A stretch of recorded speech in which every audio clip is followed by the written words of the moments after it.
Well! Not only have I slept, but I have also eaten breakfast. That's right! You get it all today! You get it all today, motherfuckers! You get all the shit in the world! That's all! Oh, I'm living fucking large! Emma got me dinner last night. I was too tired to eat it, so I had it this morning. That's right. Oh no, she got me Indian mixed tandoori. So for breakfast, here on my couch with the Emperor, didn't share. I think he looks a bit full. Chicken tikka, garlic chicken, a Sikh kebab, a load of rice. Meat and rice. Ooh, yeah. Meat and rice. No, I thought I was going to go into a food coma, but I feel okay, actually. I microwave my little tub, my little plastic tub. Oh, thank you, Mr. Turtle and Fish. And you know why? 7 days today. The countdown is officially on. It is 1 week. 1 week today until pure degeneracy starts. Although the degeneracy has already begun. I have already received messages. Hi, Mike. I'm in town now. Can I drop by? Look, motherfuckers. I can't have hundreds of you arseholes walking around in the fucking background, right, for the next few days, all right? I can't fucking do that. I can't do that. That's not okay, man. That's not okay. I can't do that. So, noses is the answer. Noses. Because it's too many people, all right? It's too many people. Jono's coming. X is coming. Y is coming. There's a lot of people who are going to be dropping by in the next few days. So you might see some weird shit going on in the background, particularly on Monday. Particularly on Monday, you'll see that there. But those of you who are setting off on your travels, I laughed so hard this morning because I spoke to Boris, who's coming from Melbourne, Australia, at this time yesterday, and he sent me his suitcase. He was like, right, I'm beginning my travels. And so I messaged him this morning to say, well, where are you? You should be here by now. No response. And then I asked, has anybody seen Boris? And then immediately I forgot we had the Boris command. Boris is stuck in orbit, and I pissed myself. I actually nearly wet all over my chair at the idea that Boris is still trapped somewhere in fucking space, man. He's 24. I think it's longer. I think he's got like a layover in Singapore for a while. So I think I remember talking to him. I think he's in Singapore for a few hours before he gets to carry on to Team UK. Well, he's on his way. The Australians have set off. Other people are arriving. Usually do get a layover. It's 24-hour travel time. Yeah, I know. I've done it. I mean, I've done New Zealand and Sydney and had to fly back. Yes, I have done that journey. It's not the best. It's not the best. PREACHCON officially is on Wednesday. Officially starts Wednesday. Although unofficially, it starts Saturday, I guess, for most people. It starts on Saturday. Yes, Bex arrives on Tuesday. Nupsy's here on Monday. Kayvon's here Monday. Fabi's here Monday. Yes, lots of people are getting here over the weekend. Some people are arriving today. It's going to start looking fucking weird. I have had to turn down all the dinners. There's dinners happening every day. I really appreciate it, but I had so many messages yesterday. I wish I could show you my Discord, because while I didn't stream because I was fucked, I was here all day till 6 o'clock on phone calls and just being organization man for the entire day. Emma was here. It was a whole fucking thing. We had a 2-hour meeting. Yes, we did. We did all that stuff, which was nice, actually. It came in very handy to get that stuff. Patrick! Cut your fucking leg off and get here. Alright? I don't give a shit that your leg's falling off. Nobody cares, right? Pirates did it all the time. And they got on with things. They got to fucking work. Alright? They got to work. So sort your fucking life out. For Christ's sake, just get your shit wired. Never having dinner. Just letting you know.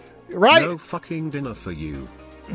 No, like, Dimitri's. Who's going to Dimitri's on Sunday? A fucking bunch of you. I've sold people on Dimitri's. They're all going on Sunday. There's another dinner Monday. There's another dinner on Tuesday.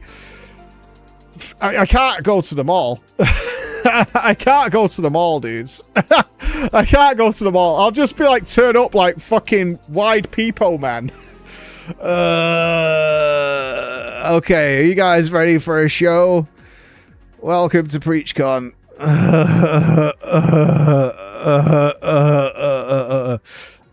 No thanks. No thanks. No thanks. You coward. Yes. Yes. Check in the Discords. Check in the WhatsApps. All the events are happening there. Some of them aren't open invitation, which is fine. Some people are coming with guildies and statics. They want to have dinner together. So don't be that guy who's like, well, I wasn't invited to this group dinner of people I didn't know. And apparently they've all been friends for years. I find this very rude. Right? Very rude. Yes, yes. The audacity of this whole bloody thing. Clicks. No one fucking cares, Pritesh. No one cares. Got yourself a new fucking job. Who cares? I care, actually. Congratulations. Congratulations. A travesty. Is it a scam train? Oh, shit. We got a scam train. Wait.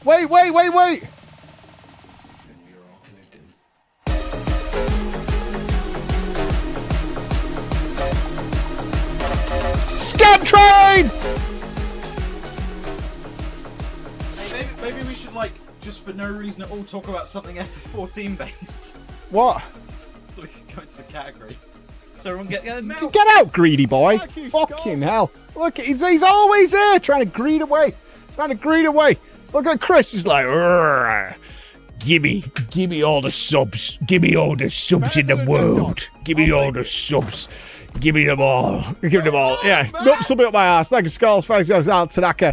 Thank you very much. Do you guys see that scam bot Discord that tried to add me yesterday that looks exactly like a fake Takeshi account? Did you guys see this shit?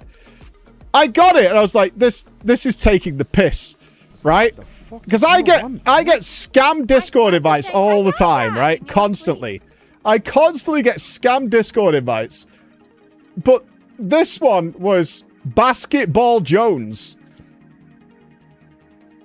And I was like, is this a piss take? Is this, like, compared to Home Run Takeshi, I got Basketball Jones.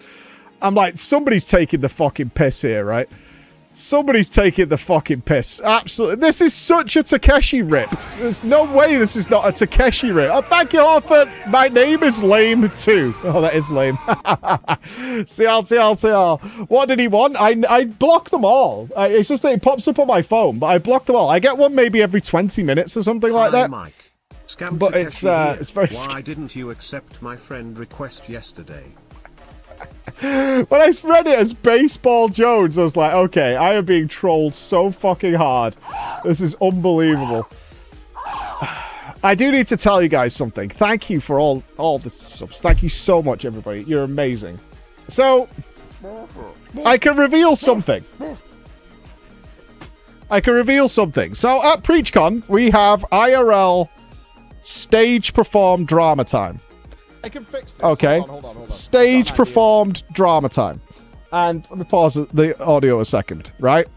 Now, there are certain elements of it that we have to ask people beforehand whether they would like to take part. Because it's a little extreme. So, most of the time, because it's a little extreme. So every PREACHCON that comes to this time of year, right, where I have to reach out to people and I go, okay, I need somebody to do this very extreme thing. Are you into it? I got a yes before I described what it is from every person involved. There's 9 people involved. And they just went, yep. In fact, one of them said, I thought you would never ask.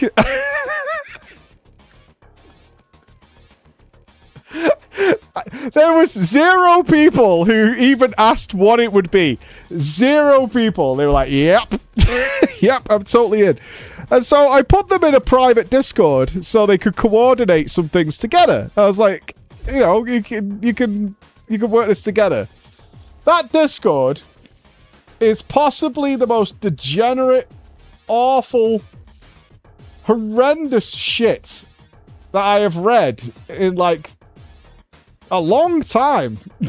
Really long time.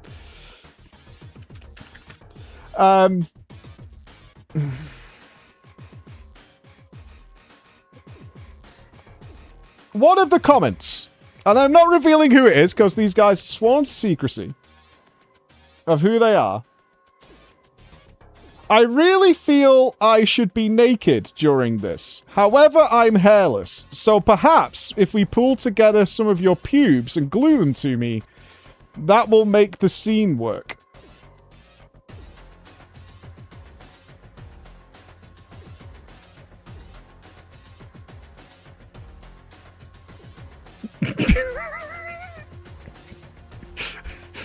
I want to point out, none of that is relevant to what I've asked them to do. None of that is relevant to anything I've asked them to do. This is just a case of you can, you know, have a little play around with the idea. Just for the love of the game. Exactly. Just for the love of the game. just for the sake of it. Yeah, just can't. Now I think that most people are trying to think of who they know in the community that is naturally hairless. Right? Okay, let's go through all the hairless people we know. Which is upsetting that many of you do know who and who is not hairless. When are you getting in, Turtle? When are you guys getting in? Before we get gaming, when are you guys getting in? When are you touching down, squad? Who's here over the weekend? Right, Philip's already here. Wednesday for Amarantha, pussy. I play all the MMOs now. Tuesday, Monday, Tuesday evening at like 10 p.m. Loser. Tuesday on the day, lol. Sunday, ideally Wednesday if you chop off your leg. Check the Hellas spreadsheet. Monday. Alright, Cat's getting in Monday. Monday, gang. Okay. Bonkers in Sunday. All right. If you're like arriving day of show, I don't know, man. You're gonna walk into a fucking thing.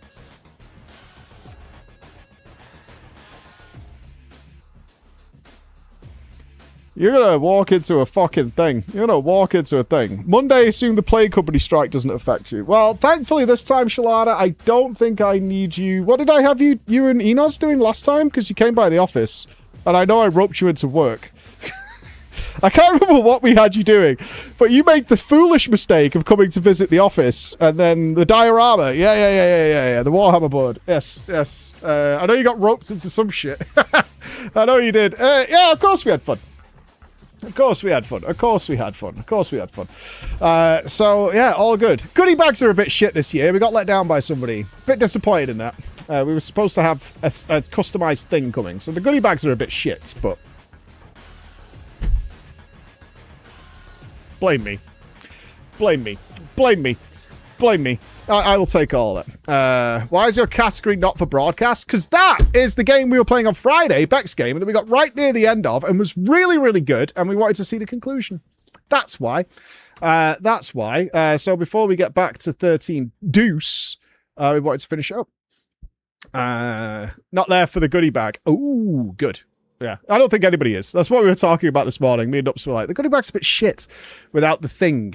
We had a thing coming. The only thing I'm never doing again for goodie bags, like when we do something, whatever the next thing is, which I'm not telling now, is the mouse mats. That was such a stupid decision. I think in total, it was like the second PREACHCON we ever did. I think it was the second one.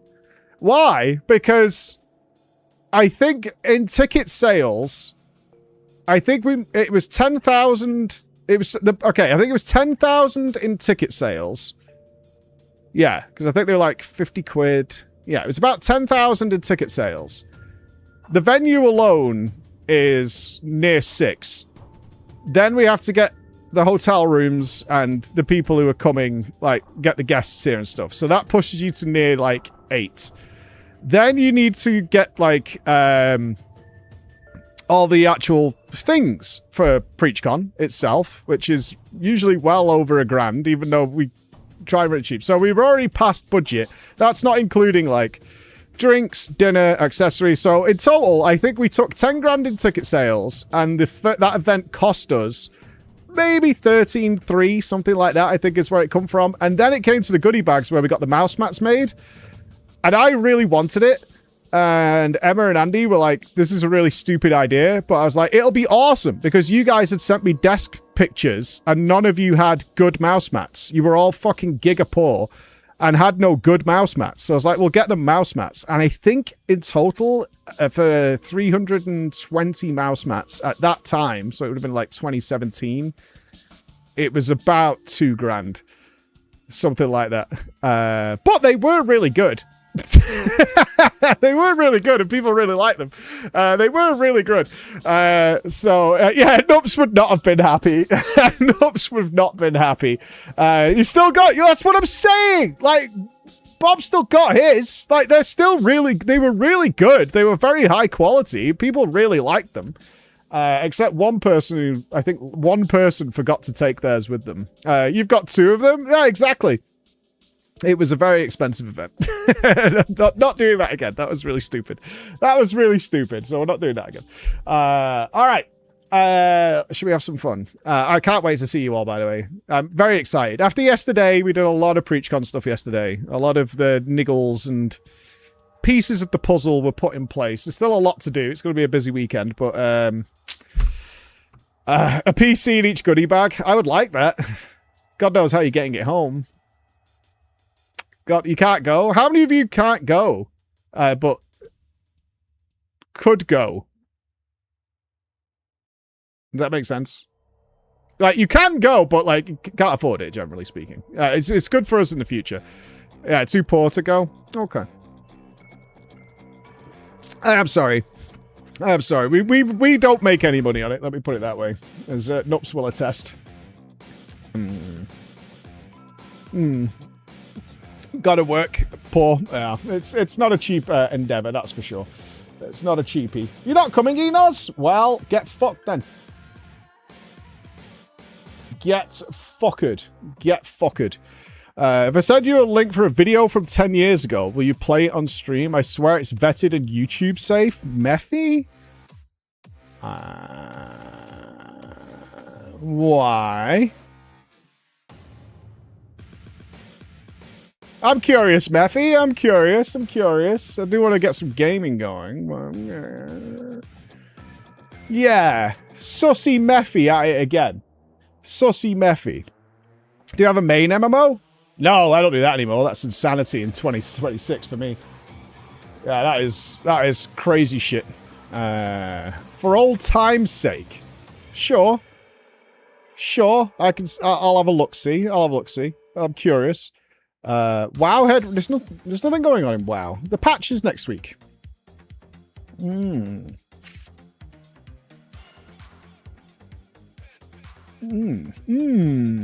know where it is. You Discorded me? Where is it? No, there is. WoW React's always really miserable. Where's the good stuff? I don't like weak auras are back. Hold on, what is this?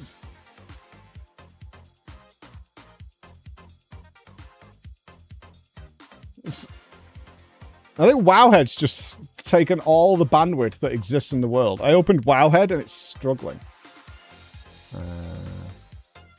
A Drama Time compilation? Well, I'll check that later. That's all. God, that is horrific to look at, bro. Horrific. All right, I'll check that out later on. From the channel, the internet is garbage. How is Weak Auras back? Well,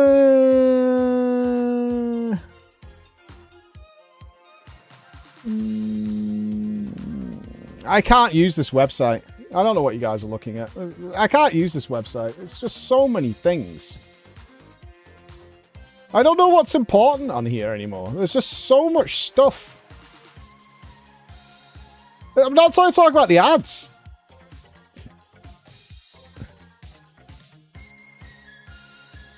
Your old channel was called The Internet is Garbage. Yeah, you have to still link it. That's absurd. Right, this is called, I'm just curious, add-on changes. It's there. It's there. There it is. And that's the important one. You'd think there would be, like, a main thing. That's what they need. Like, Jesus Christ. In featured news...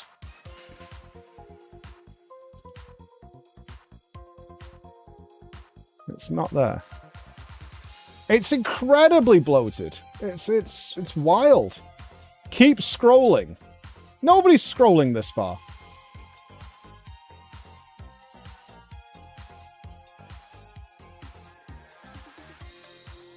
There it is, down there.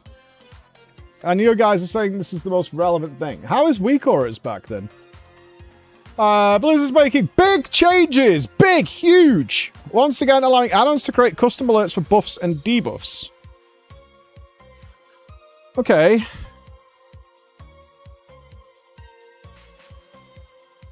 Through the API changes are quite involved, the takeaway for players is that they can now create custom auras anywhere on their screen, similar to weak auras.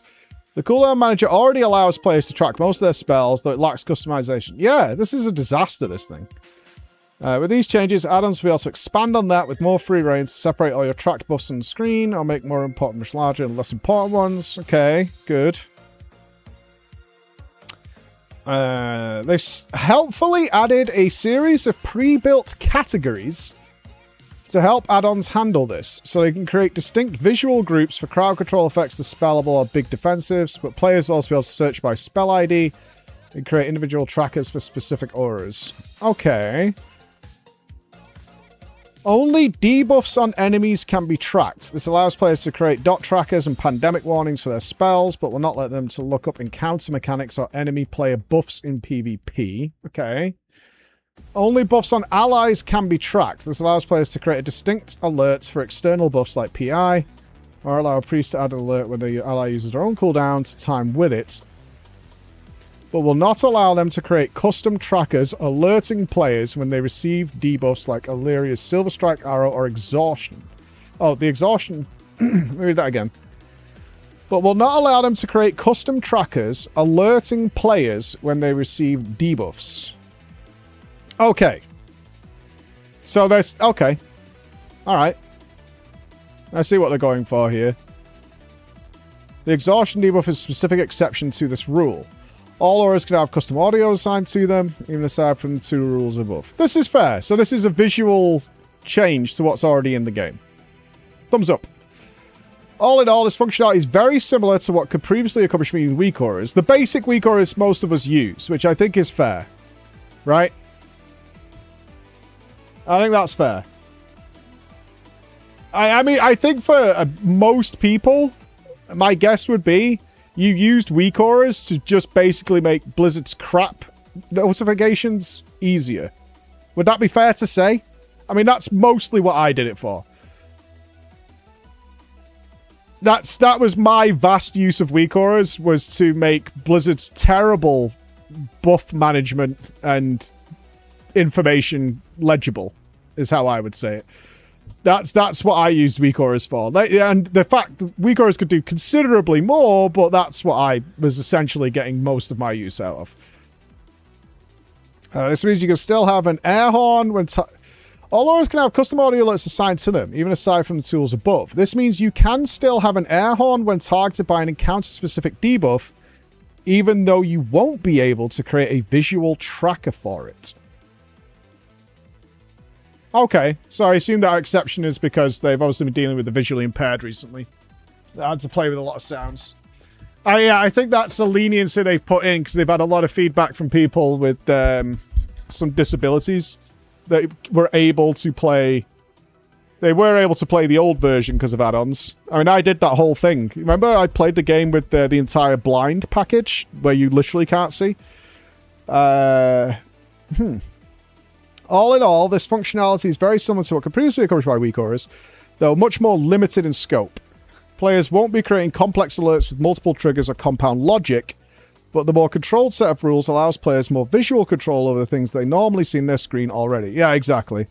While still letting Blizzard rein in computational problem solving. Unfortunately, this functionality cannot be duplicated within the game's native user interface beyond what the cooldown manager already offers.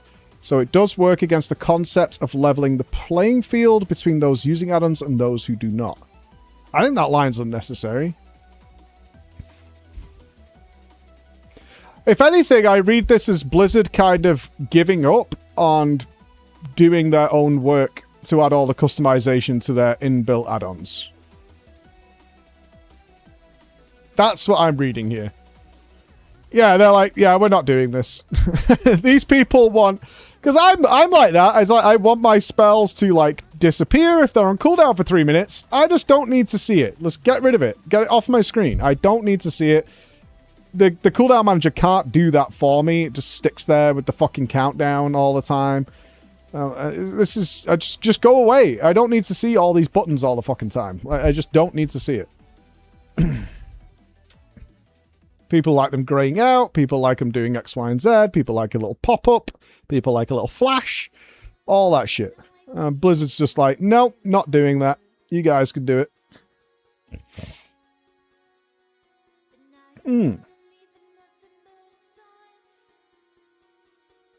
I don't mind this. This isn't rolling back what they were doing. It's adding what they said they were going to do. It should all look the same. We're just not letting you do calculations and pre-assignments and shit like that. So I think that's fine.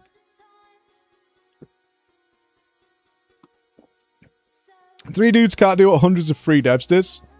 No, that's a cynical way of looking at it. It's more a case of add-on developers that are totally locked into creating their add-on really min-max that portion of their thing. Blizzard's not going to do that. They're going to make the code behind it and what it can do. And for the people who really want to take it to the next level, that's where your add-on developers come in. Because Blizzard ain't going to do that. They're more focused on stopping you doing crazy shit that we're used to in the past. Blizzard wanted to do that. That didn't work from patch 1. This seems okay to me. I don't see any problem with this. This doesn't seem out of line with what they were trying to do, really. It's just a visual change more than anything. It's like, yo, you want your shit to disappear and flash and whatever? Cool. It's only coming from here. Yeah, I've heard about Ellesmere UI. I'll have a goosey at that because we'll be jumping in, obviously, on the patch to when it launches at PREACHCON. When it launches at PREACHCON, we'll jump in. I'm done, man. Like, I wouldn't even be that mad if it wasn't the case that I use 0 add-ons and it's still broken.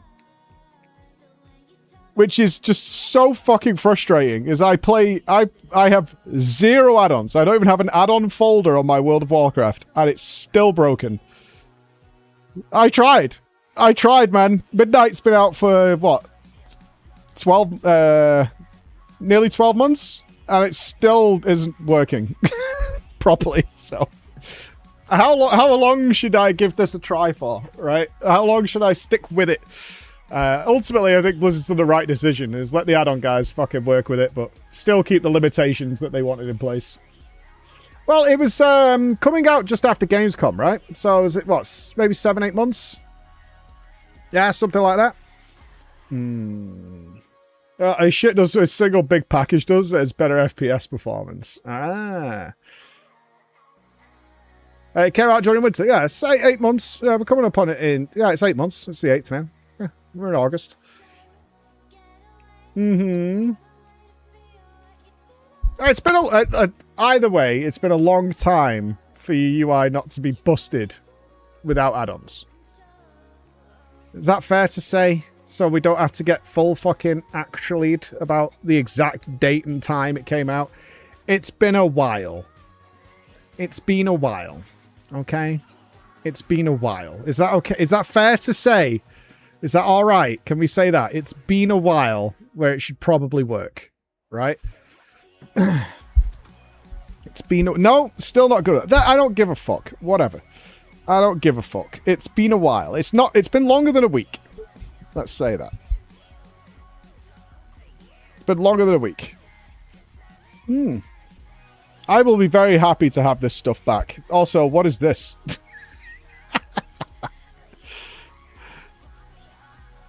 What is this? This is bad and I don't like it. This is very upsetting. This is DPS. There's no damage meter. There's no damage meter. This is no good. I mean, this is how some people use weak auras. This is how some people use them. That's for sure.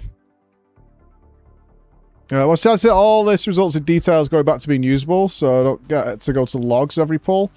They're still limiting the information you can get out of it. They're just allowing you to change the visual style of it, which was their plan. They're still limiting what you can get. It's all based on the cooldown manager. Like behind the scenes. They're just letting you change how it's presented. That's what I'm reading here. Like, being able to see you had PI and stuff was on the raid frames. They were allowing you to see that. Did you get alerts back? No, because you're probably being really mean to me. No. I was on the train of using Blizz UI, but you swapped to Ellesmere. It's night and day. I haven't even seen it. Ellesmere's been out a long time. Ellesmere UI. Does it just look like Elv UI? Ba-ba-ba-ba-da.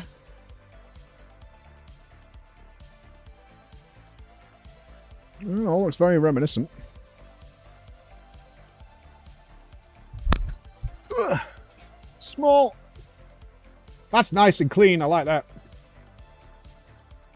Very nice and clean. Very nice and clean. I like it.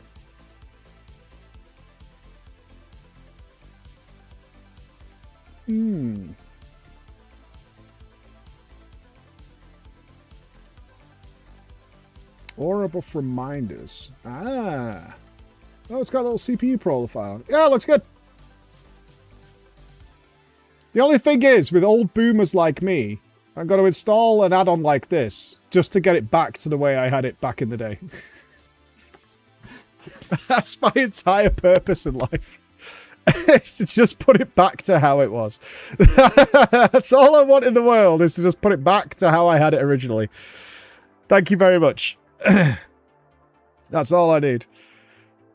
Yeah, I don't know. There is an advantage to just using the Blizzard UI. It's got the one major disadvantage, but one major advantage. The major advantage is I could just log into WoW anywhere, and everything's fine, and it's working.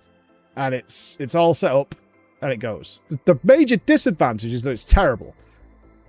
So, on the one hand, I don't have to upload and download my UI all the time, which is at least a 5-minute job, which is inconceivably annoying, as you can imagine. But on the other hand, my UI is terrible, and I hate it. And I'll never forgive whoever put that blank border around every window on the Blizzard UI so you can't put things towards the edge of the screen. Because that person is a terrorist. Whoever put that fucking gap on all the frames and still hasn't fixed it to this day. Still hasn't just gotten rid of that fucking gap. Whoever it is, it must be intentional. Because why the fuck would I want a gap? Oh my god, this shows a map. Why would I want a fucking gap around everything? A big ass gap. Why? Jesus Christ. So this is the go-to. Is this what everyone's using? Is this the current GOAT?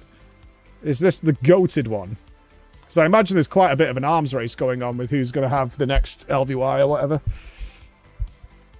Absolutely. Thigh gap enjoyers. Thigh gap enjoyers. Oh my. Oh my.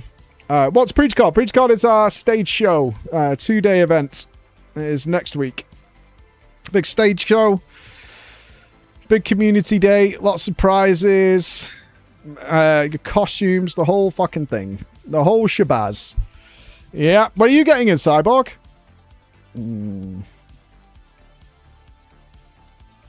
I'm not sure what I haven't kept up with what LVY and stuff is doing. I mean, I've tried to be add-on free. I tried to be cleansed and pure. I detoxed, but I give up. I give the fuck up. You're coming on Wednesday?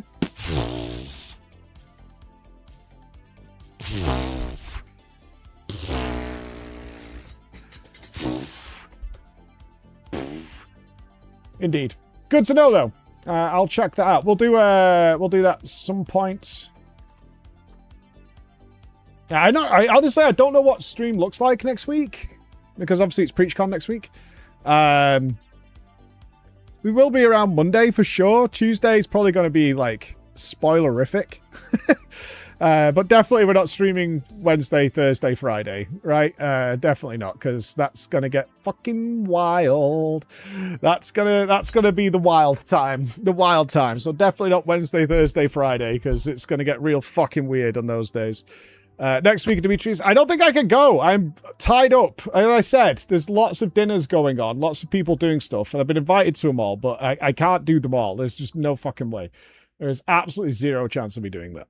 Part-time streamer. Yeah, I'm just taking next week off, actually.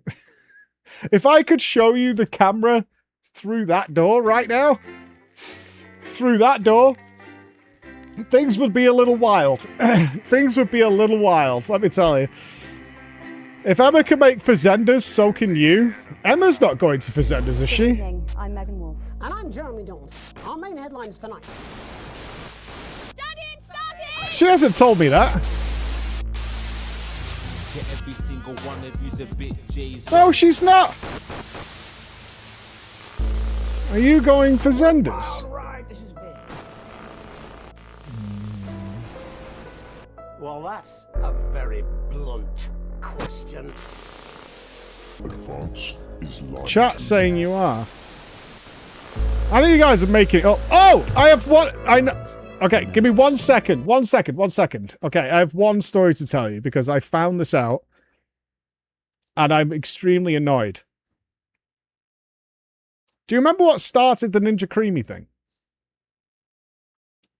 Does anybody remember what started the Ninja Creamy saga? It was precursed by something else. It was not about ice cream. My kid. In what way did my kid the slushy? That's right. Okay, some of you remember is that the precursor of the whole Ninja Creamy fucking epilogue was that my son, my 10-year-old son, wisely realized that if he was to ask me or Emma for a slushy machine, we would say no. Because he'll use it once and never again. And it's a massive waste of money, etc., etc. So he asked his grandma instead of us, and she said yes, and was getting him a slushy machine for his birthday, and he wanted to make slushies at PREACHCON and shit, right? That was the whole story. That whole thing was a lie that he made up. There is no slushy machine. Grandma has never heard of a slushy machine in any way, shape, or fucking form. He fabricated the whole thing to try and get a slushy machine. Everything that we have been through with the slushy machine and the ice cream machine and all the bullshit is based on a lie. It's so bad, he couldn't remember making the story up. Because he was here at weekend helping me sort stuff out. And he's looking at the ice cream machine. And I was like, well, we could do, if you wanted to, you could, with your slushy machine, you could do ice cream machines. And then he goes, what slushy machine? And I reminded him, and he looked at me and he went, I don't think Grandma would have bought me a slushy machine, even if I asked. I wanted you to get me a slushy machine. Yeah, it just completely fabricated the whole fucking thing. Absolute titwank. I hate kids. Tricky, conniving little bastards is what they are. Yeah, it was all about the Ninja Creamy. I'm not sure yet. I hope to see everybody. You'll be working, but I'm going if I Good can. evening. I'm That's Megan love right there. Jeremy Jones. Our main headlines tonight. That's love right there. You're going to be busy, so I'm going out with everybody. All right. So base. So base. Oh! What a wild ride this has been. Is this where we're up to? Must be, right? Yeah. Well, that's a very blunt question. That's DLC. Advance is lying to you. So how do we get back to where we were? And have confidence. Oh, campaign's a separate choice. Aha, there we go. I thought this was like the title of this section. Okay. All right, good. All right, I'm having a quick pee and then we're going. If you didn't see this, I'll catch you up in a second. This game is wild, as you can probably tell. It is wild, but we're very near the end. Oh, I'm thinking...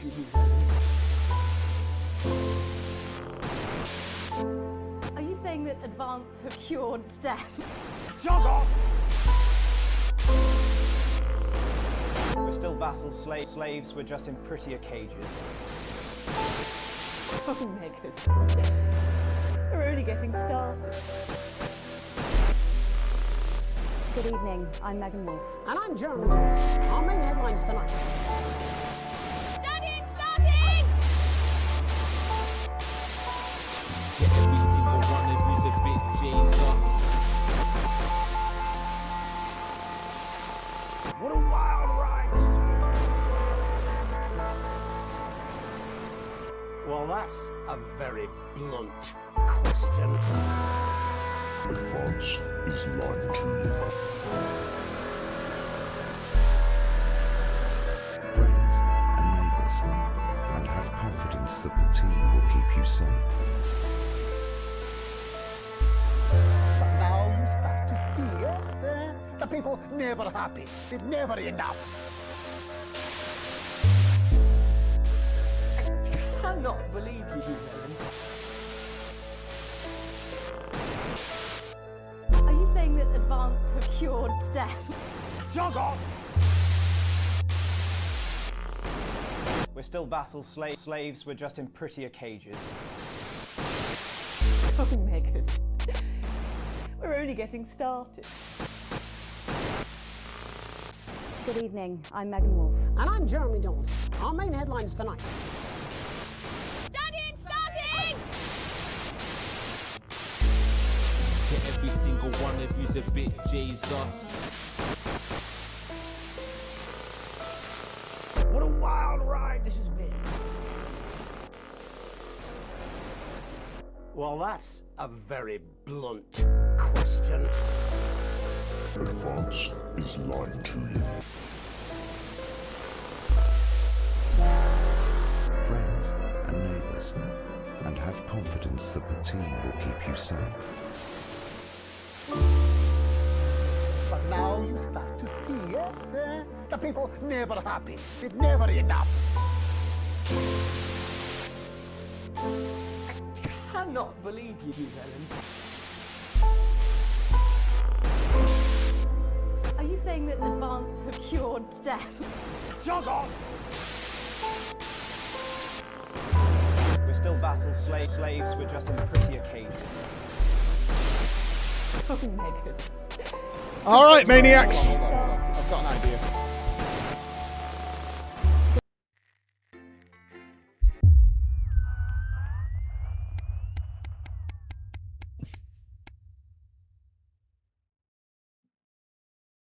A lot of...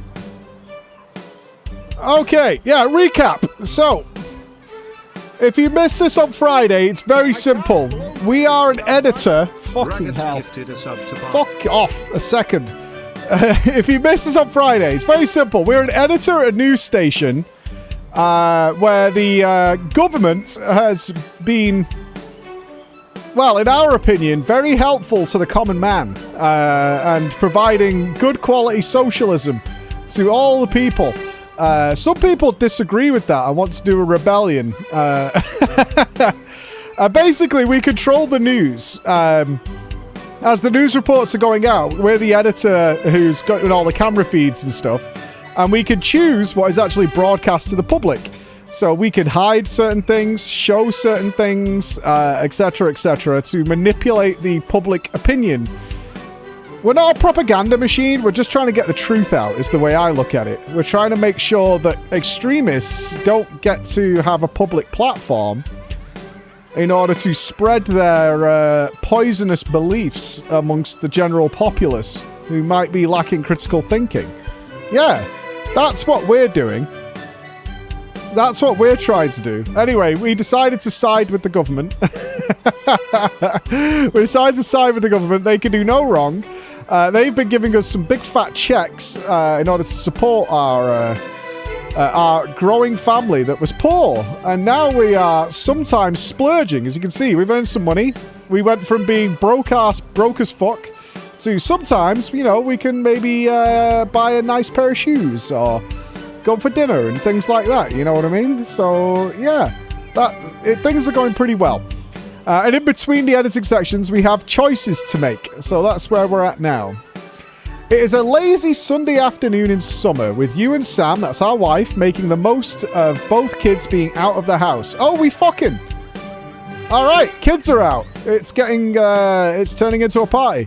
You head into the pantry, taking a moment to remember when it used to be your mother's room before... Oh, we did put our mother in a home because she was annoying and she smelled like piss.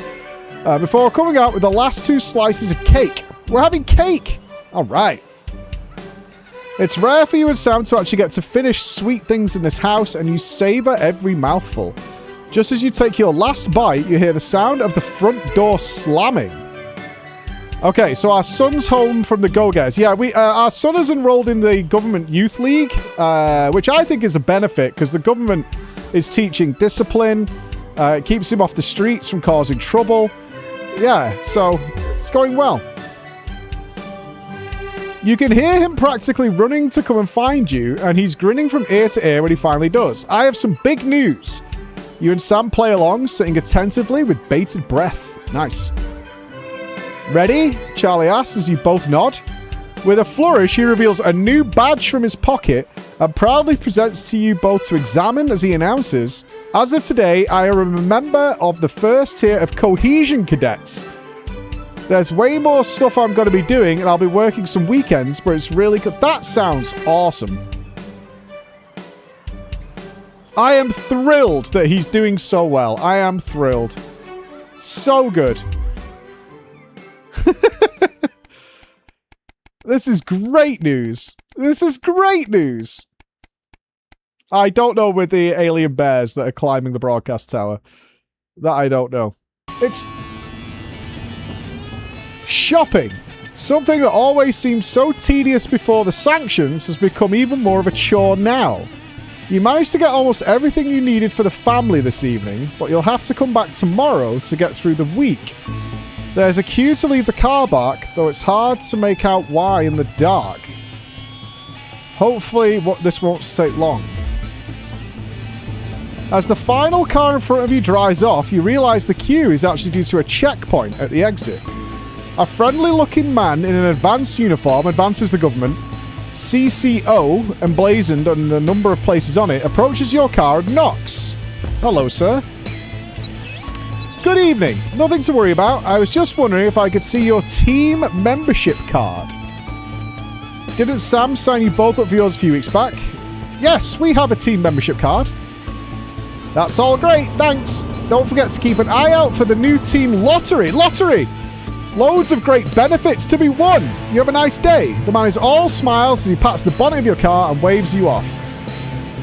Awesome! Free prizes just for having the card. Awesome news. Yay! Prizes! Man, everything's looking pretty good.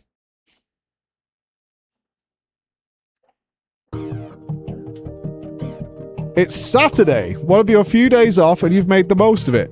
But as late afternoon draws on, the invitation sits pinned to the fridge, staring accusingly at you. The Channel 1 Gala is a mandatory work event. Boss Man was very quick to tell you. Also, don't you dare be late. You've already skipped a work weekend once. You can't do it again. Best go. I think we should go. That sounds good. Yeah. But best start getting ready. You wonder if Sam will give you a lift. A drink or two might help with the enforced office socializing. Hopefully it won't be too bad. After all, you're pretty good at your job, right? Sure. I guess. You get there on time. Barely at the Sauvignon. So, we're at the Sauvignon, one of the oldest and grandest hotels in the capital. You're surprised to see a queue to get in and quickly realize it's because people are being searched at the door by some very military-looking personnel in smart attire. While you're waiting, you can't help but notice just how very opulent the building is. Possibly the fanciest place you've been to in your life. Okay, we get through the checkpoint, sure.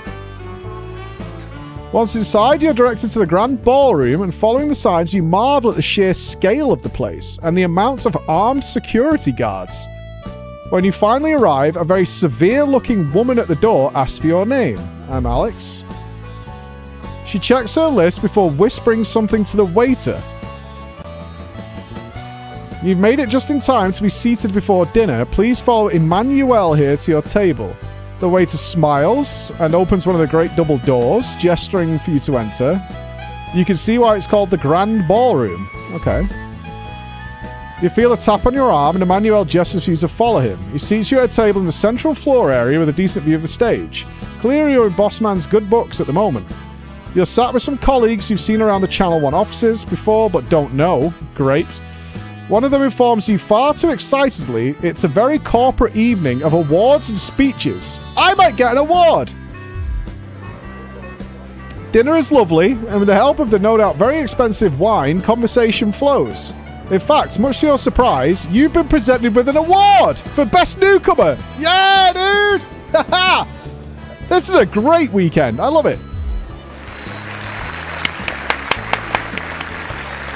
As you walk to collect it, you recognize the presenter as Dr. Adrian Atkinson Blimey of Incisors fame. We don't know this guy. He thanks Advance for sponsoring the gala before specifically thanking Prime Minister Julia Salisbury and Peter Clement for being in attendance. Oh, the leaders are there. As you take the stage, you see the frontmost central table does indeed seat the Prime Ministers, as well as Bossman, Meghan, and some other well-to-do types. This explains the security. As you're handed the award, Dr. Atkinson Blimey asks you to say some words.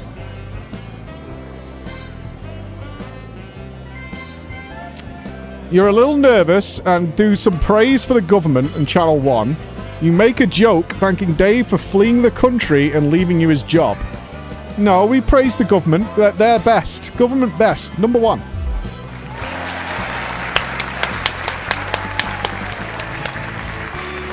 As you thank the government, applause breaks out around the room. Both Peter and Julius stand up to magnanimously accept it before saying the night's not about them, but thanks all the same. As you head back to your seat, you see Bossman nodding at you with a satisfied smile. I am just so useful. Just as you finish dinner, one of the other people at your table points behind you. As you turn, you see Bossman walking briskly past with Salisbury and Clement in tow. You're pretty sure he was pointedly ignoring you.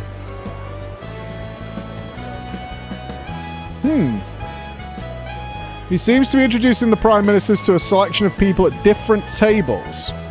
Huh.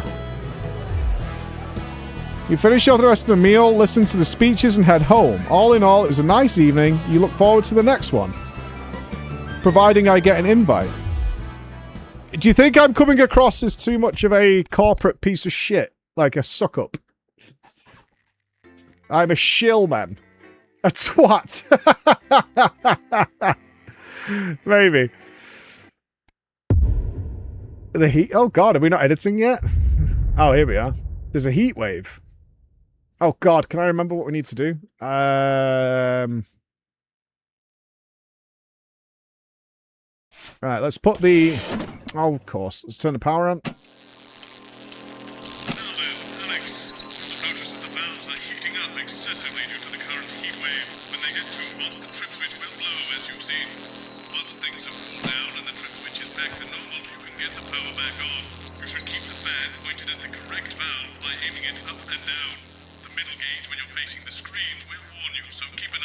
Okay, so we've got to deal with the...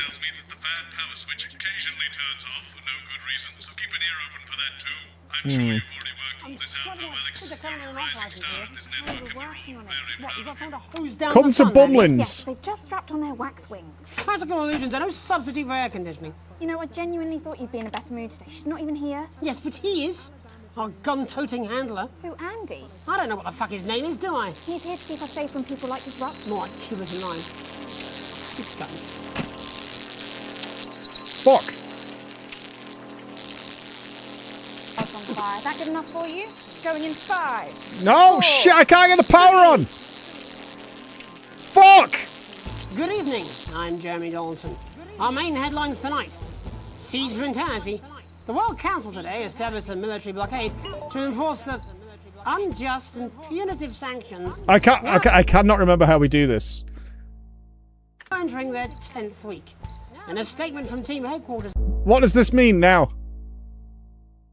a short time ago, Prime Minister Julia Salisbury issued a commanding response to this unprovoked escalation. The World Council should make no mistake. This blockade and the illegal sanctions it seeks to enforce are an act of war and will be treated as such. Wait, we're going to Any war? incursion, however slight, into our territory will be met with swift Uh-oh. and deadly force. Uh-oh. You have been warned. Ailing business. Wannabe beer magnate Johnny Handsleeves seems to have fallen on hard times as his brewery venture folds. It seems Johnny wasn't cut out for the brewing business, as poor sales forced him to close his doors. And if this exclusive image is anything to go by, he hasn't been handling it well. Left with 8,000 cases of surplus stock, a heartbroken Handsleeves says he's been left with no choice but to work his way through the leftovers himself. Johnny said, I reckon at my current pace, I can get through them in just over 2.5 I've really years. made this But then guy's again, life hell. I'm smacked, so what do I know? In it to win it. Exciting news from Advance today. Yay, With the announcement of government. a new monthly prize draw for all team Lottery. membership card holders. Every month, lucky winners from across the country will be picked at random to receive what Team HQ are describing as unique prizes worth more than money used to be. Take-up on the scheme has been much higher than expected, and if this lucky winner's delighted face is anything to go by, it looks like pretty soon everyone's going to have one. A bridge to Flard. After disappointing sales leave them with a massive Flard surplus, Remington's Fist have had to find a use for their overflowing stocks. After the decision to ramp up production was met with public outcry, Sophia Remington has let slip the future for the overflowing flock of failed Flards. It seems there are now thousands upon thousands of I don't shipping like the containers Flards. full of the formerly fashionable fabrications lying unused and unloved in warehouses around Yeah, the I don't country. like Flard. An Get official fucked. spokesperson refuted this claim, saying many of the crates also contain corporate whistleblowers, endangered species, and long-lost priceless religious artifacts. Restraint in the taint. Pictures have emerged from Dante's Taint, purporting to Dante's show the fighting Taint. physicist's reaction to the axing of plans to send supplies. The group, who lost public support after devolving into all-out war, were told they would not receive any more help from above ground. But this exclusive picture shows the scientist's current state of mind. Mired in problems since the start, this final complete and total abandonment seems to be the last straw for the savage scholars. Something tells me they're not discussing particle physics. Burning down the house? The Capitol was put on high alert last night after Disrupt terrorists set an emblematic fire in the heart of Parliament Park. Violent conflict broke out at the demonstration after a mob of so-called protesters from the radical group launched an unprovoked attack on community cohesion officers in attendance. With the methods of this increasingly violent rabble becoming ever more extreme, many are asking if the military should intervene. Colonel Phineas Mad Badger Fortingley Davis of the 1st Mounted Bastards Brigade said his men were, and I quote, oiled up and ready for action. Nice. All this, and I'll be talking to some people with fascinating medical conditions, as well as one of the contenders in this year's Feline Football Championship, and her proud owner. That's all up on tonight's National Nightly News.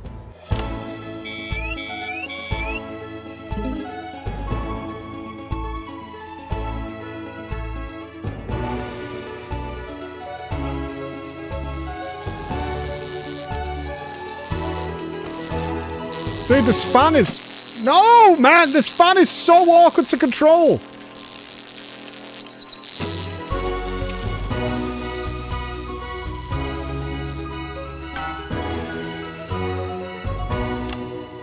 Yes, tonight, our team of correspondents has been dispatched to every corner It's of so the country awkward. to see how the people of this great nation of ours are coping with this unprecedented hot weather.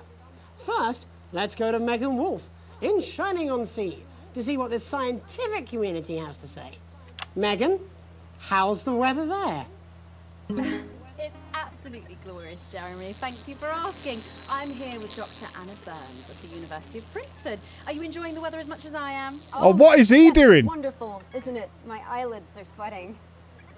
Ooh. And you're part of a team carrying out a study into just what's causing this unbelievable heat, is that right? Yes, that's correct. Yes, we want to be able to reassure the public once and for all that there's absolutely nothing to worry about and that they can enjoy their sunstroke and fossil fuels in peace. You sound very confident about that. Oh, very much so. I can say without any hesitation, there's really no cause for any concern here. I've actually left my car running. So tell us about this experiment. Well, we take data from weather stations from all over the world, along with atmospheric samples, and we take all that and we feed it into this state-of-the-art computer, and very soon we'll be getting a high-tech readout of the results. Blimey, that sounds very fancy. I should just say, none of this would be possible without the generous support of Remington's Fist. This is all thanks to their unrivaled investment in our future. What? Say, complimentary personal anecdote. Oh, here we go. And, as expected, everything is absolutely fucked. Hang on. This can't be right. Right, but obviously you said a second ago that everything is absolutely fine, so... Well, actually, under concern level, it just says, why, God, why? We should be celebrating these wonderful results, I think. Yeah? We need to evolve gills within 40 years. You look thirsty. Here it just says, shit. Look at you. This is meant to be a celebration. Can't go around looking like that. Shit. There you go, much better. Can I just say thank you again to Sophia Remington for providing all of this. Everyone, we don't have long. Time is running out. It's running out. Absolutely right. That is all we have time for. Abandon hope and return to the forest. There you are. Enjoy that. Yay! I'd like to thank Dr. Burns for just one opinion on the climate. The sea will reclaim us all. There you have it, Jeremy. Proof, if proof be need be, that everything is just fine. I'm Megan Wolf, here with science. Back to you. Megan Wolf there, attempting to do some actual news. Next, heads over to Robin Short, who's in Scritchford with some of the winners of this week's team membership lottery. Robin? Thanks, Jeremy. I'm here in Scritchford with Gary Failsafe, a janitor at the local school. Hey, and he won the Amelia lottery! Jackhammer, an aspiring poet. Both of you were drawn at random from those who hold team membership cards to receive this week's amazing prize. How do you feel? Filled with fervent euphoria. Yeah, good, yeah. And all that we had to do was fill in a quick form or two. Wow, that sounds so convenient. But we're all dying to know, what have you won? That's right, Robin. I've won dinner with Julius Salisbury at one of the capital's top restaurants. Ooh, swanky.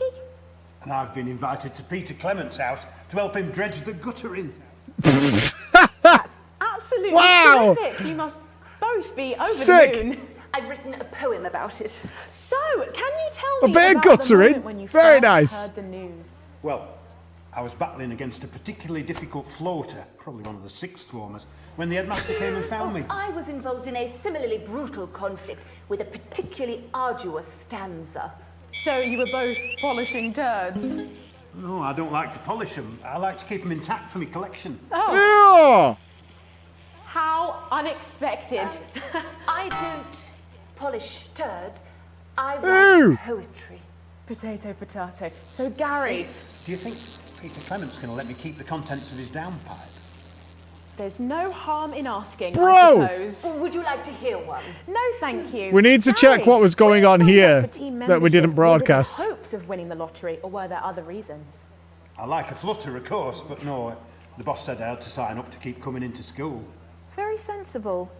It's important to know who we're trusting around our children. Oh, I have an unpublished Facts. book of sonnets about children. Perhaps you'd like to hear one. No! Or an anthology of haikus on the death of innocence. I'd rather hear about Gary's turd collection. Really? I thought you might say that. Oh. Are you all right? Yes, it's coming. It's inspiration and it's delicious. Right you are. Today on the show, there's no news. Just a man who keeps multiple poos.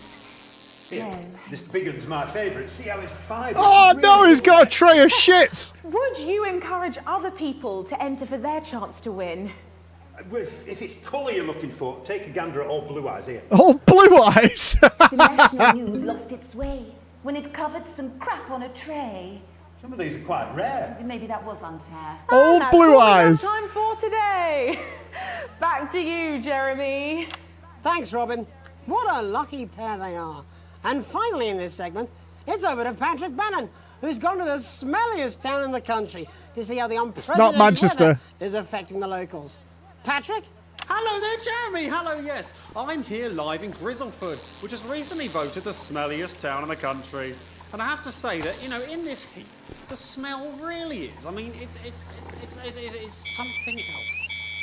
What's that noise? Mate, you've lived here your whole life. How'd you put up with the stink? Well, we're just all very proud of our achievement, to be honest with you. You can tell that. Look at him, proud as punch. Do you know what it's like, son, being the second smelliest town? No, I don't. Living in the shadow of Arseminster. Arseminster. But who's laughing now, eh? Say what, not me, that's for sure. So what happened, mate?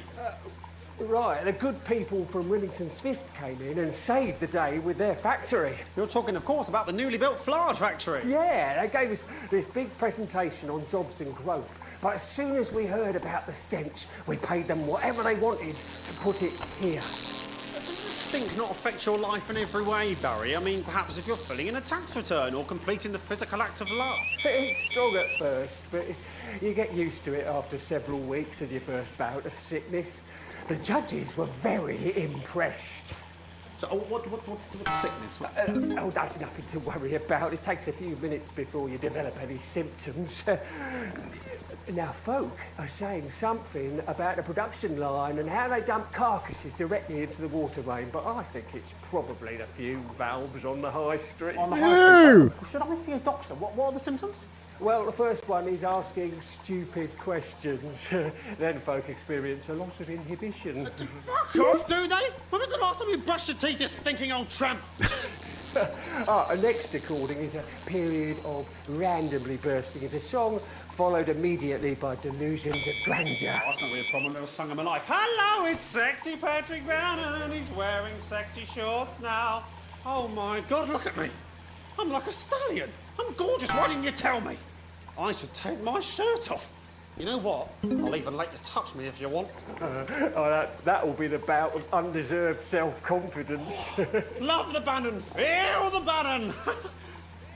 Oh man, what's the point? I think we might have some cock and ball. Fuck off!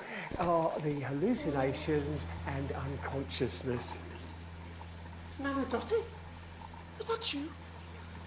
Why are you made out of elbows? You know I don't eat opinions. Oh, don't worry, folks. Once he wakes up, he'll be just fine. We'll just find a place to stick him where it won't matter how many times he evacuates his bowels.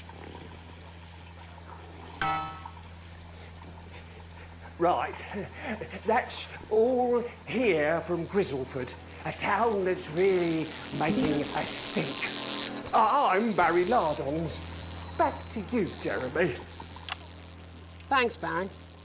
With a naval blockade being set up around our coastline as we speak... Another blockade? When we come back, I'll be talking to 3 members of the general public who appear to be here purely for medical reasons.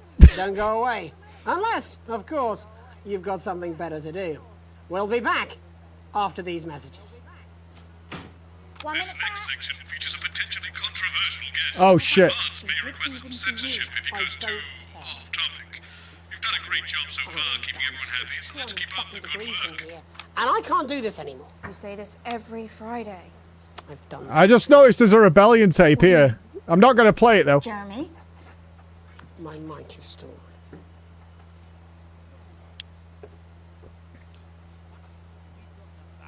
But I can tell you what we do have. danger cars, colourful germ pit. This way.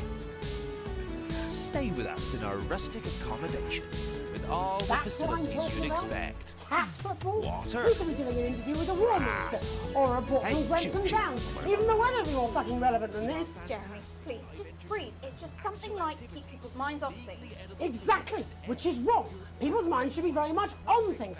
Christ, it's so fucking hot. Please take your seats as quickly as you can. I can't do this anymore, Jenny. I've had enough. That's it. This is just 10 seconds. Get over yourself, Jeremy. Why don't you stop feeling sorry for yourself for 5 fucking 5, 4, 3. Welcome back to the National Nightly News with me, your host, Jeremy Donaldson. Later, we'll be talking to the captain of the Territory's first cat football team, Professor Pumpkin. But first, I'm joined by 3 guests with some balmy bodily behaviours. Joining me is a woman who's been hiccuping for over 9 months. Isn't that right, Miss Piercy? Yes, that's right. Yes. Tell us, what brought all this on? Well, it's all a bit of a blur, Jeremy, to be totally frank with you. So I was watching your show and I remember seeing the news about the election and it hasn't stopped since. Fascinating stuff. Also here is Frankie Steampipe. Perhaps you could explain to us exactly what your physiological fourboil is. I'm here to say it's high time people like me were respected. We're constantly overlooked in the workplace, we're whispered about on buses, and we're asked politely to leave children's birthday parties.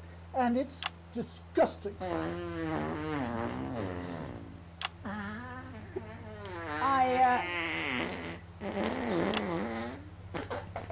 I'm sorry, my bowels have comic timing. And finally, I'm joined by a man who answers every question honestly, even when it isn't aimed at him. How do you cope with that, Mr. Truman? With a combination of booze, self-hatred, and hardcore pornography. Is that right? Not according to my therapist. Well, in that case, let's speak to Rose. Tell me, how does the hiccuping impact you? I get shushed a lot, which is hard. At work, they've asked me to stop answering the phones. It's really affected my confidence. Well, I find it really fucking irritating. People tend to believe your story? Fuck no. Actually, I've been surprised at how much support I've received. And Frankie, why have you come here today? Because my wife left me, and I was hoping that the fame would win her back.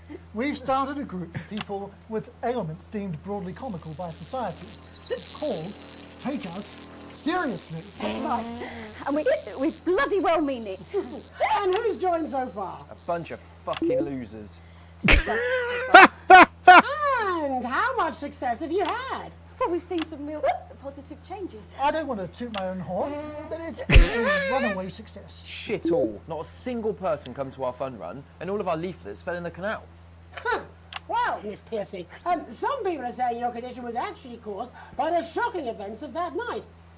What do you think? Come down, Mr. Donaldson, that's absolute rubbish. What it'd be like to have a pair of tits. Could you? I'm sorry, it's very hot. What was I thinking? That you're a team fuck puppet? No. Or a sellout cunt? Apologies. Just a reminder that he can't help it. And hey, if this isn't live television, then what is it? A fuckfest of propaganda masquerading as journalism. Right! Frankie, Rose, tell us, how can the viewers get involved with your cause? Yes, we're holding a sponsored run in Capital Park next weekend. It's called the No Smiles 13 Miles. No, it's called the No Laugh Half. What did I say before the show? That it was the team pulling Jeremy Donaldson's strings. No, I didn't say, Well, we say may that. have to end that there, unfortunately. What a harmless bit of fun. Steady on! This is exactly what I'm talking about. We demand respect. Yes, well, later, I'll be talking to Professor Pumpkin. Ginger Tammy with a world-class... The public doesn't need to see that. Is that really necessary? No, it isn't. Let go. Not you. Unhand him at once. Enough! That's enough! There's not really a good camera angle here. Enough! Oh, we got a gun! Trying not to piss myself. Alex, cut. Don't you dare! Don't you fucking dare cut to the ads before I tell you to. Now, you in the broadcast centre, Bozeman's little scapegoat, you listen to me. You cut the ads before I tell you to, and I will kill every single person in this studio. On the one hand, we've got people's lives in our hands. On the other hand, we need the ad revenue. Right? How does he think the lights stay on? You know what I mean?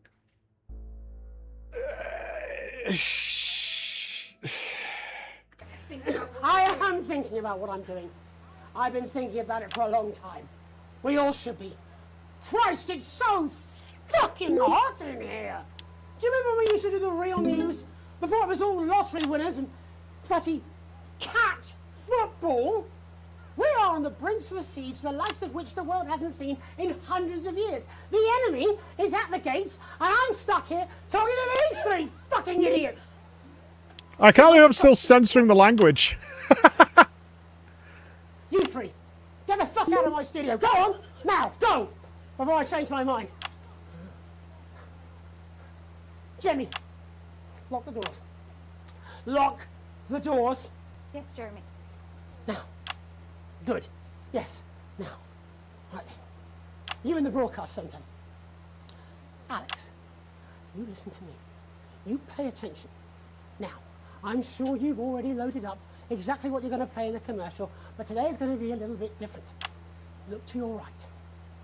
Yes, really. Look to your right. There is a VHS tape, and I want you to load it into one of the machines, and when I say so, and not before, you play it.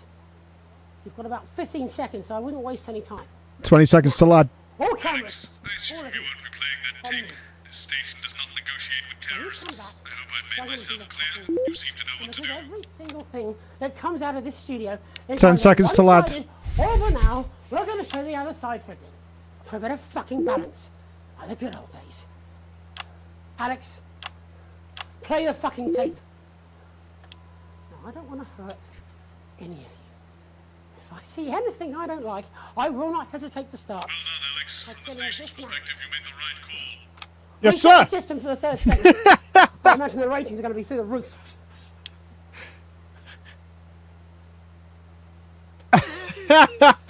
Fuck him. I do not negotiate with terrorists. Look, Donaldson, this is my fucking booth. I'm in command. This month, everyone who has registered for a team membership card will automatically be entered into a lottery to win life-enhancing prizes. That's right. And why wouldn't you register? After all, A+, baby! a team membership card is your passport to your world-class public services. And it's I assume that absolutely lady's free. taking over the show now. Just be sure to have your team membership card with you. What do you at mean they all didn't play it? times. Why the fuck didn't they play it? Alex, what the heck is wrong with you? You had a chance to make a real fucking difference. You fucking how long? 8 seconds. You, what's your name? Andy. Of course it fucking is. Jeremy, put the gun down, please. How long? We're going live now. Welcome back to what's left of the National Nightly News. Our main story tonight. There is a fucking massive military blockade being set up around this country. We are surrounded and outgunned, as incidentally am I. Now I have asked for all the security doors to be locked, the studio doors to be locked, but security is on its way. So, I doubt we'll have... I'm trying to get react shots. But while there is, let's try and do the fucking news. Our first guest tonight is Jenny. She works here in production, and earlier today she told me she put forward several news stories. Older viewers will remember those, but they've all been rejected. So tell us, Jenny, what's somehow less important than Barnum and Bailey's Amazing Shit Circus and Commander Pumpernut, the fucking cat footballer? It's Professor Pumpkin. Really, Jenny? There isn't much time. Come on, just one real news story. I don't know. I can't think. I'm trying. Christ! You haven't even taken into public ownership yet. I mean, might as well be run from Julia fucking Salisbury's no doubt immaculate kill room. You want to leave her alone? And this gallant knight, in slightly shattered armour, is Andy. He's a CCO. What's that stand for, Andy? Community Cohesion Officer. And what does that mean, Andy? Well, we aim to strive... No, you utter prick. I mean, what does that mean? What is a CCO? What are you? community. Policeman! You're a policeman, a fucking policeman! Yeah, that's what we used to be called. Used to be? It was less than 2 months ago. What the hell is wrong with you all? Jenny, any recollections yet? Nothing springing to mind. All right then. Looks like you're This is incredible. I think Andy's about to get shot, don't you you? Joined up for, wasn't it? Excitement? Is this your first hostage situation? Yeah. Yes. Pretty shitty you ended up being the hostage, eh? Never mind. How many people have you arrested for not carrying or having their ID cards? Well, firstly, we don't arrest anymore. We invite for consultation. And they're not ID cards. Don't be a bellend all your life, Andy. You know what I mean. Answer the question. Well, it shouldn't have to be a big deal to prove who you are. Only the guilty have something to fear. Well, yes, actually. How desperately naive. Look, I'm just a police officer. CCO. Just following orders? Oh, come on, mate. That's not fair. It was rhetorical. Jenny, ready to spill the beans yet? Jeremy, please stop. I'm scared. She's really I good. didn't even play your tape. This is pointless. It's over, Jeremy. She's really good, isn't she? I was going to quit tonight. I had notes. See? There's a recording. A VHS tape. A message from Disrupt. I haven't heard it, but I know what it's trying to say, and I wanted you at home to hear it. So listen to the other side and make up your own minds. But Alex Winston, who works in production, decided it was not for your eyes and ears. It was not for broadcast. Maybe Alex will play it after the next break. Yeah. Doesn't matter.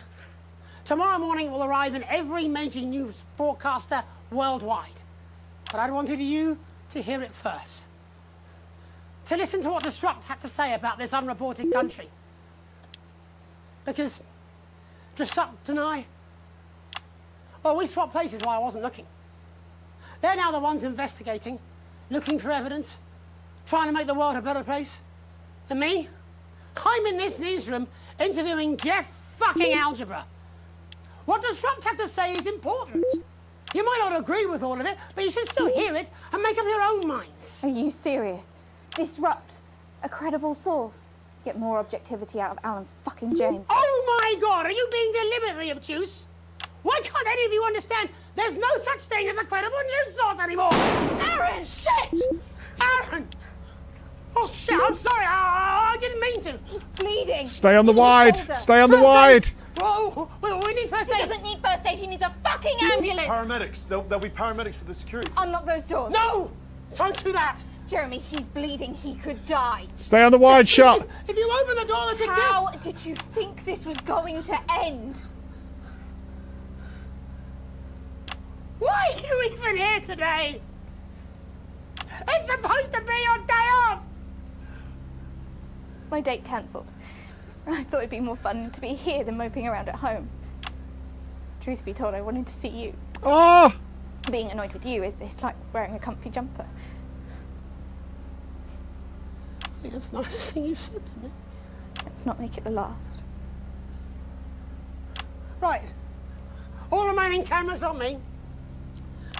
In a minute, I'm going to ask Jenny to unlock the doors. Now, only Aaron, our cameraman, can get the medical attention he needs. I should imagine I'll get arrested for this. It wasn't the graceful. I had a speech. I was meant to be resigning with a flourish of honour. A last hurrah! I was going to wish you all one last peaceful night. Can't see that happening now. Still, I want to have one last stab at the news before I go. You see, there's so much more we're not telling you. There's large groups of scientists, and they're testing something. Something loud and something... What was that? I didn't think it over the... They're making a bomb? Stay back, please. Mr. Donaldson, Stand you back, have Jenny. 10 seconds to lower your weapon. If you do not comply, we will open fire.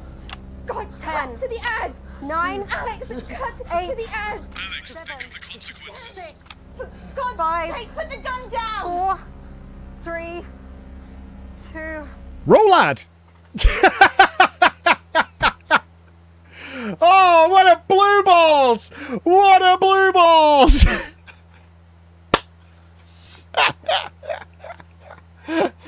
Ultimate blue balls, baby! A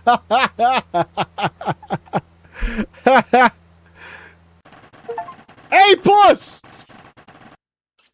Look at that! A plus, baby!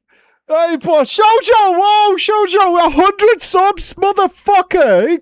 Oh, is he still here? Or was he dropping by on his way to work? Incredible sausage going on. Oh, thank you, Shoujo, if you're still here. And I hope to see you on Tuesday, my friend. That should be balling out. Thank you. Yeah, pay your license fee for that. So they're going to 54 months. Thank you so much. Oh, you're here. See you next week. Yes, sir. All right, how do you like my propaganda, though? That was pretty good, right? That was pretty good. Now we saw we gave him a fair chance. And we're not sure how it played out. We have received a generous bonus. We just earned ourselves a vacation, ladies and gentlemen. Government paid for vacation time. That's right. How those boots taste? Expensive. Mm-mm-mm. Mm-mm-mm. Government twat. Oh, you kind of... Okay, hold on. What was he saying all the way through it then?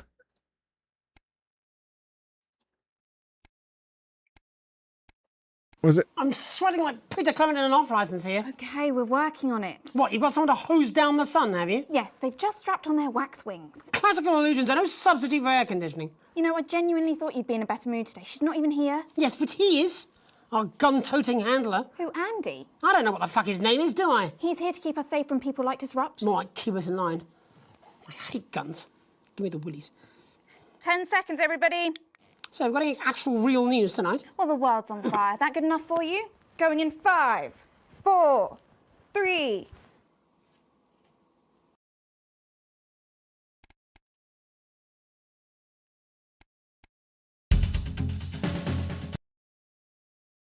Hey, be good show. We're trying to find out what happened back here. Let me grab a drink while this is happening. All this, and I'll be talking to some people with fascinating medical conditions, as well as one of the contenders in this year's Feline Football Championship, and her proud owner. That's all up on tonight's National Nightly News. And after that, I'll be asking my own thumb what it thinks about the global financial situation, as well as what 3 members of the general public think about how a nuclear reactor might work. Could you be a little more dismissive in your delivery? I think there's a viewer out there somewhere who missed it. Viewers? We still have some of those, do we? We do. We're A plus, baby. Jeremy, get it together. Don't give Bozeman any more ammunition. Oh, no, thank you. Coming back from the titles, quiet in the studio. I really best not. Let's on the beach. But first tonight, our team of correspondents has been dispatched to every corner of the country to see how the people of this great nation of ours are coping with this unprecedented hot weather. First, let's go to Megan Wolfe in Shining-on-Sea. I don't know if we can watch what happened at the end and see if he's dead. Megan, how's the weather there? It's absolutely glorious, Jeremy. Thank you for asking. Are you fucking kidding me? She's on a beach with a fucking cocktail with what looks suspiciously like actual news. Would you rather she was here with you? Because that's been going so well recently. No, I don't want that either. What I want is, well, never mind. Right now, I'd happily settle for a desk fan. Bozeman will never approve it. Do you know they have dinner together? Who? Bozeman and Megan, and Bozeman's wife, who is lovely, apparently. Who would have thought it? Bozeman managed to persuade some poor, hapless victim to shackle themselves to his ego. Your mic's still live. And I have met Bozeman's wife, and she is lovely, actually. What do you mean you've met Bozeman's wife? How come you've met her? I don't even know she exists. Because in the 8 years I've worked with you, I've never seen you attend a single workplace social event. That's right. Yes. That's Imagine right. The horror of spending an evening with your colleagues. I'd rather spend an evening with that fucking rapper. Do you remember when you used to be fun? Yes, it was about the last time we did the actual news, wasn't it? Before your lot turned into this shit. I'm sorry. My lot? Well, it's not my fault, is it? Why are you even here today? I mean, it's supposed to be your day off. I am not talking to you. I think he's, I don't think he's feeling too good. What do you guys think? This guy looks like he might be a bit stressed out. I'm just saying, he could maybe use a day off or something like that, you know, unwind.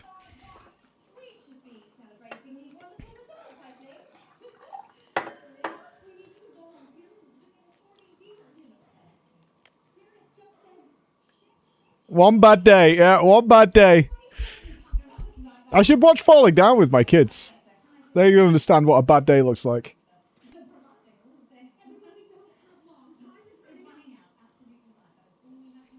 Go, go, go, go. Go! Is this okay? They're my cleanest overalls. Could you? There you have it, Jeremy. Proof, if proof be needed. It needs to be more cohesive. Everything is just fine. Yeah, they recorded a good bunch of footage, didn't they? Back to you. Megan Wolf there, attempting to do some actual news. Next, heads over to Robin Short, who's in Scritchford with some of the winners of this week's team membership lottery. Robin? Thanks, Jeremy. I'm here in Scritchford. Oh, he's with so Gary sad. Has anyone seen Jenny? Jenny? Jenny? Yeah, these are all one shot. Can I get a refill, please? I know you can hear me.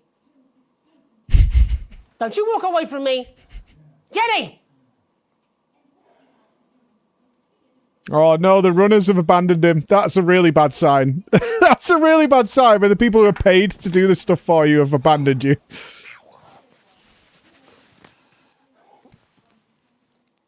Let's go to the end.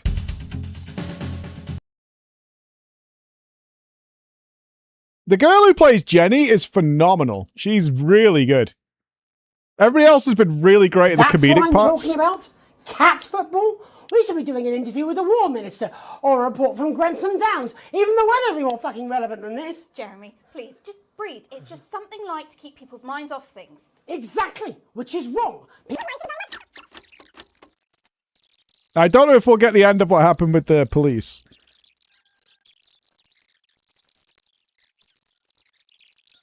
I think it's actually the next segment. Not a single person come to our fun run, and This has a sub-menu, so maybe you don't get it if you don't show it, so you have to replay the game. What do you mean they didn't play it? Why the fuck didn't they play it? Alex, what the heck is... Oh, Tom, you are coming! Yes! I messaged you yesterday, you fuck. You didn't reply. I literally texted you yesterday. What a dick. Fuck you, Tom.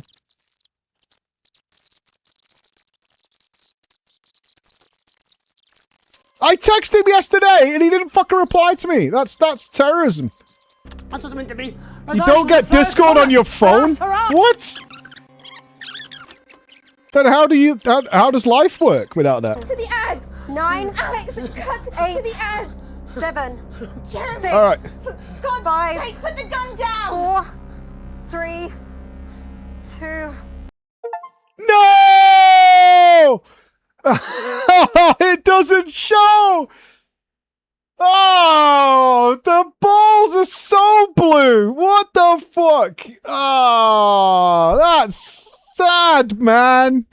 Alright, we might find out what the fuck happened, I guess. I didn't mean to blue ball you. That wasn't the intention. Oh, fuck me.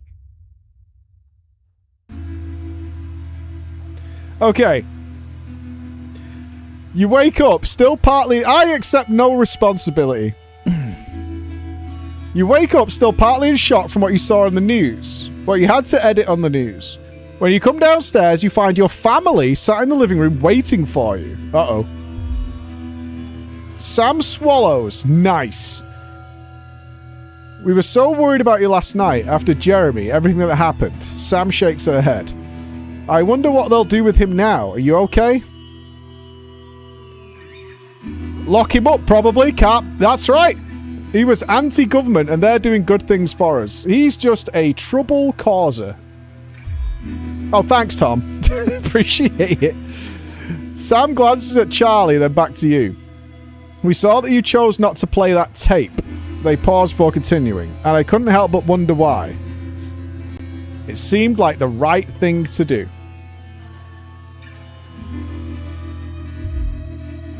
I think you did the right thing. Thanks, Sam. I mean, it was a crazy situation, but playing the tape could have been really dangerous, Charlie says. Thanks, son. You hadn't realised how much his support would mean to you. Look at this! I have brought our family together, although I think our daughter hates me. For what it's worth, Alex, I think you were in an impossible situation and somehow you managed to make the right call. Sam throws their arms around you. Nice. Only you were stuck in the studio having to make the call. No one criticizes what you did, and I'm proud of you. Thanks, wife. You take a deep breath and gather your thoughts. It's all a lot to take in. You're not sure you fully processed what happened last night, let alone what Charlie and Sam think about it all. You smile at your family, you're exhausted. Well, holiday time, right? Let's go to Tenerife! You didn't know how worried you were about it, but as Charlie makes a stupid joke and you all laugh, you feel the tremendous tension break. Sam rubs your back and tells him to put the telly on. Nice. I mean...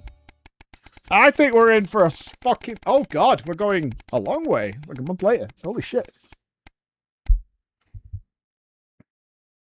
Holiday update. Just as you finish up brekkie, Sam comes in with the post. We got a postcard from Susie. I hope she's having fun on her trip. Sam's reads it aloud as you finish getting ready for work. So I've been... I've seen what feels like most of Urkistan, really cool place, but so cold. Hope Chippy enjoyed the gift, and before you say anything, yes, you're right to make me pack the extra socks. Nice. Next, we got the train to Konoslava, much warmer and loads of beaches to enjoy. I could have stayed there forever, but I had to head to San Palmerino before it got cold. I'm so glad we did. We probably got 1 or 2 more stops before heading home, but I'll be back in time for Christmas, I promise. Hope everyone's doing well, Susie. Awesome. My entire family is fucking A-star. Honestly, I don't think it could have gone better. I'm sure she won't die getting back into the country or something like that.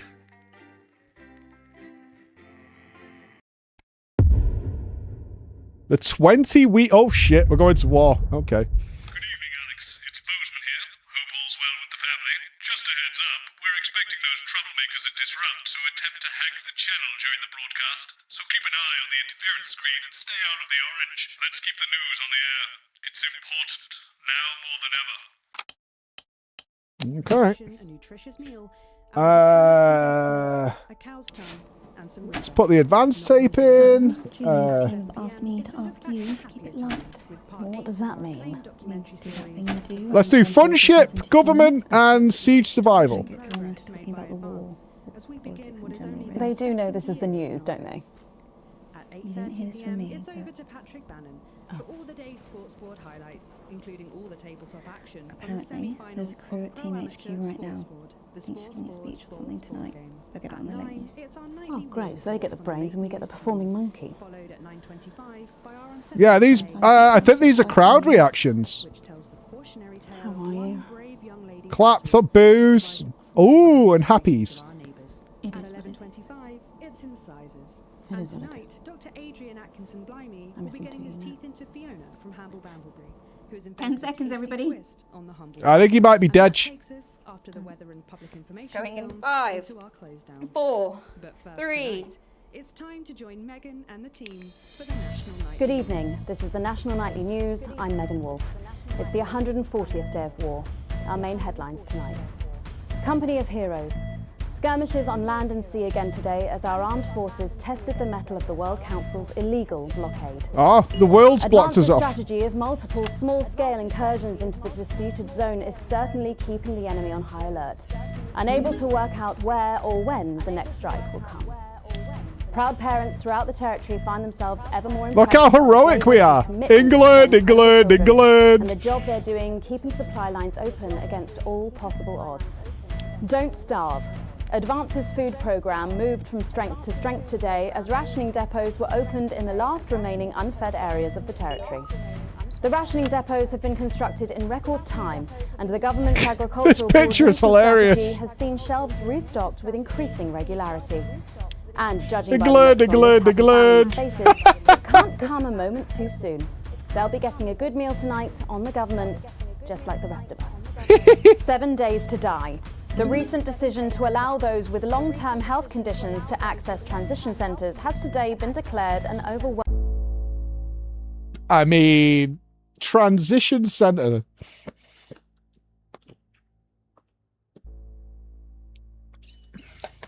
look, let's be realistic. What are you saying, oh God, for?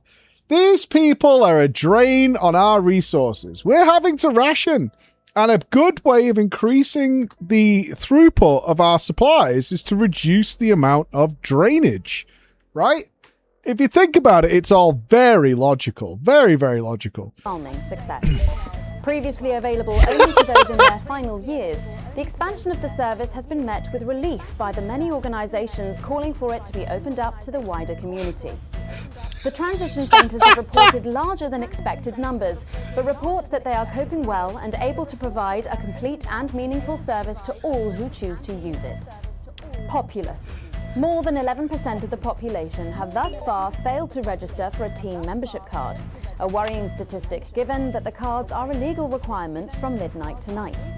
It's up to the other 89% of us to remind our tardy friends that not taking advantage of all the exclusive services available to cardholders is now, as it should be, absolutely criminal. It doesn't seem dark to me. It seems bright and happy. A attended protest was held today by struggling self-styled resistance movement Disrupt.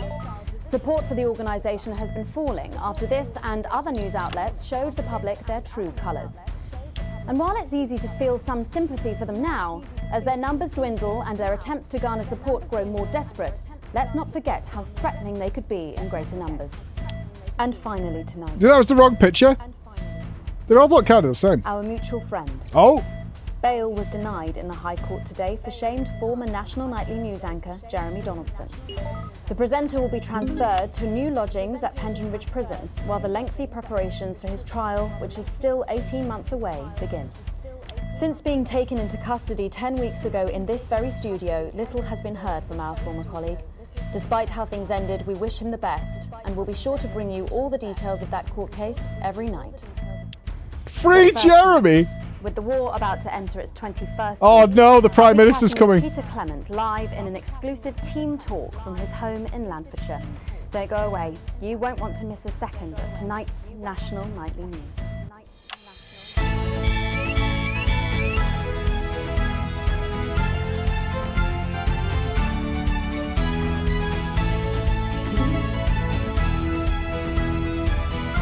I like our new intro sequence. This is fancy. Has Chris been working here? This looks like Chris's efforts.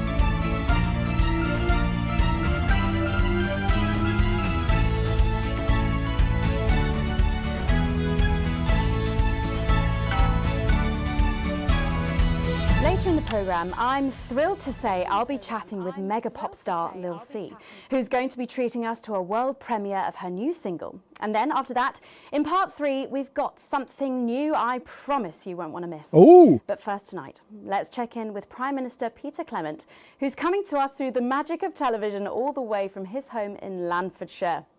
Are you receiving me, Prime Minister? Loud and clear, Miss Wolf. Loud and clear. Well, let's start with the obvious. What's that in your hand, Prime Minister? Cheeky cow. Cheeky cow. This is Alan James speaking for Disrupt. These days I'm beginning to feel the benefits. It certainly looks that way. Well, I made a promise to Mrs. C, and as my old man used to say... a promise is worth keeping? But something like that, only with assholes. So, I've heard from my sources that you and the illustrious Mrs. C plan to take your winter break somewhere a little different this year. That's right. We're planning a walking holiday right here in the territories, which is different for us because, like you, Megan, I've always been a big fan of those warm foreign beaches. Did you make this decision because of the blockade, Prime Minister? Well, no, that's a good question. Well, as you know, while the blockade has effectively restricted the flow of goods into the country, we and our neighbours have continued to allow unimpeded travel for business leaders, ministers and such. So, although me and the missus could theoretically go to that gorgeous beach I just mentioned, it just doesn't smell much like team spirit to me. After all, as my old man used to say, when life gives you shite, make shite pie. It works just as well with lemons and lemonade. I suppose it does. Prime Minister, maintaining a healthy body like yours at a time of national crisis must require some demanding planning. What's your regime and how do you go about it all? Well, the truth be told, it's all down to Claude, my infinitely patient personal trainer. He's the man with a plan. I'm just the prat with the fat.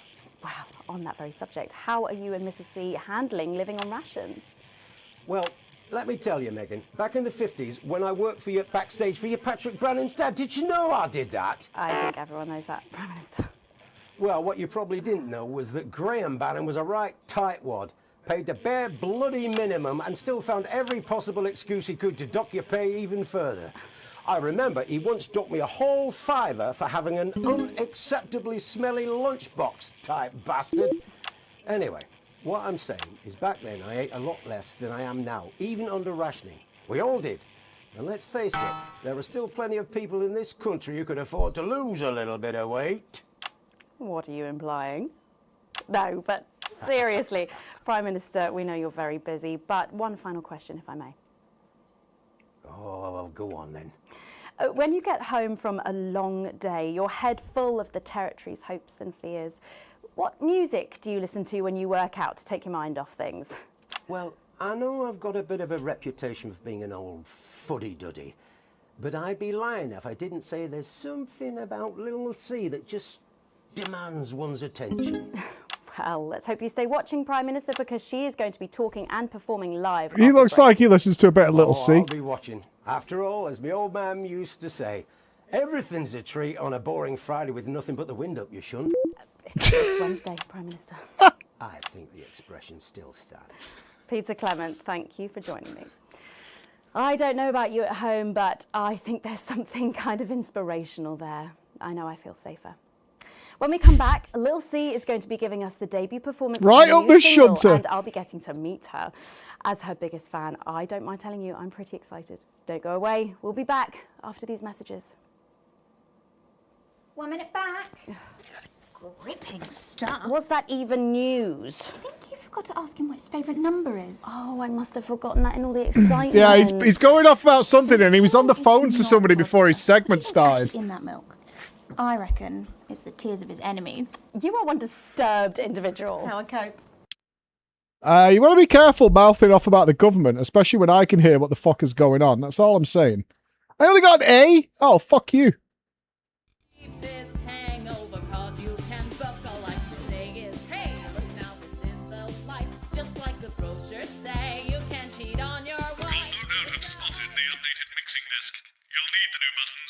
Sections.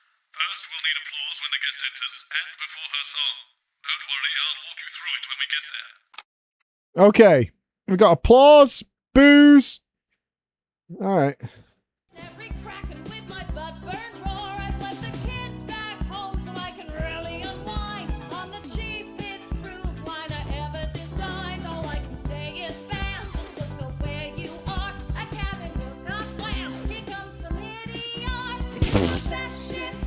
Hey, join our cruise and get chlamydia. It's our latest PREACHCON ad.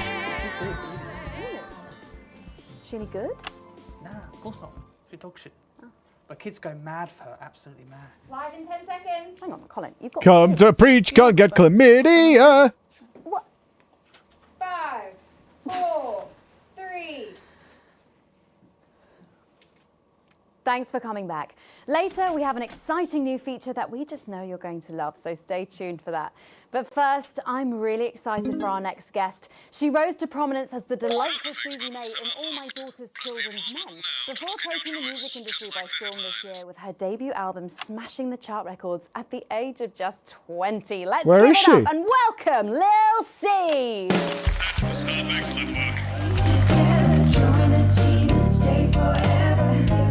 Oh my god, this is so chavvy. May I just say, you look incredible. Oh, thanks, babe. I'm doing this new regime and it really does work. Ooh, what's the regime? And my manager suggested it to me. It basically involves bathing in like cabbage water and then having the leaves sucked out of you while you sleep. Wow, is that healthy? Ooh. Well, look at me, Meg. The leaves are my only nourishment. Yep, they certainly are. Now, you'll have to forgive me, but I'm somewhat of a super fan, so I'm sorry if I get a bit starstruck. Oh, bless you. I've never actually heard of you before, so if you do get a little tongue-tied, I can always carry the interview. Oh, so your first album, F My Face Together, it hit shelves this summer and it just exploded. I mean, what was that like for you? bonkers, just so weird. I was in all the papers and the magazines. Overnight, I went from that, like, annoying little girl from that show to that, like, sexy little girl from that show. Wow. That must have been bizarre. Not really. It was just like any other morning. You know, get up at 5, go on a 4-mile run, have 3 meetings on my cabbage bath, but then only then was my dad actually talking to me. Oh, of course. I mean, the famed country singer, Billy Bob Jean Short. I didn't know you'd been estranged. There's nothing that strange about it, Megan. Okay, yes, he may believe that aliens told him to hate women, but there really isn't anything to prove that he's wrong. Uh-huh. So, this newfound explosion to your popularity, I mean, did that change your life? Well, I had to start wearing, like, nice underwear, you know, for the paparazzi. But as my manager says, best to make the most of it before I'm 30. Is that right? So what's the album about? So I thought it was about, like, how pretty and great I am, but actually it's about monetizing youth, I think, or about, like, promoting an unrealistic standard of beauty or something. Your manager again. Yeah, he says insecurity is an opportunity. Oh, do you think he'd be happy with you telling us all this? Telling you all what? It really doesn't matter what I say here. I'll do my dance, and then this part will all be forgotten about. Oh. Well, yeah, I mean, we're going to see some of those famous dance moves very shortly because you're going to be performing your new single, aren't you? Yeah, it's from my album Put It In My A Together and it's out tomorrow. So soon, after the last one? Oh yeah, I've actually released 2 albums since lunchtime and a clothing line during this interview. See, this is called Cry for Help and it's going to be in all the high street and retailer shops and it's out now. So girlies, you know what to do. Scream and cry until somebody gets it for you. Ooh, there she goes. Blimey. All these projects, they're keeping you very busy, aren't they? It must be tough. Yeah, it can get tough and I hate it sometimes and I hate myself. I just want to like cry into a bath of root veg. But then I think thousands of girls would do anything to be me, so I must be quite lucky. Well, you know you don't have to do this though, don't you? Yeah, I do think that sometimes. Most nights between like my 4th vodka and the 8th time a stranger slaps me around the arse. I think things could have been different, you know, like better. But I don't know. I love doing autographs and having somebody dress me and tell me what to wear. Did you always want to do music? Well, ever since I was a little girl, I did. I'd sit in front of the radio, and as soon as my favourite girl group would come on, I'd press record on my cassette. But then my dad would come in and tell me to turn it off and to go back upstairs and start practising again. Oh, sorry, is your dad your manager? Yeah, which can be tough. And sometimes when it gets really hard, he'll say, "Make Quagler proud and you might just survive childbirth." Well, you know what, despite anything, you'll make me proud. Oh, if only your opinion was as valuable as his. And on that dramatic note, you're going to be singing your song for us soon, aren't you? Tell me about it, So it's called These Babies Gonna Bring You Home, and I actually got sent the lyrics in the car on the way up here. But you know what, it's actually all right. And don't worry, all my work is team approved. All right then, well, you can go and get ready for that. We'll see you in a little bit. It was a very specific type of pleasure to chat to her, and I just can't wait to hear this. Oh, so here is Lil C with an exclusive first performance of her new track, These Babies Gonna Bring You Home. Take it away.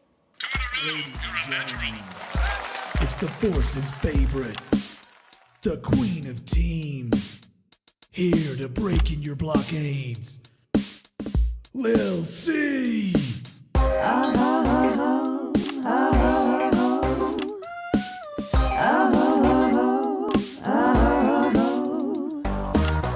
Oh baby, can't you see I'm hungry? There's a place in me that's empty. I want that meat you're packing, only you can fill that crack in me. I'm under siege, so come and free me. Ain't no disruption here, boy, I got no agenda. Just want the team and me, no dirty foreign member. Don't stop the morning drill, there's holes in me that ain't been filled yet. I only scream this loud when you do your country proud. Oh, hold!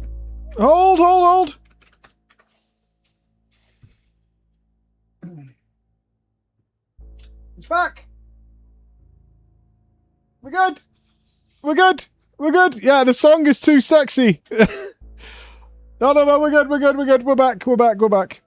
I ain't no vicar's daughter, common skirmish on my border. Quick before I get much older, tie me down and pull me like an enemy soldier. An enemy soldier.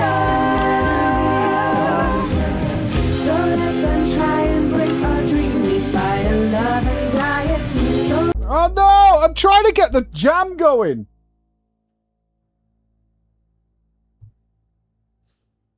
Every time I pause, it comes back to life. Okay, it looks fine again. Yeah, I'm not editing my own stream. It's all good. It's all good. I wanna see some action, so come and break my sanctions.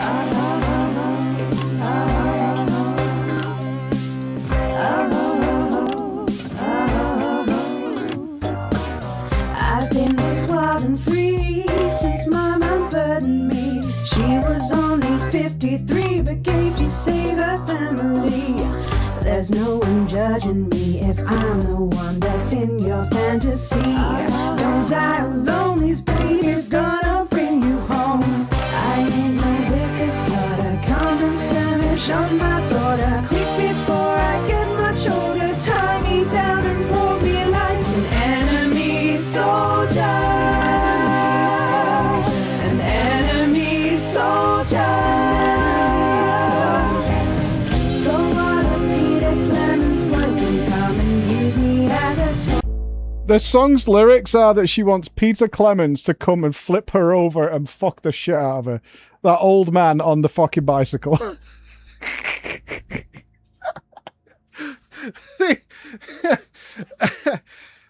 This is an actual bop. #1 single is this fucking 60-year-old man's gonna come and flip me over and fuck the shit out of me. Enemy soldier.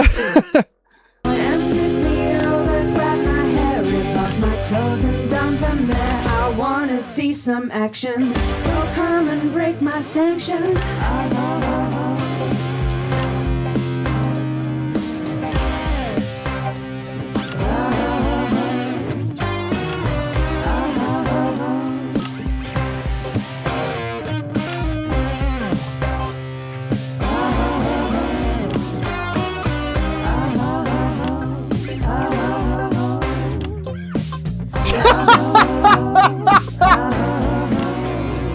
I had to get that react shot in.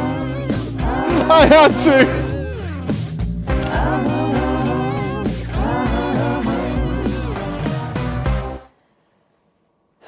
Well, if that doesn't distract you from the world outside, I don't know what will. That is the most incredible react shot I've ever got. Well, for that's doing so that, good. Don't go anywhere. After the break, we'll finally be revealing the new segment of our show that we just know you're going to love.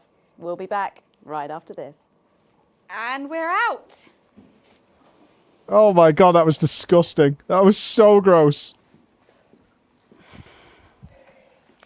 Can I just say, thank you so much for letting me do this. It really means a lot to me, you know. Yeah. To be able to promote myself on such a mainstream platform like the news. Well, don't worry about it. And you know what? Good luck for the future. Take care of yourself. This industry can be crazy sometimes. Watch out for that father of yours, won't you? Oh, no. I manage myself. It's just, you know, for the public to have that certain perspective of me. You know what it's like. Oh, right. And Michael? Michael? What about Billy Bob Jean Short? Is he? Oh, my dad. He's such a sweetheart. We both had the same agents, you know, like it just made sense. Both of us for our image together. Wow. And Michael, I want to see the revenue share for the clothing line and get me a G&T before my meeting with the lube guys. If they say for your pleasure, I'm going to start needing it. Clever girl. Clever girl. That is... section will need you to use all 4 of the sound effects to help things along. Try and pick the most appropriate one at each given moment. The actors can't hear what you're doing, so they'll be trusting you to make the right choices. Exactly 12, as it said in your rider. Do I look like the sort of person who counts things? No, not anymore. I'm better than that now. I'll tell you what, just keep adding flowers until it feels like 12. Got it? Absolutely. Yeah, the Welsh. Jeff Algebra is top tier.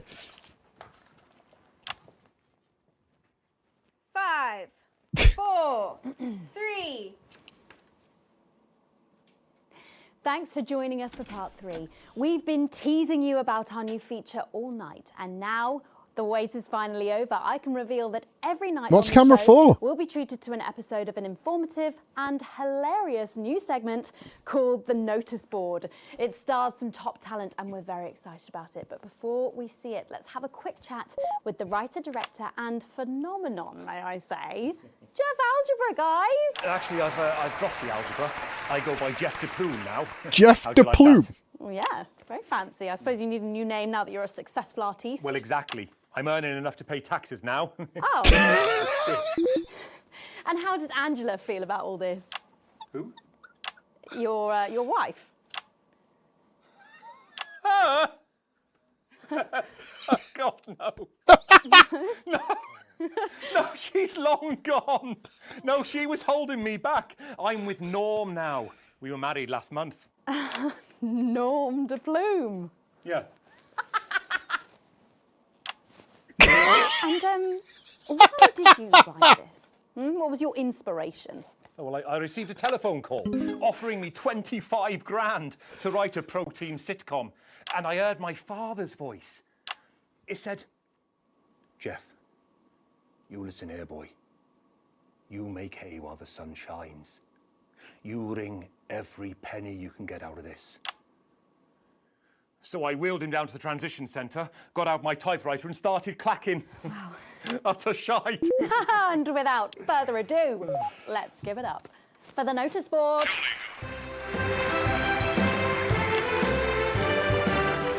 The notice board. All right. This looks hype. Excellent, you're a natural. Keep it up.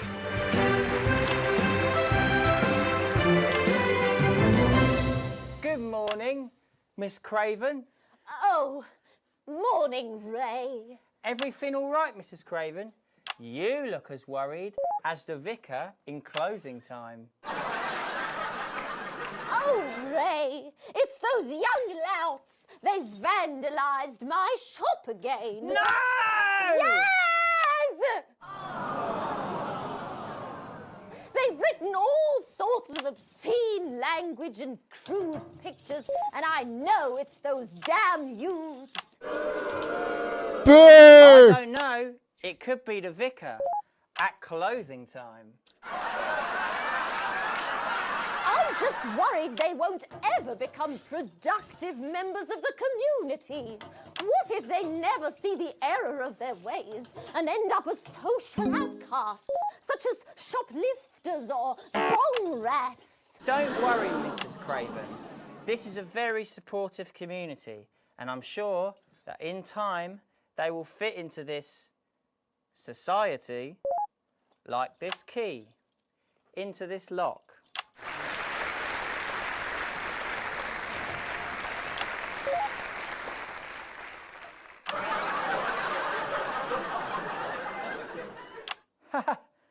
See? Works like a charm. What a lovely way to put it, Ray. And just like that, we can unlock their future. Yes, yes. I'm making some good television here. Look at all the letters in my collection today.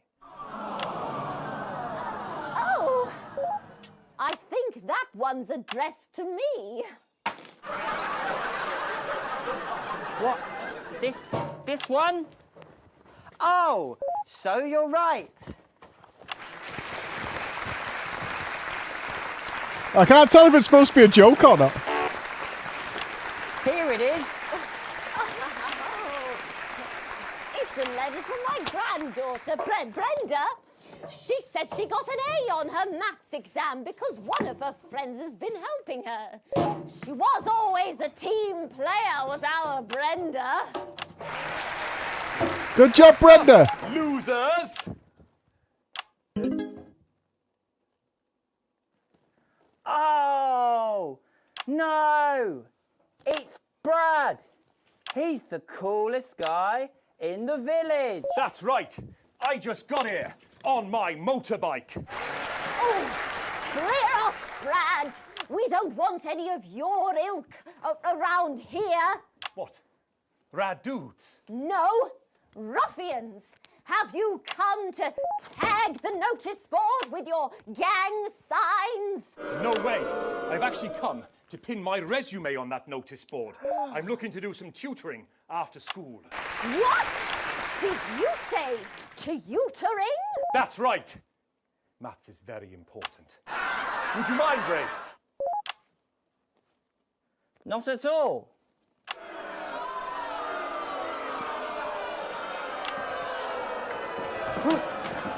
He broke the notice board. So you, a young person, have been spending your time helping others and not just urinating on churches or huffing glue?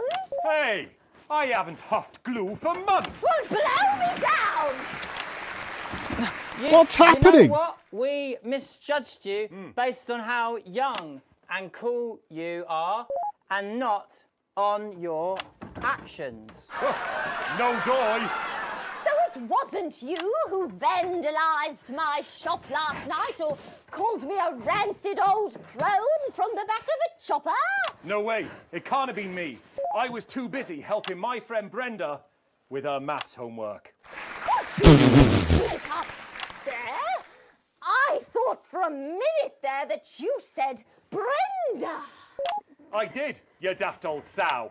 Did you hear that, Ray? Oh, yes, what a wonderful surprise. I now respect you as a man. Put her there, Ray. Oh, what the heck? Give us a hug.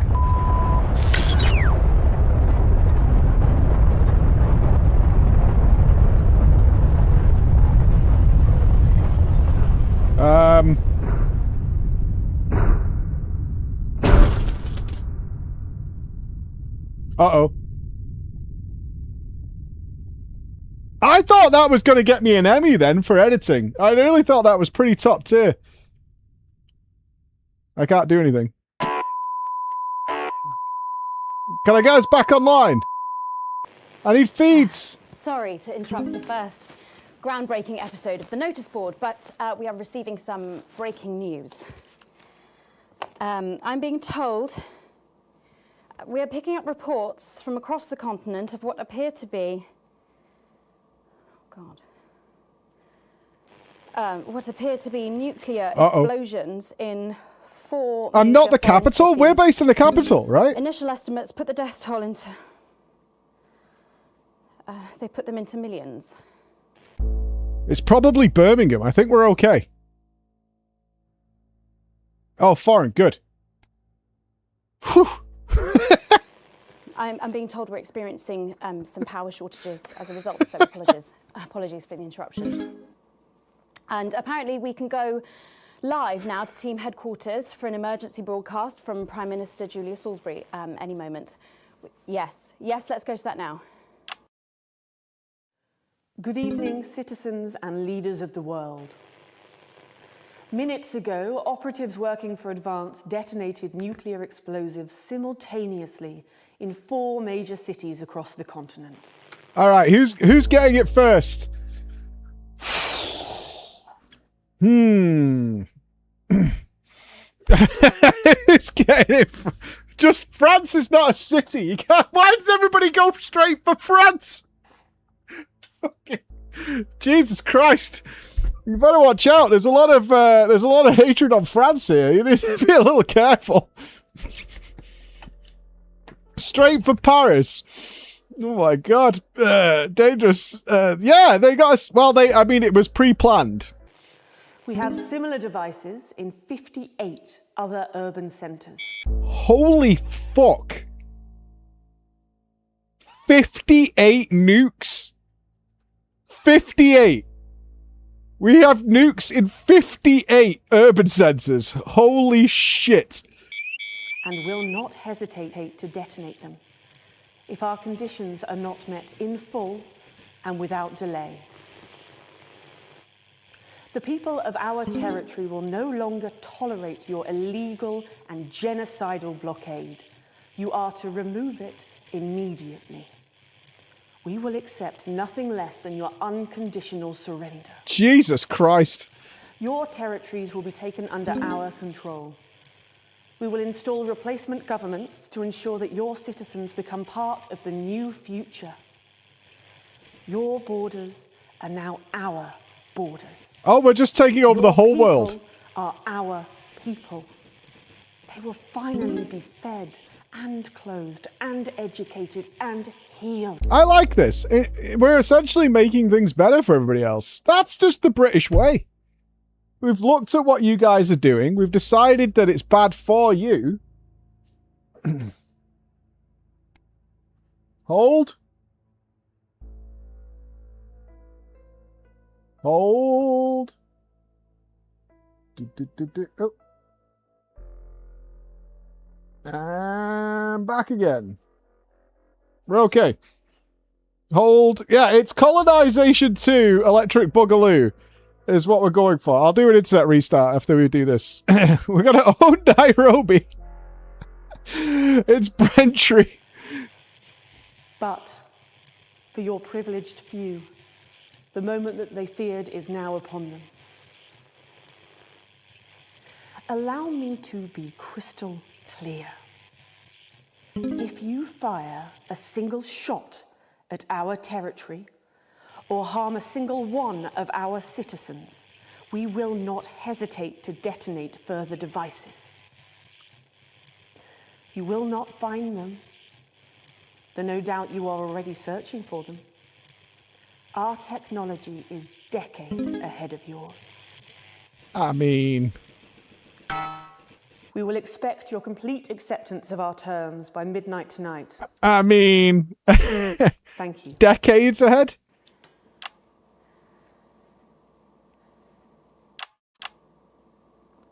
Megan, Megan, go! I don't really talk about my personal life in my job. It's not relevant or important. So many of you may be surprised to learn that I have a brother. His name is David. And right now, I can't get his stupid face out of my head. He's a researcher and he's currently traveling the continent for work. And I don't. I might have to censor you here, Megan. Right now. And I should imagine that there are many of you sitting at home tonight digesting this news, and you also have loved ones on the continent. In Urkistan, or Havia, or San Palmerino, or Konislava, which is where David was when I last spoke to him 3 days ago. So when I tell you I know how you are feeling tonight, believe me, I do. I remember my daughter, but I also know that she's no Charlie. There's a flow to events. I see it every day here. I've got a spare kid. We're all right. I know that although tonight it feels like we may be in a time of fear and darkness, we may actually be at the break of a new dawn. We don't know that yet. We can't know that yet. But together we will find out. And I will be here every night, feeling what you are feeling. And with your help, bit of self-promotion, Megan. Appreciate it. To that brave new world. My name's Megan Wolf. Let's make tomorrow better. And we're out. We've got people ringing around, but the telephone networks are overloaded. Okay. We'll find him. Do we know exactly which cities were hit, or? Megan. We will find him. What's this wee shit? What are you going to do, Jenny? Fucking Google him. A+. Yeah, our daughter is giga dead, right? But again, we have a backup. So I think we're okay. I do want to see what the Prime Minister was saying before he went live. I wonder if he was talking about the nukes.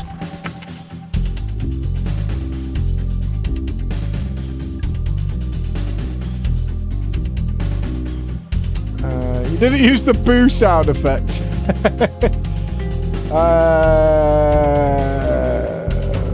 Where? Ooh.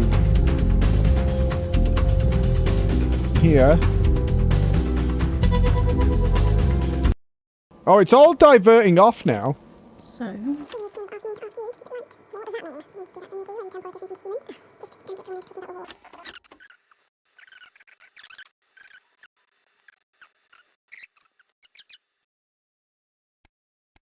Oh, there we go. Peter Pedals.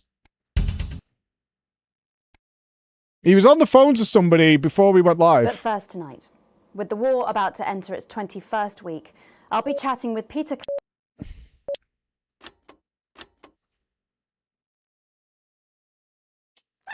Your people are telling you. Just listen, Ivan. I don't care what your people are telling you. If something were happening, I promise you I would know about it. Because I'm the fucking Prime Minister, Ivan. And the size of my penis is really not relevant here. Julia and I have no secrets from each other. None. And you're like man who thinks he's in horror movie when you're in a rom-com. Relax, mate. I'll see you at the Peace Summit. We'll get... Do we think he's lying, or he actually didn't know and Julia didn't tell him that she'd had 62 fucking nukes spread out across the fucking continent? You think he's lying? All this sorted out and you'll be back at the Grange before you know it. I think he's fully out of the loop as well. I think he's just a fucking dumb lout that's supposed to connect to the common man. 10 seconds, Prime Minister. Right you are. Gotta go, Ivan. Love to the mistresses. He said something immediately after the interview as well.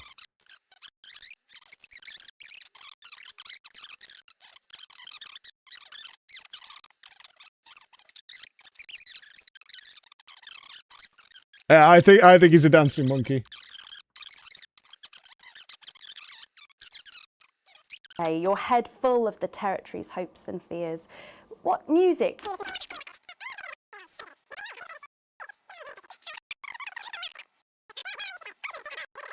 Day, Prime Minister. I think the expression still stands. Peter Clement, thank you for joining me. And we're out. Well, that went well, I thought. Nary a swear word in sight. Right, you lot, I better fuck off then. Me and the missus have got a long, hard night with a 2,000-piece jigsaw. Christ, back in me drinking days, the thought of a night like that would make me want to remove my own bollocks with a pair of rusty pliers. But right now, I can't think of anything else I'd rather be doing. Hold on to the ones you love, son. That's the trick. As my old man used to say, when the flaps start wobbling, it's time to put...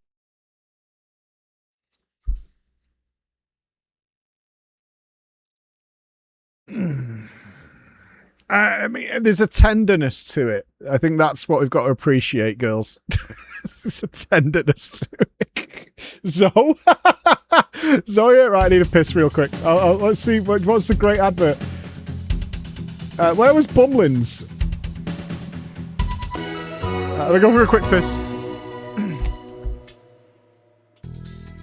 This summer, your little ones deserve a treat.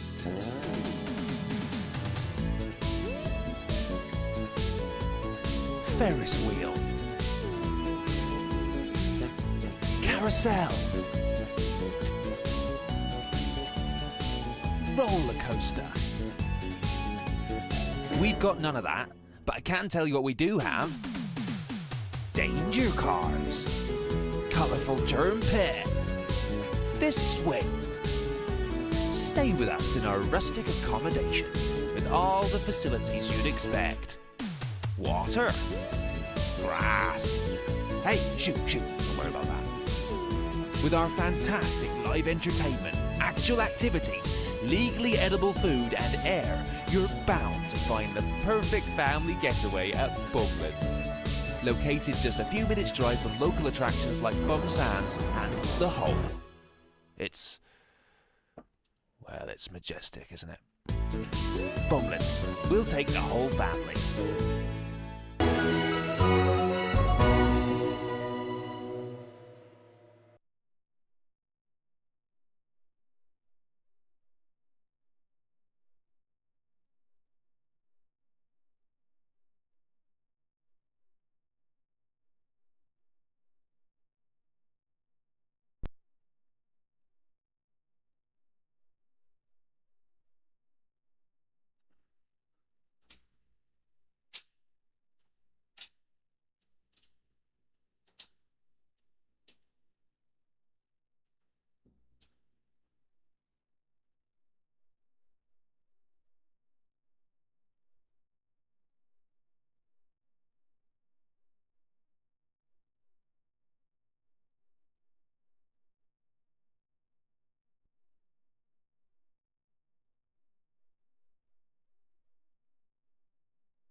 My boy Illidan was getting attacked.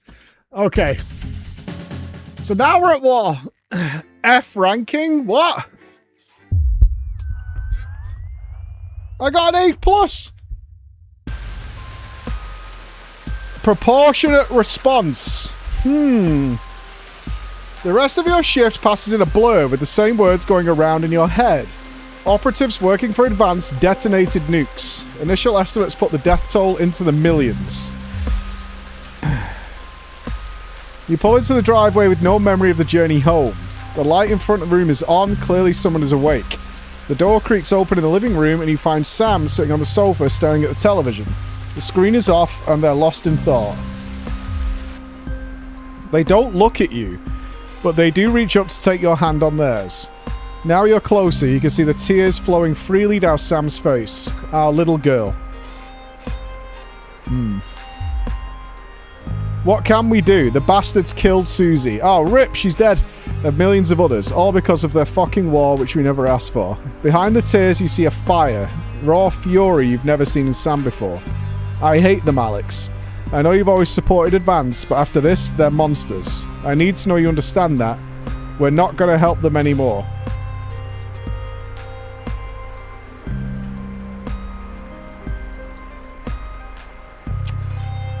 See, this is where you've got to double down. It's the bloody foreigners, Sam. They brought this on themselves with their blockade. Yeah, Advance did what was necessary. I'm glad that we're prepared to do what was needed to protect us all. I'm sending it. Sam lets out a faint sob as they stand and walk over to the mantelpiece. If our family doesn't matter to you, then what's the point of any of this? They pause, picking up a photo of your wedding day. But before you can respond, you duck and shock as Sam hurls it, metal frame and all, in your direction. I want you out of my house. Get out, Alex. Let's look on the bright side. We've got some cash in the bank. No, you didn't, Shrekky, because I knew you were going to do it, so I paused you, fucker. You quickly leave the living room, shutting the door behind you just in time to hear another object shatter against it. Am I wrecking families? Just my own. And to be fair, they weren't very nice. You stop, back to the door, waiting for the sound of more projectiles being thrown in your direction. Pretty sure this is my house. I ain't going anywhere. All you can do is hear Sam cries, muffled behind the wood. In silence, you grab your keys and head out into the night without any word where you're going. It'll blow over soon. That's right, to the Winchester, gentlemen.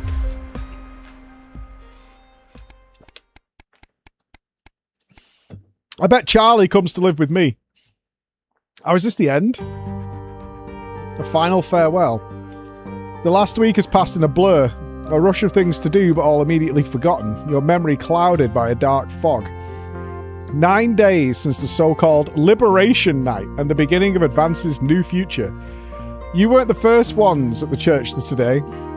You were staggered by the number of people who have come to mourn with you. Everyone here for the same reason, sharing the same pain, the same sense of loss. It's written all over their faces, much as it would be on yours. You step away needing space. Your daughter, gone. Sam hasn't spoken to you since that evening. Neither of you have been willing to back down, but right now it's hard to feel like that's important. Your only thoughts are of Susie. There hadn't even been a coffin to bury. Well, I mean, she got irradiated, right? She went out like Sarah Connor. Who's Susie? Who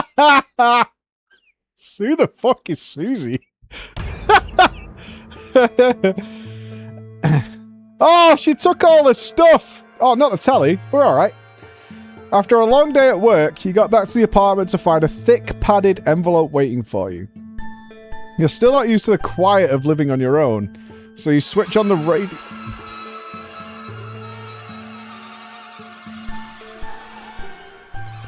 So you switch on the radio as you sit at the kitchen table to examine it. Carefully, you break the seal. Divorce papers. For the attention of Alex, we write to inform you that Sam has instructed to begin divorce. Your stomach drops. You'd hope this separation was temporary, but apparently not. You look around your studio apartment and think of Charlie. You've already lost Susie, and now Sam's trying to take your son away.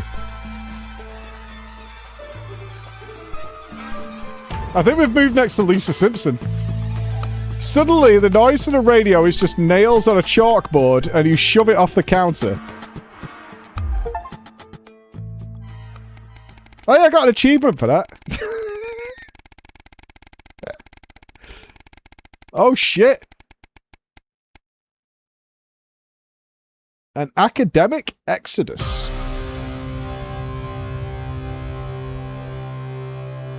It's seemingly an ordinary morning, but as you get into work, you find a small crowd gathered in the break room.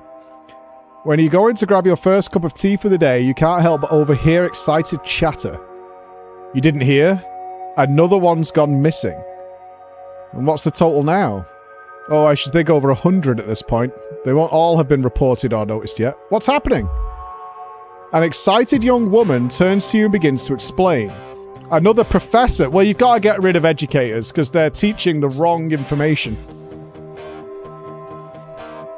Yeah, you've got to get rid of you've got to get rid of the well-educated. They're only going to ask questions. A professor went missing from Queensview University. With all other disappearances over the last year, scientists, doctors, and researchers. She pauses before lowering her voice to a whisper. It's clearly Disrupt targeting the people speaking out against them. I even heard Advance are struggling to prevent further. A deep, familiar voice interrupts you. What's going on? Oh, it's got to be Dr. Bossman. Bossman clears his voice before continuing. I've told you before, I don't want to hear about these so-called disappearances. Come on now, people. Advance have been very clear that they're nothing to worry about. Bro, 100 people have gone missing. Don't worry about it. It's fine. Just try not to think about it. It's all good. Come on now, people. Which means they're not our problem. And unless they start classing cappuccinos as intellectual, I don't think anyone here has anything to worry about. Best get back to work. Bossman holds up a hand to keep you as everyone else leaves. Look. Between you and me, this leave it alone malarkey comes from on high. It's out of my hands. I would appreciate if you would refrain from talking about it further and make sure the news is in line with that school of thought. He gives you a pat on the arm and a smile before leaving to carry on with whatever it is he's doing during the workday. It seems that for better or worse, public ownership is now in full swing. Yeah, I mean, I'm already like double, quadruple. I'm like sextuple down. Easy game.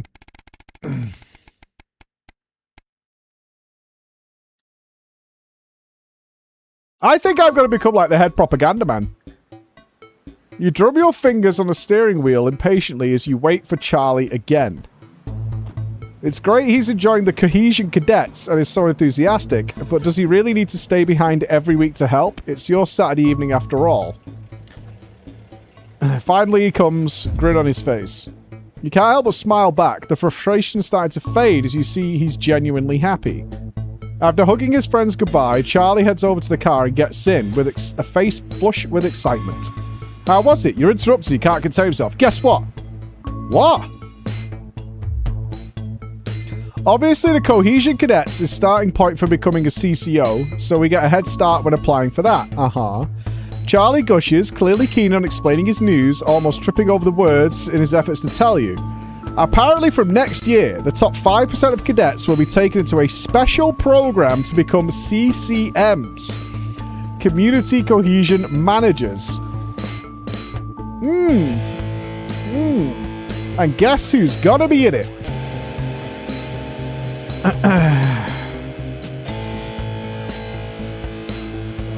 Awesome. This is awesome. With a grin from ear to ear, he sits back in his seat. I'm so glad. You chuckle. I think a celebration is in order.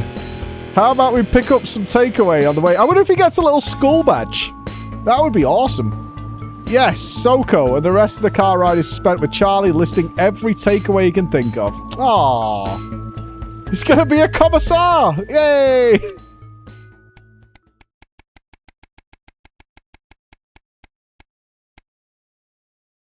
hands. Yeah, hands. Oh God, a spark to light the flames. You've taken to waking up early on the weekends. Living on your own has meant you've needed to keep yourself busy. It's hard not to miss the hustle and bustle of the family home. You flick on the telly and grab breakfast. Breaking news. Reports are coming in from across the country that large swathes of farmland went up in flames last night, as part of what the authorities are calling a heinous and well-planned act of terrorism by they're disrupting the food supply? Oh, he's not going to be in the Gestapo. Turn up the volume.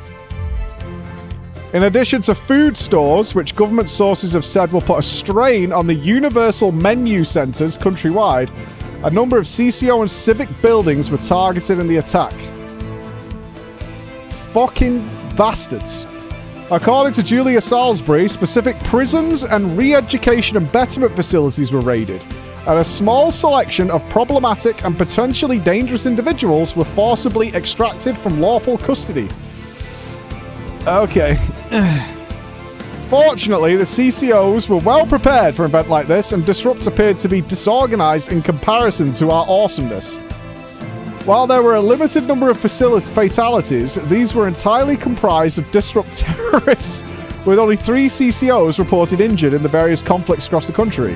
A significant amount of Disrupt activists were arrested and incarcerated, awaiting transfer to a betterment center. More on this as the story develops. Left in the silence of your studio apartment, you think about the Night of Fire.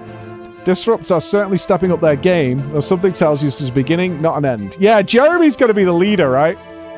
Hopefully the family is okay. Oh, fuck my family. Fuck you, Sam. Betrayer. Disloyal.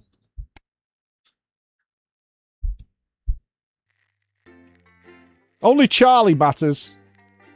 And other child. Oh God, the uprising. A year and a half since Liberation Night. Can you hear me? Alex? Oh, not again. Are you receiving? Calling. Come in, Alex. This is Alan James. Hi, Alan. The revolution starts tonight, Alex, and to be frank, we need your help. I know you've never been that sympathetic to our cause, but since the bombs, well, you've seen what happened. They have to be stopped, Alex. You know it in your heart, and tonight, well, it might be our very last chance. Play our tape at the second break. It's on your right. And please, when I hack in, let my message reach the people just once. I'm trying to turn it off. Before advance can't be stopped. So? So what? How's he doing? How should I know? What, you haven't heard from him? He's a wanted criminal, Colin. So's my nan, but she never misses a birthday. Your grandmother's on the run, Colin. Yeah. Armed robbery, resisting arrest, double homicide of the same bloke. She's a right laugh. I hope he's all right, though. No, he's got this far, and your brother was fine. Going in 10 seconds, everybody. I wonder what they're doing to him. Annoying him, probably. Not probably, definitely. Going in 5, 4. Let's have a good show, everybody.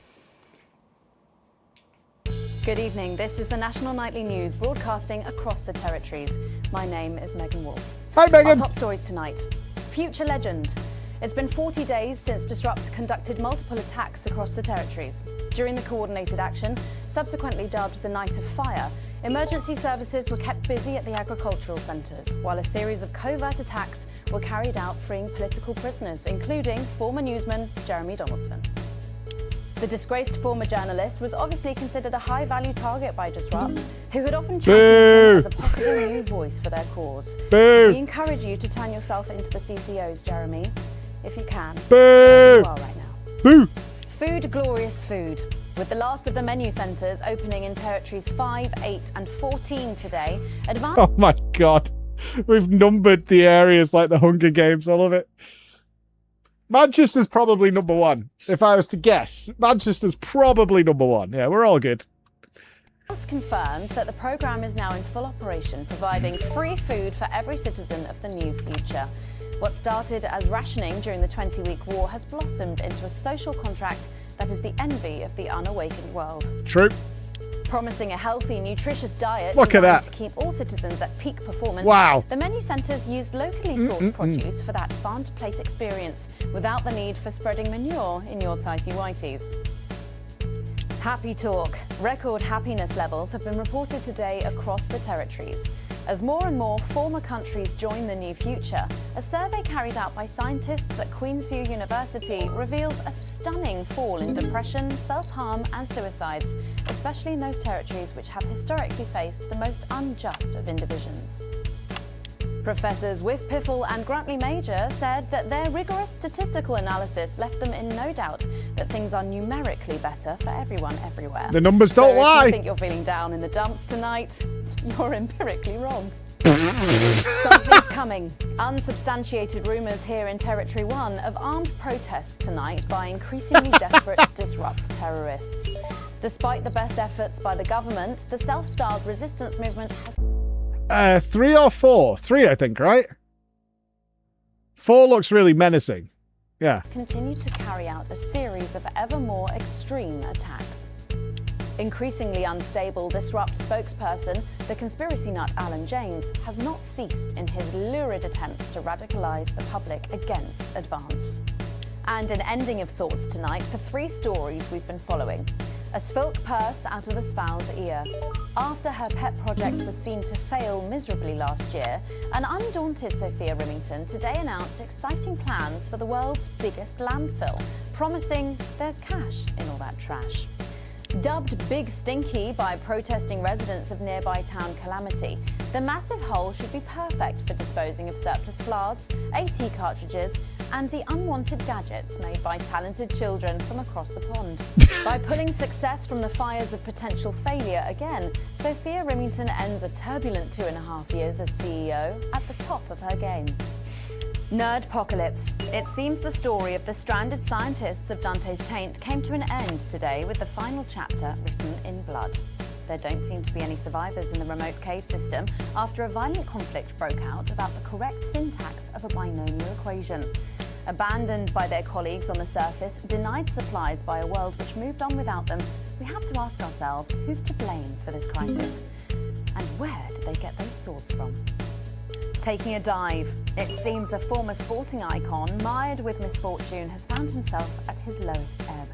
Johnny Hamsleeves, who was once paid thousands a week to play at national level, has wound up sleeping rough on the streets of the capital. Speaking this morning, he said, "I don't mind too much. I always like the outdoors, and you're never too old for the Pigeon League." All that. Gotta look on the bright side. Trip to Dangly Parks for the notice board. Oh, we've got another episode of the notice board. Sick. In town. That's all coming up on tonight's National Nightly News.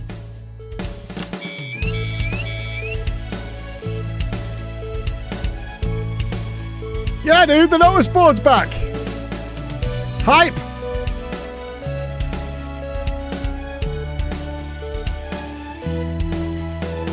I'm surprised we're allowing the homeless. It feels like an unnecessary feeding situation. You know what I mean? We could probably save some resources.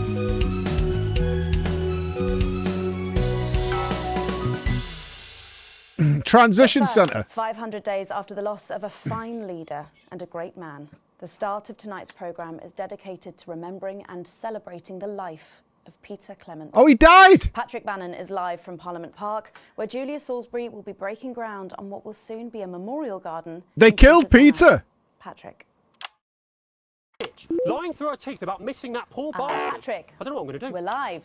Because I'm not being funny. Things were better with Peter, weren't they? Patrick. They were, and I don't mind saying it. They were, because he held her back. But now there's no stopping her. Hello, Patrick. We're Of live. course, can't say that, can I, Francis? No, not with public ownership. No, with public ownership, you can't say anything these days. Sir. No, she's lost it, mate. She's completely off the rocker. I heard from an aide that... Hello, Megan. You join me here live from the what? Oh. seems like we've lost some signal there for a moment. Well, we will be going live to that groundbreaking ceremony just as soon as we can get Patrick back. I was not expecting Meanwhile, that. let me just say, I think the memorial gardens are going to be gorgeous. I've had a sneak peek at the designs and Alana Marsh has done a fabulous job. Oh, okay, all right, it seems like we have got the signal back. We can now go live to Patrick Bannon in Parliament Park. Patrick. Thank you, Megan. I'm Patrick Bannon, and we are indeed live here. Apologies for He's the been taken technical away. difficulties there, but any moment now, Julia Salisbury will step out on stage behind me. Alex, Bozeman here. The boys in editing have just informed me that the eulogy footage isn't fully cut together yet. You're going to have to do it on the fly. For goodness sake, make sure you make it look good. Slowly gathering since All this right, afternoon. I got this. We can undermine them here and help us win hearts and minds. Make them look bad, Alex. Really bad. Never. And it seems like the ceremony is getting underway. Here is Prime Minister Julia Salisbury, the picture of elegance, to begin her address. Good evening, fellow teammates and friends. 500 days ago, all of our lives changed irrevocably. Still reeling from the triumphs and tribulations of Liberation Night, another great loss befell the people of these newly united territories. The loss of a leader, a statesman, a dear friend, and a hero. Peter Gordon Clement. Peter's death at the age of just 62, of course, announced by the team on the 24th of December, just 6 weeks after Liberation Night. Born to a working-class family on a housing estate in Rotherham, Peter first trained as a carpenter before getting his start on television. First moving and building scenery, and then developing into the personality that we all knew and loved so much. Just the Job first hit our screens over 25 years ago, running for 11 series, winning multiple awards, and charming audiences up and down the country. Peter taught us, all of us, not to be content with the way things are, not to accept inequities, no matter how small. But he also taught us what it took to fight them. Courage, integrity, empathy, and hard, bloody graft. Across a career spanning 3 decades, Peter Clement was known This for feels his so including toxic. Wake Up, It's Saturday, and much later, late night chat show PT, which at its peak drew millions of viewers. Peter was by no means a saint. Trust me, he once told me he had more regrets than he'd had stolen dinners. He always did have a knack for a turn of phrase. But it speaks to the strength of his character that he chose to share with us his mistakes alongside his achievements, his faults as well as his talents. Peter had the heart to give it all he had for the people of these united territories. Famous for his potty mouth, it's estimated conservatively that Peter Clement uttered over 1.5 million swear words during his career, though some sources put this figure well in excess of 2 million F-bombs alone. Gripped by illness as he was in the weeks and months leading up to Liberation Night, he wasn't the man we loved. But his eyes still twinkled with that familiar joy for life, that spark of wit and wisdom of a life lived for others. Prime Minister Clement, of course, died from apparent liver failure after suffering from the long-term effects of alcohol abuse. I first met Peter nearly 20 years ago, moments before I was supposed to give a speech. Not unlike this one, actually. Only I'd spilt coffee all down myself, and I was young, nervous, desperate to be liked, and from behind me I heard, "Christ, pet, you've either pissed your kecks or sprung a leak, but either way you got a problem." And before I could even say a word, he'd stripped off his dry trousers and insisted I took them. That was the sort of man that Peter Clement was. Kind, compassionate, sensitive, a brilliant thinker, a natural leader, but mostly a good man. This is quite awkward to edit because each clip keeps moving between like something good and bad. Of ours, so beautiful and new. This shining beacon. Maybe you could edit more in our favour next time. Things are about to get started. Fuck off, Alan. Another chance to control the impression the public gets. You'll know when, Alex. The future he forged, the boundaries he pushed. What? There's nothing else to show. To me, don't you fucking tell me to change angle. It's just a speech. At the back of the conference. It is my great honour to give to you the Peter Clement Memorial Garden. Should we see if we can get a countdown going? Everyone with me? 10, 9, 8, 7.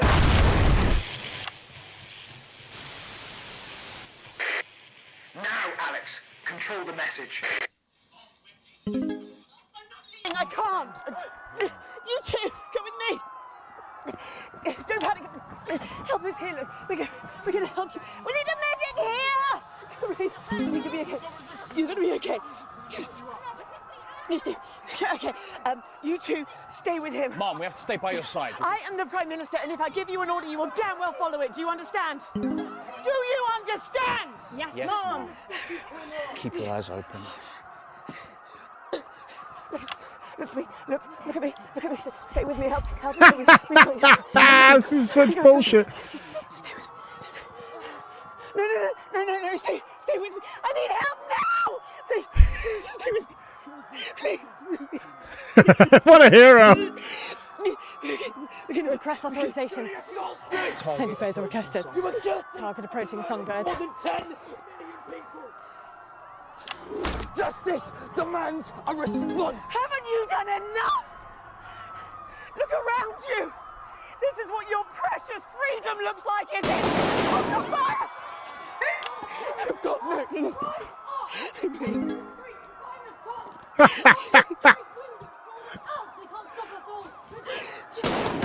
Lower your weapons! Mom? I said, lower your weapons now! Centigrade authorization was granted. None. This is really fun. Can't you see? Will you turn that off, please, sir? I said, please turn that off. Shocking scenes from the That is hilarious. on the national nightly news, and our apologies to any of our viewers who might have found this evening's events upsetting. Is it distressing to show people getting shot on television? Bringing you the raw, unedited truth as it happens, and we make no apology for that. I can hear gunfire outside the building. We'll update you on the latest from this disrupt attack later in the programme, but when we come back, it's time for happier pursuits, and you know what that means by now. Don't go away. We'll be back after this. Alex, If everyone's I don't know safe, what we'll else to go. say. I need your help. Fuck off, Alan! Fuck you, Alan! Shh. Fuck you, Alan! Different tonight. This is the big one. Great. So there's a revolution happening outside, and we're off to dangly fucking parts. That's journalism, apparently. Can we get set for the next sequence? It's Crazy Neil with another steal of a deal. We got sticks. We got sticks that do tricks. Crazy Neil's back. This is my young niece, Felicia. Small, nimble, agile. She can get through a dog flap, cat flap, rabbit flap, rat trap, mouse trap. All you gotta do is feed her once a day. She'll eat anything. Scraps, food off your plate, food out the bin, dog food. This is a steal of a deal to have a family member stealing for you by Crazy Neil. We got sticks. Buy our sticks. Buy our motherfucking sticks. We've got empty toilet rolls. Some are crushed. Is it weird I just went to try and censor Neil? Cardboard. Some of them are just grit in a bag. Alex, during this next section, a cameraman working in the newsroom who's one of us is going to get a coded location out. We don't know yet which camera he's on, but if we find out, I'll let you know. Just keep your eyes out for the fist and try and keep it on the air for at least 5 seconds. Our operatives will do the rest. Megan, this is your new makeup artist, Craig. No. What? No. No. 10 seconds, everybody. Sorry, Craig. It's a no. Okay, No. We are going in 5, 4, Oh, did you see Craig walk off? Oh, Welcome back to the no. National Nightly News with me, Megan Wolfe. Very shortly, we'll be heading on over to the final episode of what has quickly become a hugely successful feature, the notice board. But before we do, let's chat with Philippa Radon. Tell me, why do you think the public love the notice board so much? It's real. There, I said it. It connects with people. You know, people look at us and they say, those are real people struggling with real problems. That's a really interesting point. Yeah, I mean, I was saying to my PA's secretary as I got out the limo, I was saying... My PA's secretary. To Okay. see normal, authentic people like them on TV. People like you. Yeah, precisely. Right. Unfortunately, then I was interrupted by some dreadful wretch who wanted an autograph, but a swift kicking from security soon put him back in line. Yes, well, Fucking it's pause, really good that our right? screens are filled with such relatable stories. So the notice board is coming to an end after a sensational time at the top. What do you think has made this show so successful? It's a combination of so many things. My hard work, my talent, my look. Wow, we really have a lot to thank you for. Hey, hey, hey. You're welcome. I just heard our man's on camera for. I have a real sense of responsibility now. You know, a sense I've been entrusted with something precious and that I should use that platform for good. Yeah, I think that's really important, that we should use this platform to do good in the world. I agree. That's exactly it. So I've decided to... I can hear machine gun fire. You blew that one, Alex. See if you can get a message to... Better access to education, or reducing child poverty. Oh, no, by adopting as many as I can get my hands on. Oh, okay. How many children have you adopted? Oh, we're well into the double figures now, Megan. I stopped counting in the late 30s.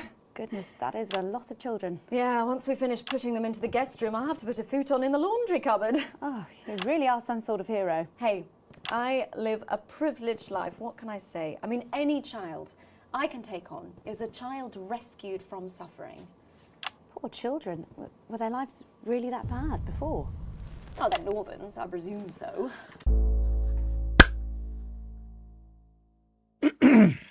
Okay.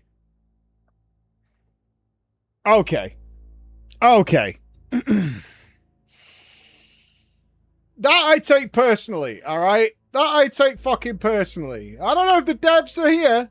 Apparently they were here the other day, but you want to watch your fucking mouth, all right? You just want to watch your fucking mouth. That's all I'm saying is watch your fucking mouth, all right? You're talking about shit you don't know about, all right? Could be worse, could be Scottish. Okay. Yeah, it's shocking to think, actually, that only 1 in 10,000 children have a celebrity parent. Oh, that is sad. I'd never thought of it that way before. And I'm doing everything I can to fix those numbers. What do you think it is about your life that's so desirable, then? Well, it's mainly shame and panic interspersed with expensive bottled water, so actually, if anyone wants to, I'd happily trade. Now that I can relate to. Right, you better go off and get ready. That was Philippa Radon sharing some thoughts about her lifestyle. I think it's really important to stay grounded and keep I'm 99% sure they're going to kill me. Not everyone else agrees, Disrupt. but that's enough from me. Let's go now over to Dangly Parts for the final ever episode of the notice board.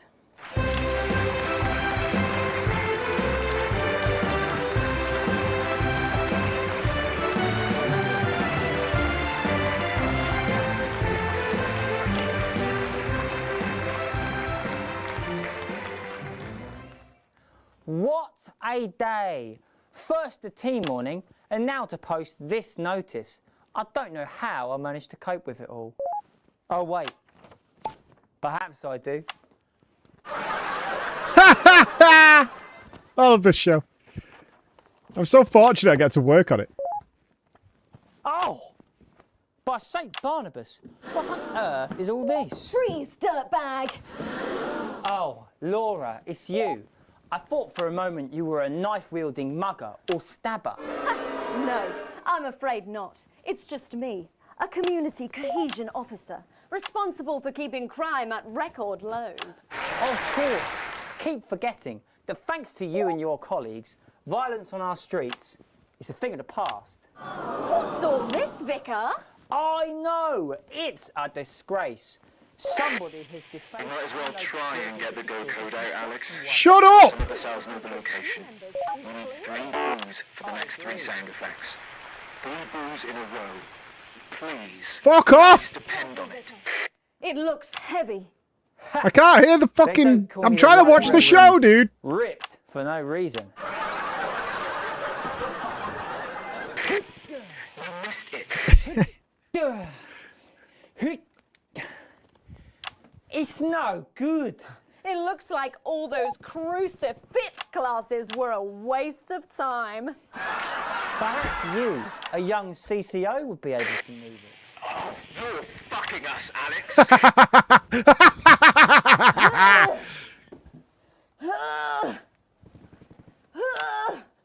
Looks like all those lifting classes were a waste of time.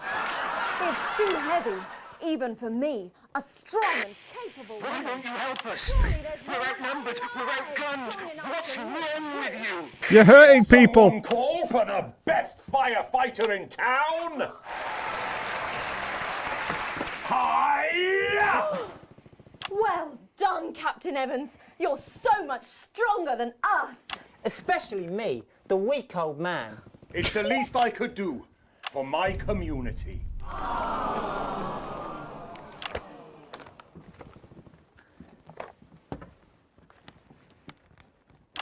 No luck catching the little devil then? Unfortunately not. The ferret struck again last night.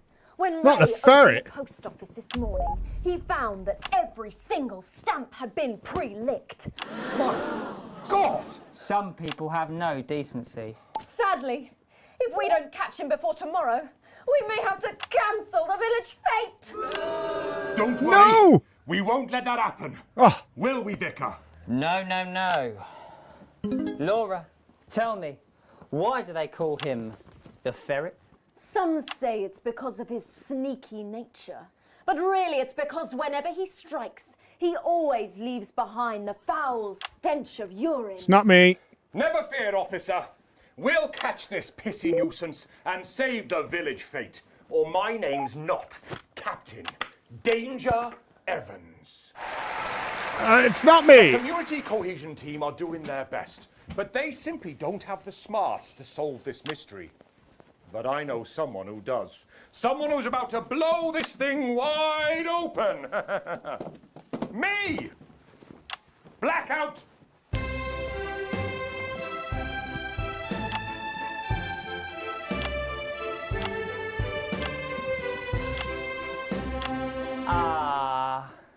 It's the morning of the village fete. Aha! Thanks to theatrical convention. I sure hope everything goes to plan. Oh, look! There's Mrs. Craven setting up her cake stall. And look, there's the motorcycle display team setting up for a show that would be far too expensive for live television. I'm going to set up the coconut shy. What are you doing, Vicar? First, I'm running the tombola. Then, I'll be selling forgiveness for money. Aren't you judging the jams? I couldn't possibly. Judge the jams. Well, that sounded like Mrs. Craven. Looks like someone sucked all the jam out of her donuts. That damn ferret has struck again. Whatever are we to do? Although I'm very competent, I have no idea how to solve this case. I guess we'll just have to cancel the fete. Hold it right there, ferret. Oh, no way! Have you been drinking from the fire extinguishers again?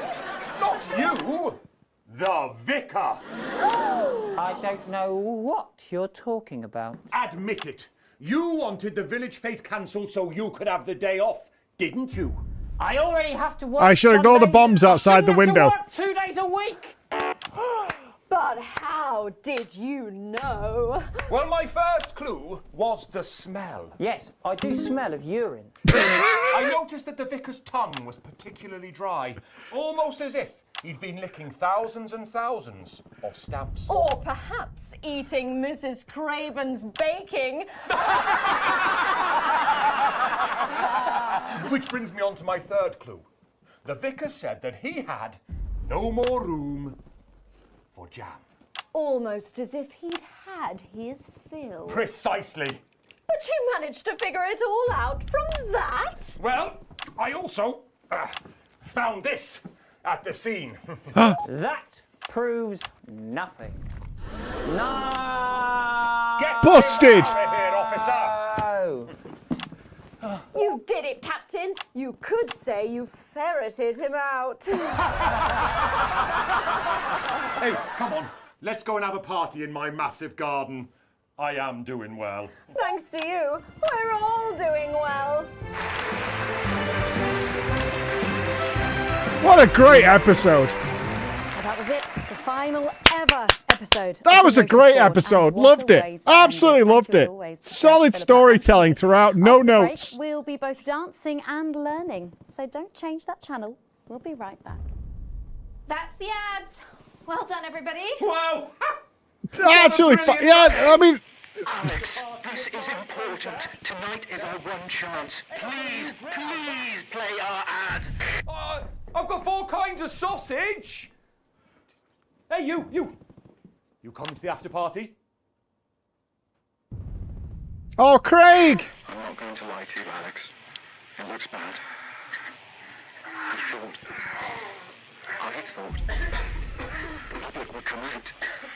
The baby behind us. Still, can't give up now. One last request, Alex, if you can. One of the next guests is with us. When we get asked, censor her for us, and the final orders will go out. You'll get 3 chances. Please. I have to censor her? Left in you. Get it right at least twice. There's so many. Jenny just said to ask if you need a touch-up. Did she?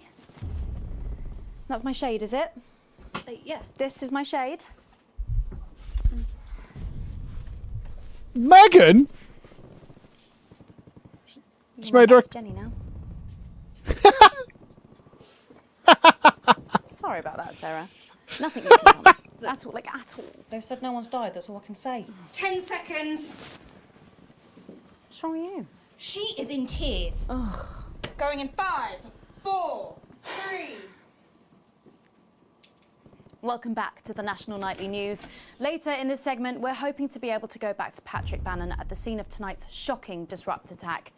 But first, I'm delighted to be joined by the cast of the smash hit musical everyone is talking about. I'll be speaking with the cast in a moment, but first, let's take a look at them in action. Please give a warm National Nightly welcome to the Novaries.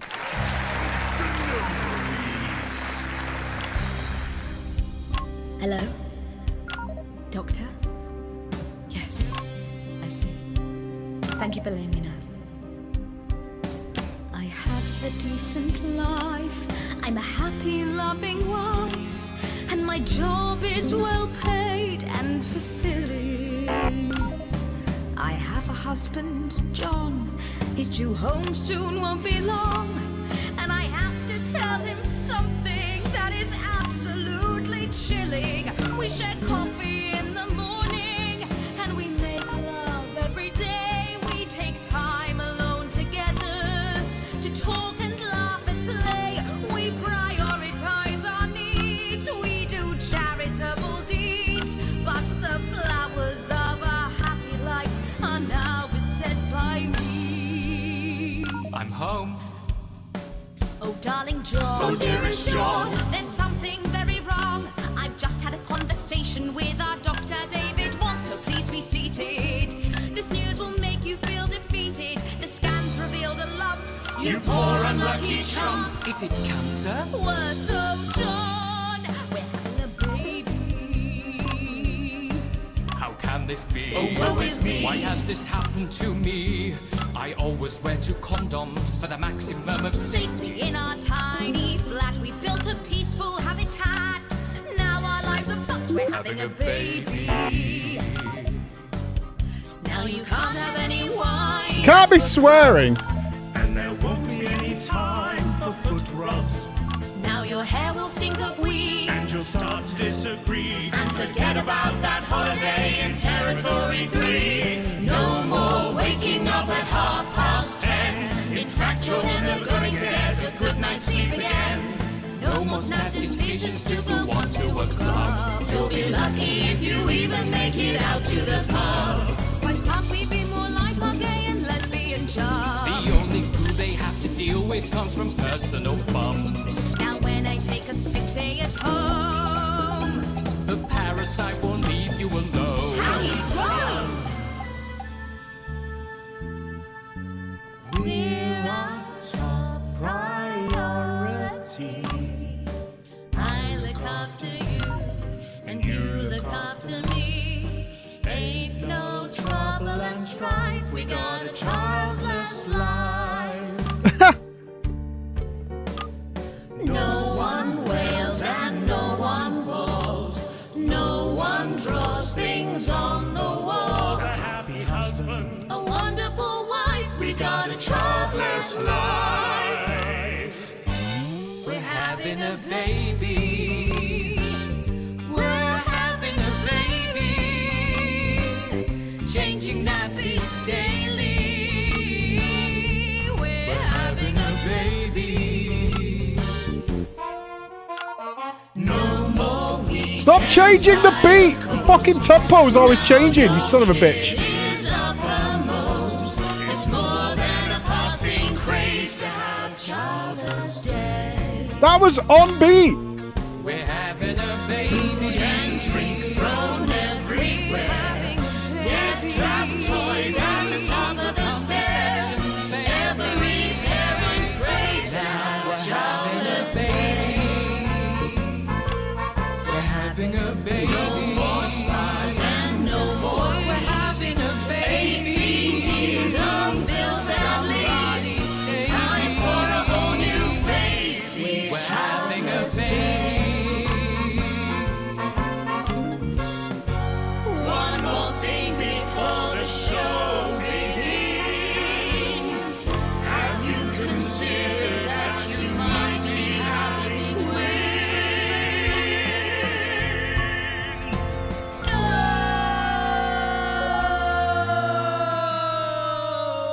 I still capped out the audience, but that was very awkward with all them tempo changes. Amazing. The Novaries there, treating us to their opening number from Elegy for a Childless Life, which is currently the hottest ticket in the Capital Theatre District. And we'll be touring Oh, the in those later this sections, year. you need to keep during the musical sections. You need to edit it like a music video to the beat of the song. Hi, Megan. It's an honour to be here. Oh, really? Are you fans of the show? Yeah, it used to be. Well, let's get stuck in. Your amazing musical. Now, I mean, not only do you perform this show every single night, With matinees on Wednesday and Saturday. right, but you're also the show's creators, am I right? Well, everyone contributed their ideas, and then some of us went away and did the actual work on the script. But no, it's very much a team effort. Oh, that's fantastic. How rude of me. I've not introduced any of you. I'll be the one being replaced next. Let's go down the line, shall we? Hi, I'm Jack. Hi, Jack. Jim Blunt. Pleasure to be here. Jim Blunt. Borum Woodley. Hello, I'm John Satley. Used to be in the business professionally. My name's Jill, with a J. And I'm Janet. I'm the youngest. That's incredible. Good job, Janet. And you were all friends previously. I mean, what a coincidence, right? With your names beginning with a J.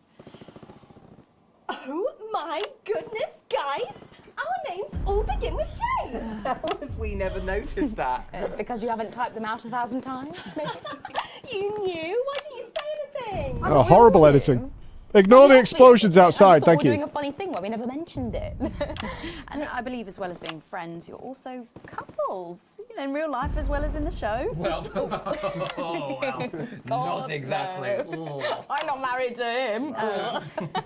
I'm with Janet. And I'm with John, you lucky bean. Jim and I are married.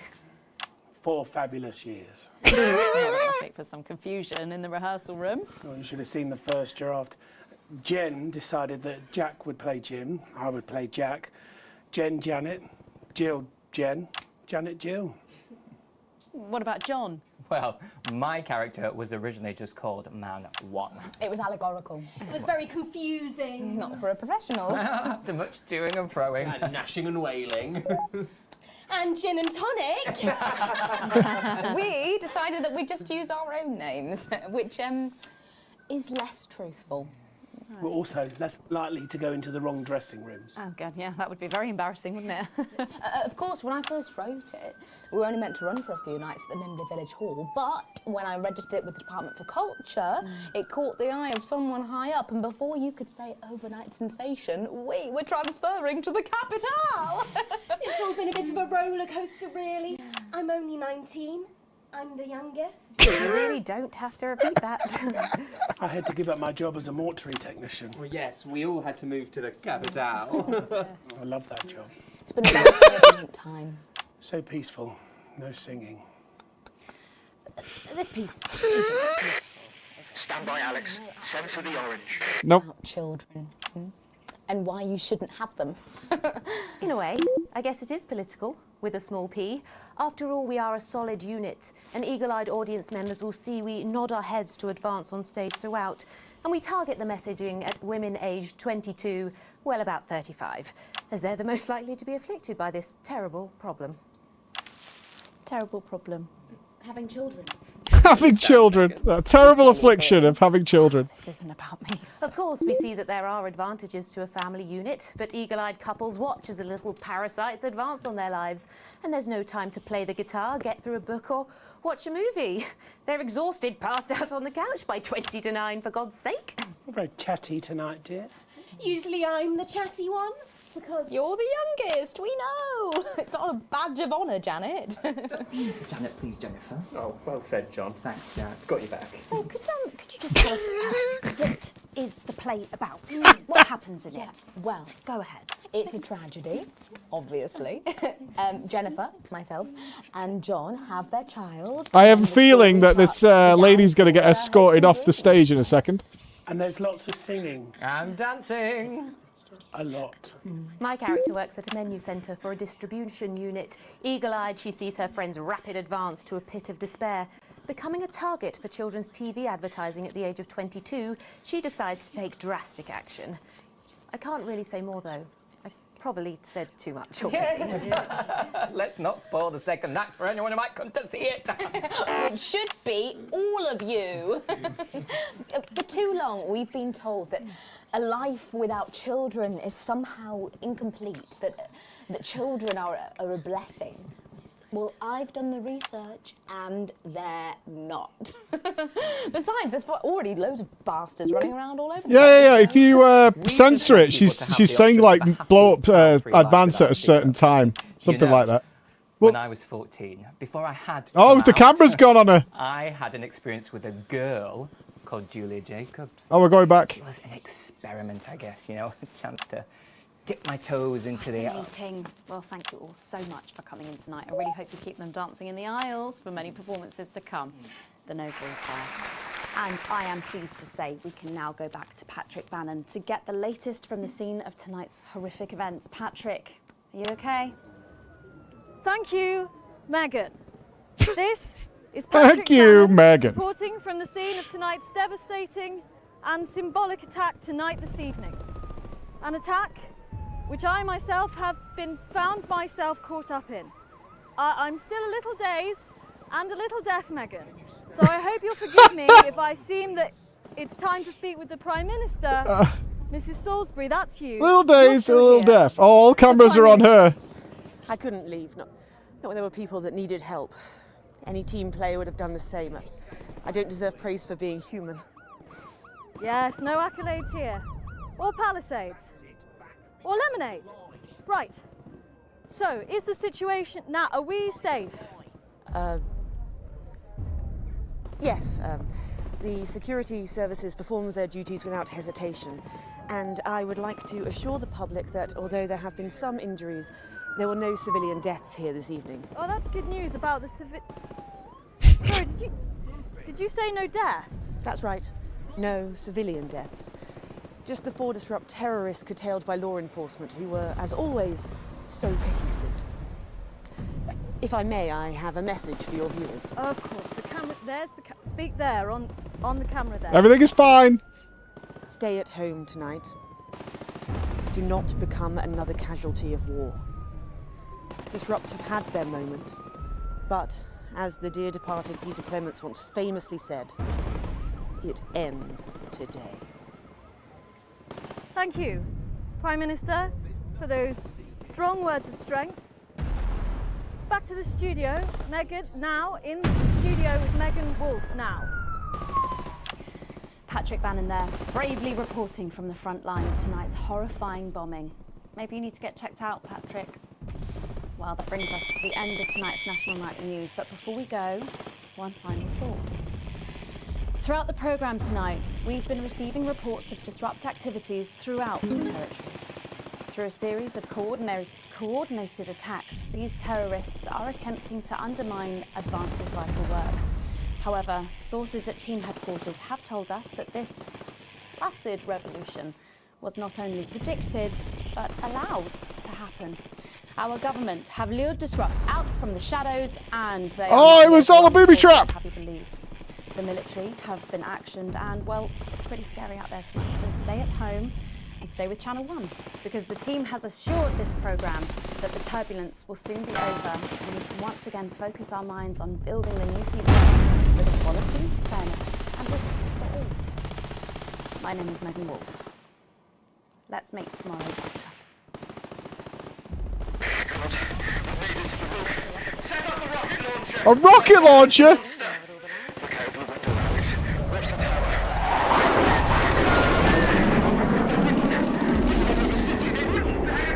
Come on with that launcher. That's too long. That's too long. Take cover.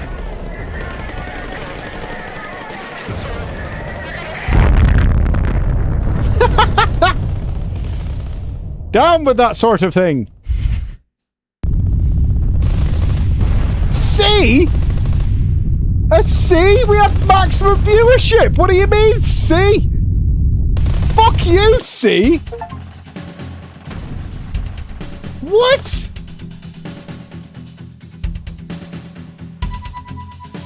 Oh, bullshit. I was literally capped out on viewership. What do you mean?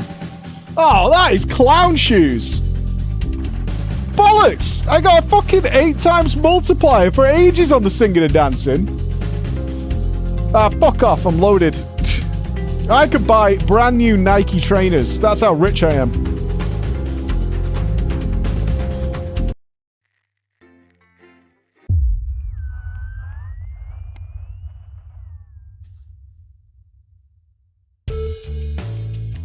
You arrive at work a little early despite a stressful journey in. You still aren't quite sure everything that happened, though if the swarm of CCOs all of the building is anything to go by, this isn't just a Channel 1 matter.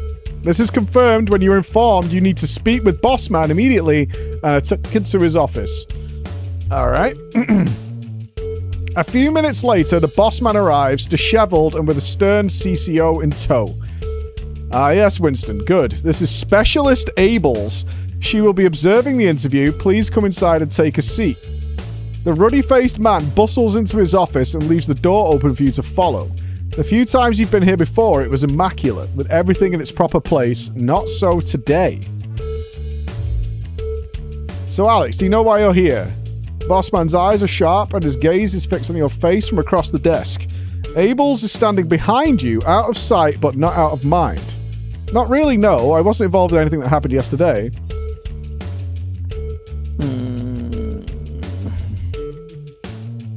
I think this is a fair answer. I assume to do with what happened with Disrupt. Well, let's just say I wasn't involved. What happened last night was nothing short of the culmination of a heinous and outrageous campaign by Disrupt that they've been reaping on this nation and its territories. Bossman shoots a glance behind you to the left where your CCO observer is standing. And it is of course our duty to root out the rot. That's right! Wherever we find it and prevent anything like last night ever happening again. I have been asked by Advance to perform interviews with all staff members and will be submitting a personal review of your performance, both during the incident in question and throughout your time. Okay. Bossman gets a thick file from a drawer and lets it thud heavily on the desk. The next 2 minutes of silence pass agonizingly slowly as he methodically reads page to page.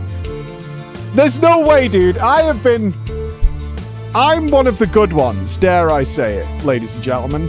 Right? I have stood by my government. I have protected them. They would never come for me. Because I'm the good one. I'm one of the good ones. They can't possibly come for me. Eventually stops, only to stare at you while cleaning his glasses, his face unreadable. According to this, you were instrumental as a tool for the terrorist organization Disrupt to undertake not only their various crimes, but a systematic spread of misinformation and violence.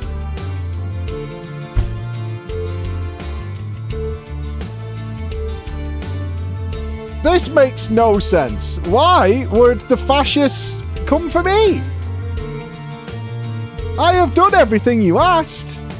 I don't understand. Is there any historical precedent for something like this? I don't think so. I don't think so.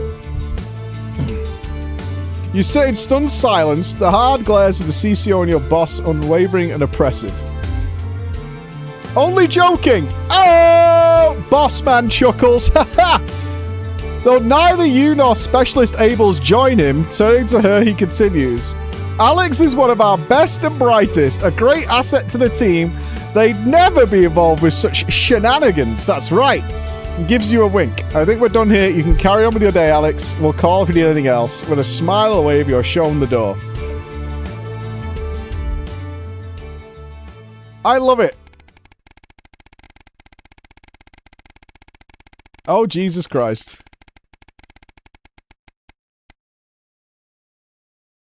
I assume we're going to have another vote soon, right? Okay, dude, you can't say that we're well off and we live here in Desperation Alley, right? This is just... What is our ceiling exactly? Alimony? Oh, do you think we're paying out a fortune for Sam? Thank God one of the kids died. It would have been well expensive otherwise. Whew. Dodged a bullet there. Or a nuke. You know what I mean? It's always difficult this time of year. Even though it's been over 2 years since the divorce, your anniversary always hits hard, and the apartment doesn't really feel like home yet. Yeah, we should go decorate, dude. What we need is a display, glue. Just as you're deciding what takeaway to order. Oh, what we having? And a movie? This is a good night. I'm feeling Thai. Thai in a horror movie. Yeah, Thai in a horror movie. This is pretty good. It's rare for you to get visitors, so with no small degree of curiosity, you hesitantly open it. There was a knock at the door. Surprise! You're shocked to see Charlie. Oh, son! Standing in the hallway with a bag of food and a VHS. That's my boy right there. I brought dinner and a video. My guy. Charlie puts the food in the kitchen, then heads over to the TV and puts the VHS on. It's a new martial arts film. Bro, really? Sneaking lion, horrible goose.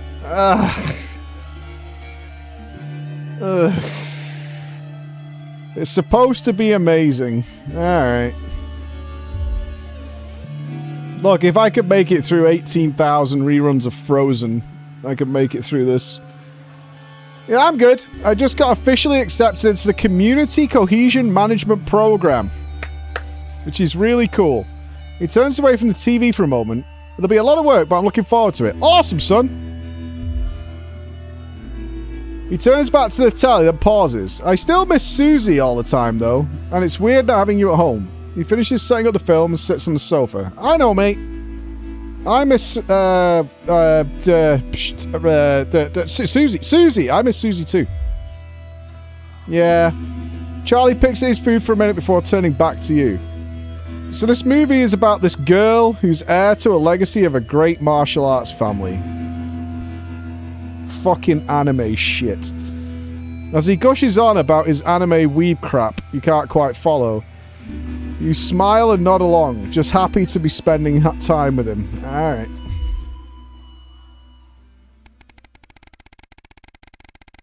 I bet he gets a cool hat. Name. Line. I miss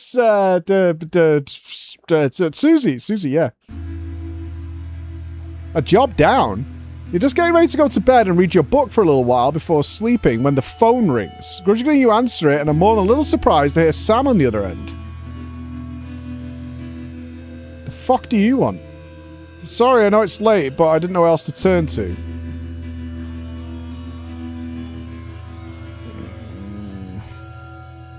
Can we be tomorrow? Like, fuck you, Sam.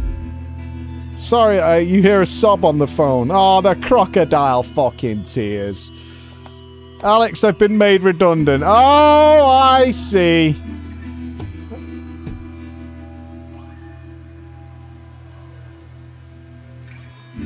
I see. It's not just me. Teachers all over the country have been. Probably because they were crap at the jobs and teaching false information. I don't know what to do. There aren't any jobs. What am I supposed to do? You can hear the pain in Sam's voice. Yeah, what the fuck do you want from me? You don't talk to me for 2 years? Now you need some cash? You're on the fucking phone? Get fucked. I have no right to ask this. After what happened to Chris in Harvia. Who the fuck is Chris? I don't have anywhere else to turn. Is there any way you could loan me some money? I knew it! 2 fucking years! 2 fucking years! And now you need some fucking cash. You're on the phone. Go fuck yourself. Go fuck yourself. Go fuck off.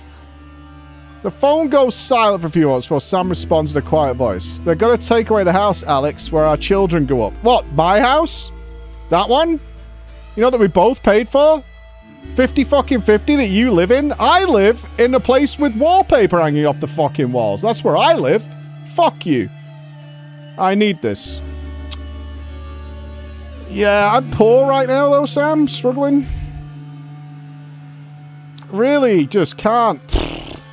Times are fucking tough, you know? Sorry, Sam. Alright. Goodbye, Alex. Sorry to have bothered you. Ah, well. Whatever.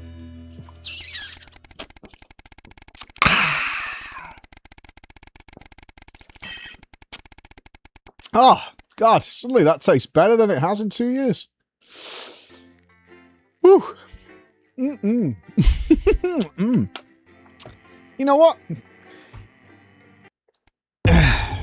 Sterility? Oh, gee.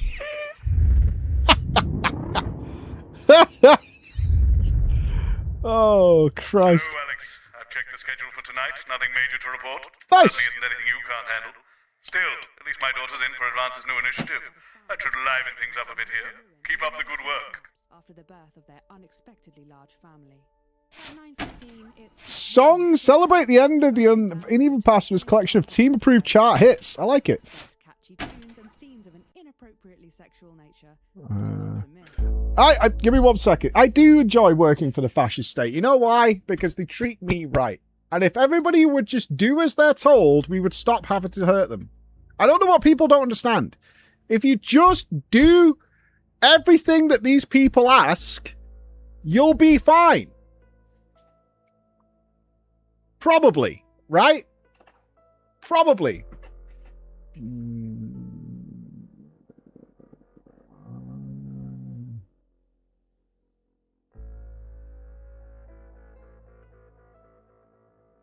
Oh, perfect. Wonderful news. Well, no problem. Just to be compliant. Exactly. Right, give me a sec. Get rid of my piss jug.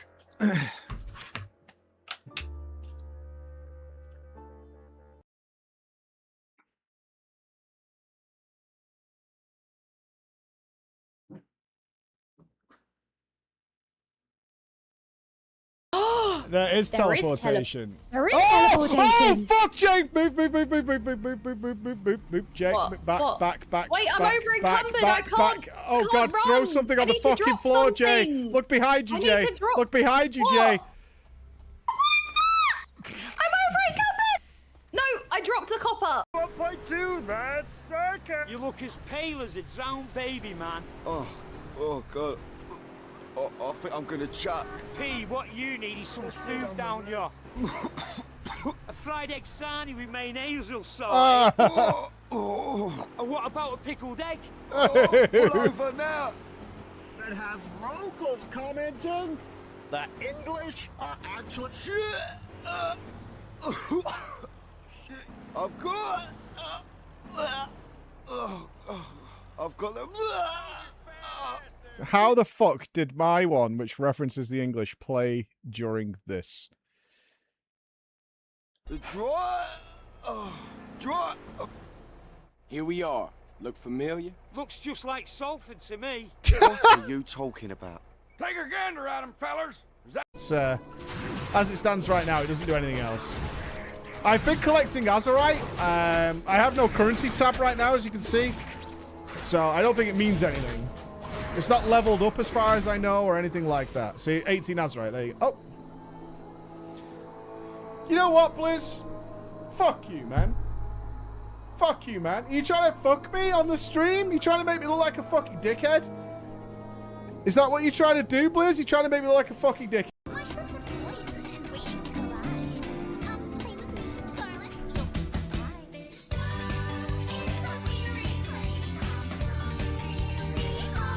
There you go.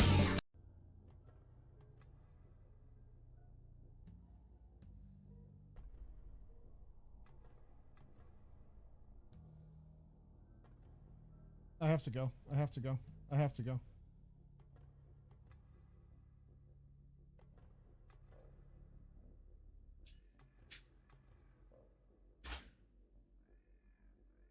It's not the way out.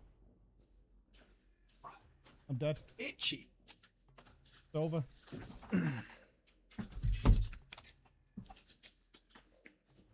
Ba-da-bop! All right. Are we ready? Are we ready? Sub goal for what? We could make this show. And you guys would have to do the answers.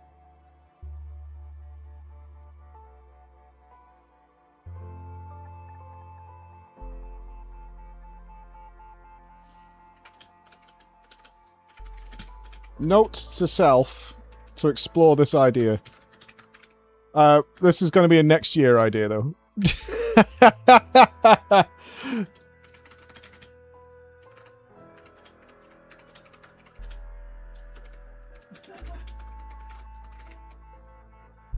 There's Nup shut us down. Nup's that's Nups. He's like, kill the feed. Kill the feed.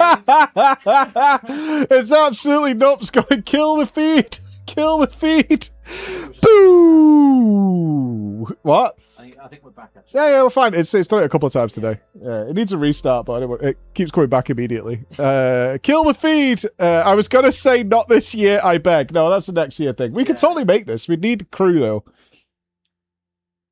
But you're talking about just the show. Like, the back end would obviously be just... We'd have to green screen other areas.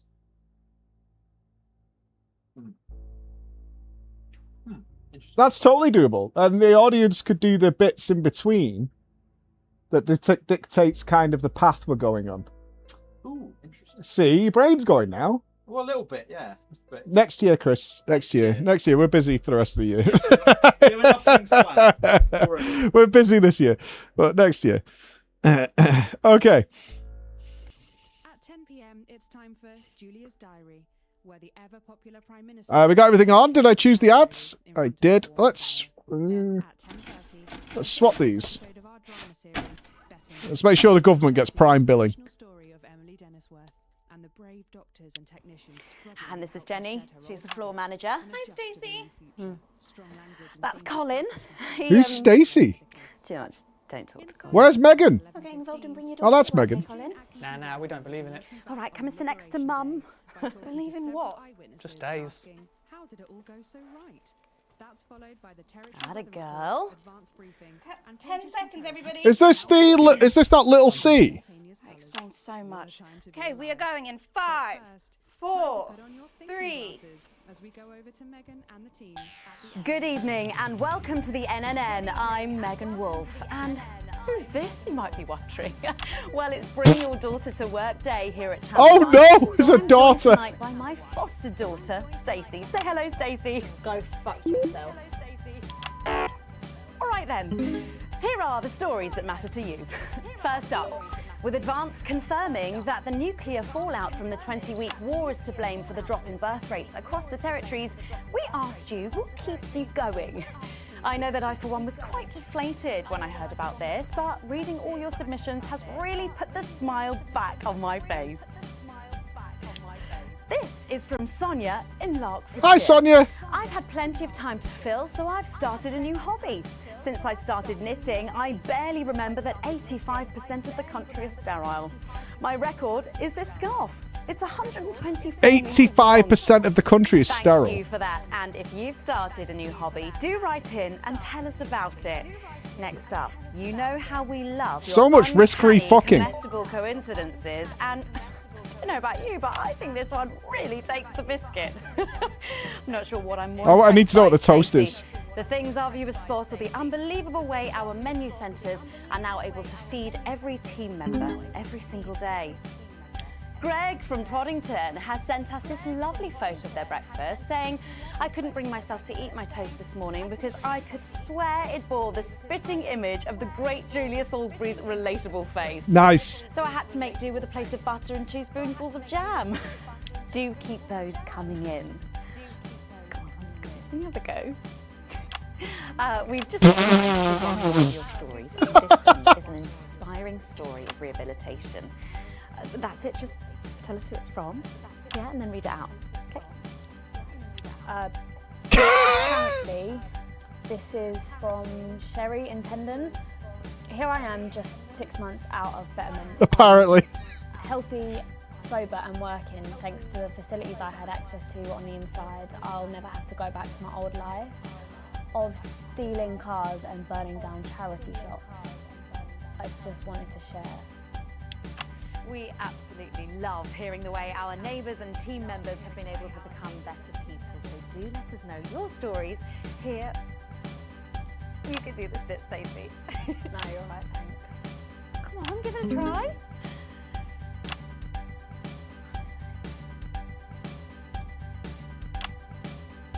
Let us know your stories here at the NNN.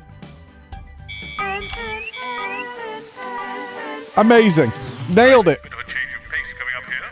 You'll need to use the S effect buttons for the next segment, but Advance have already selected when and what to use. Simple stuff. Just follow your government orders. Will do, sir. You can count on me, Captain.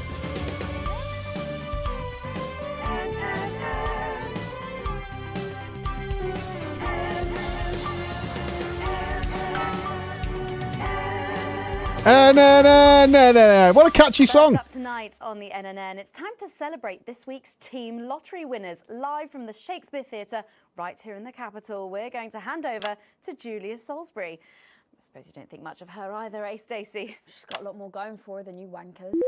Okay. Surprising vote Why are of you approval buzzing there, me? Stacey. What the fuck? Why am I getting buzzed for that? Right now.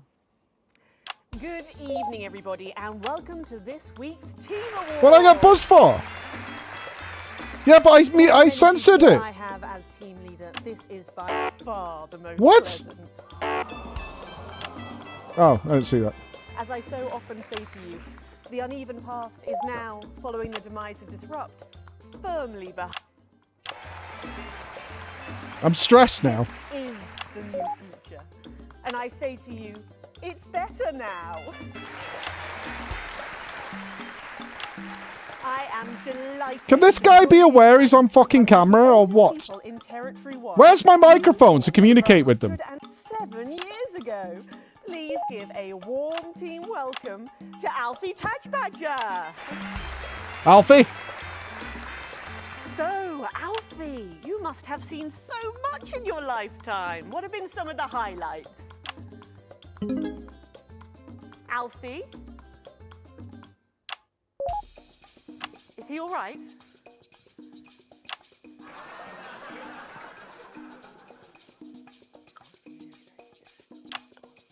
His hearing aid isn't turned on. Oh, could you turn it on?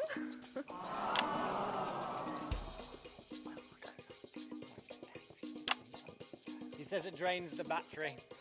Well, will you tell him that we'll buy him a brand new battery after the presentation?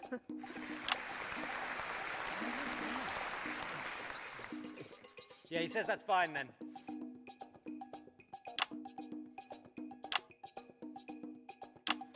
And I will help him with that, yeah. If you would.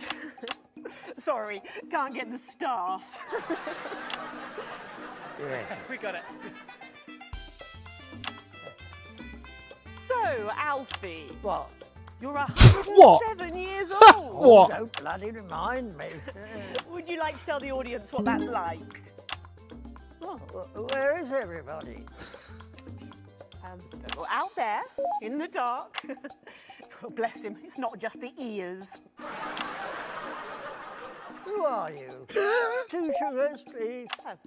I'm Julia Salisbury, the Prime Minister. I love this story. Who are you really? No, I really am the Prime Minister. Oh, so you're a woman? Yeah, a woman. One of Women can do anything men can do these days, Alfie. Oh, can you piss standing up? We're not censoring that? I've ever tried. No, I didn't think so. 2 sugars, please, and not too much milk. Shall we get to the awards, Alfie? Are you going to ask me about my life? Well, I'm not sure we have enough time left now for that, so... When I was 9, I wanted a pet, so I asked me mum and pap. There was no television then, back then, you know. We made our own entertainment out of coal and roadkill. Well, that's fascinating. So they got me a pet, see?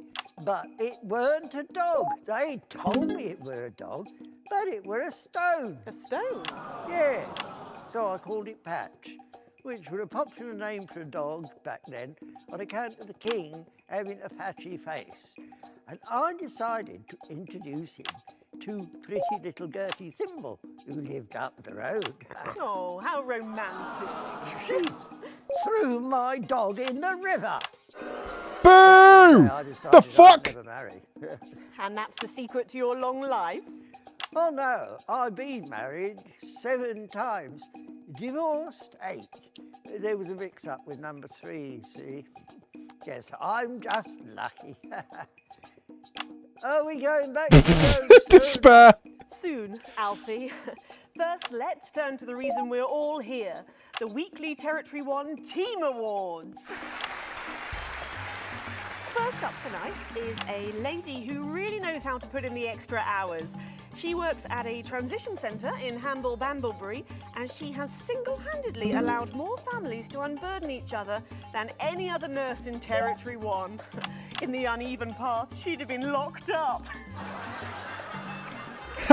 Tonight, she is being honoured as a team player. Please welcome Daphne Snister.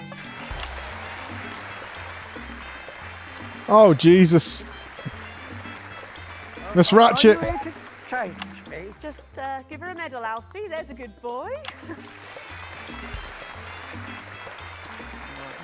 I mean, 2 sugars, please. And don't let it steep too long. I think you're supposed to give me one of those. Oh. Well, I Look! I can't get the arms up any higher than that. You'll have to go down, love. Thank God those fractious times are behind us, and now the territories are thriving. Are we in? As the actor said to the bishop. Yes, thank you. I've got it from here. Beautiful. Well done. That's the Snister, everybody. Now, open your envelope and find out what you've won. Don't hold back there. She's tougher than one of Peter's homemade Eccles cakes. Got it. I've won a holiday for 2 in Territory 15. Nice. It called San Palmerino, didn't it? I believe it did, yes. Why couldn't we have stuck with that then? It's easier to remember.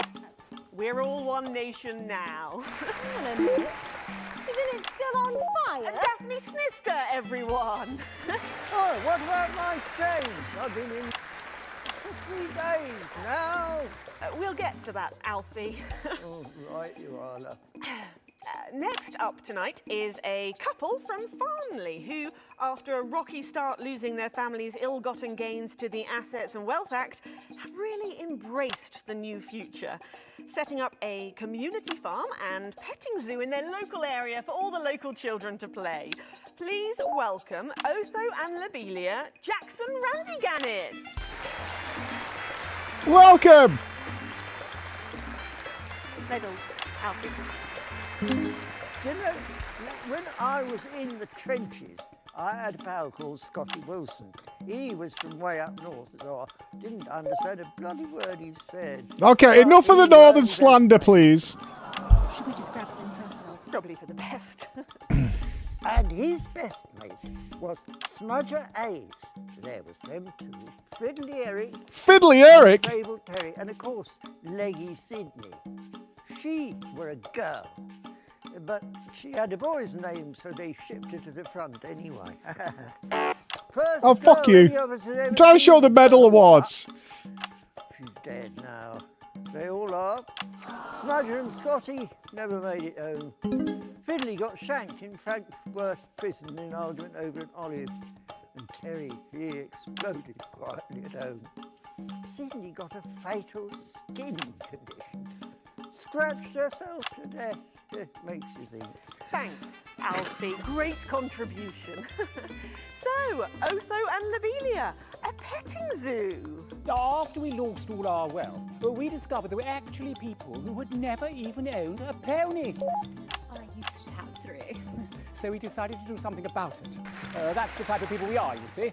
Advantage of a private education, probably. Well, I'm sure we could debate that all night, but there's no time. Boo private education. Yes, before we do, there's something I wanted to say to you. Oh, absolutely. Every citizen of the new future has my ear. When Advance came to power, you took all of our wealth. You took the shirts off of our backs. Quite literally, in my case, I used to collect shirts. Well, you might as well have the rest of it, too. Oh, security! Oh God, not again. If I said it once, I've said it 1,000 times. Pennies and the news are not good bedfellows. Keep those flappy bits off my channel. I've got it. I've got it. I'm way in front of you, boss. Look at the old man. It isn't right and it isn't fair. You tell him, girl. That's my wife, you know. Only you don't. You can't mix pearls with swine. It isn't right. We used to have 3 horses, Fenton, DeFessel and Hunwell. And now what have we got? 2 mangy goats, 1 mongrel dog called Kenneth, and a rooster that would bloody shut up! Can we get this over quickly with, please? As the actress said to the bishop. Oh, here we go again. Hello, Alfie Tagsbadger.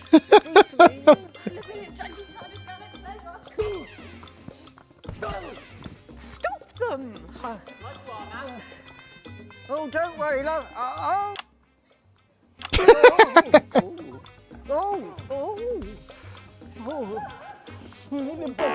I mean, what do you want me to show, dude? It reminds me of when I was in my 20s and we go to the promenade. I need better camera people. All the pretty girls on the beach. Everything was black and white then, of course. We'd visit the Penny Arcade and try to win a block of lard to take home for the family. You couldn't buy lard in those days. You had to win it.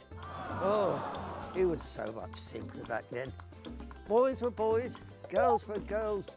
Everyone else was recruited by the circuses. There were loads of them, you see, circuses, with their big tents and their candy floss. You'd hear the music, the pipe organ, drifting over the nearby fields. My mum used to call it the most magical sound in the world. This was before she lost her hearing after giving a particularly loud round of applause. Did you ever go to the circus? What's that, Alfie? The circus, oh, never mind. Yeah, just a tea. Well, that was an unexpected dose of naked nostalgia. Some people simply can't let go of the past. That's why I look in joy and fervent admiration at the younger generation. So cohesive, such a team. And with There's the stuff going on everywhere. We'll terror, need to check the cameras after the after this value of section. Fabulous new generation now more than ever. Our final winner tonight is a go-getter who really went and got 'em, helping to root out more than 170 disrupt collaborators in his own neighbourhood. Since then, he's gone on to be a senior cohesion cadet leader and organised all of the entertainment at last year's Camp Cooperation. Our final winner tonight, Edwin Neverlay. Hi, Edwin. You should be in a transition centre, you old nonce. You old nonce. Yeah, it's an absolute pleasure to finally meet you. We're very similar, in my opinion. Well, I've never been much of a role model. Nonsense, Prime Minister. You have saved this country. You have fought enemies, foreign and domestic, with an iron fist. As with my own tiny fists have I. Well, let's open the envelope and find out what you've won. Maybe it'll be a fist enlargement.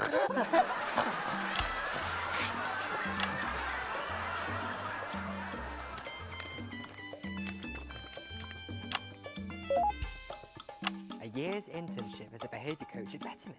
Whoa! He gets to beat people. Let's show the fools where they went wrong, eh? Well, actually, Betterment is about rehabilitation, Edwin. Absolutely. And if they don't reintegrate, we retaliate. Just like you did on Liberation Night. Thank you for this award. And stay vigilant. Report the non-cohesives. Be a team player. That concludes. Well said, kid. Join me next week when hopefully things will be a He's- lot more normal. Back to you, Megan. Prime Minister Salisbury there at a highly eventful team award ceremony. I had to show the stare. We're definitely getting like a C for this. Scary. What? The pretties were saggy, and that little prick will never lose his. Oh yeah, this is definitely a bad one. Succinctly put there, if a little profane.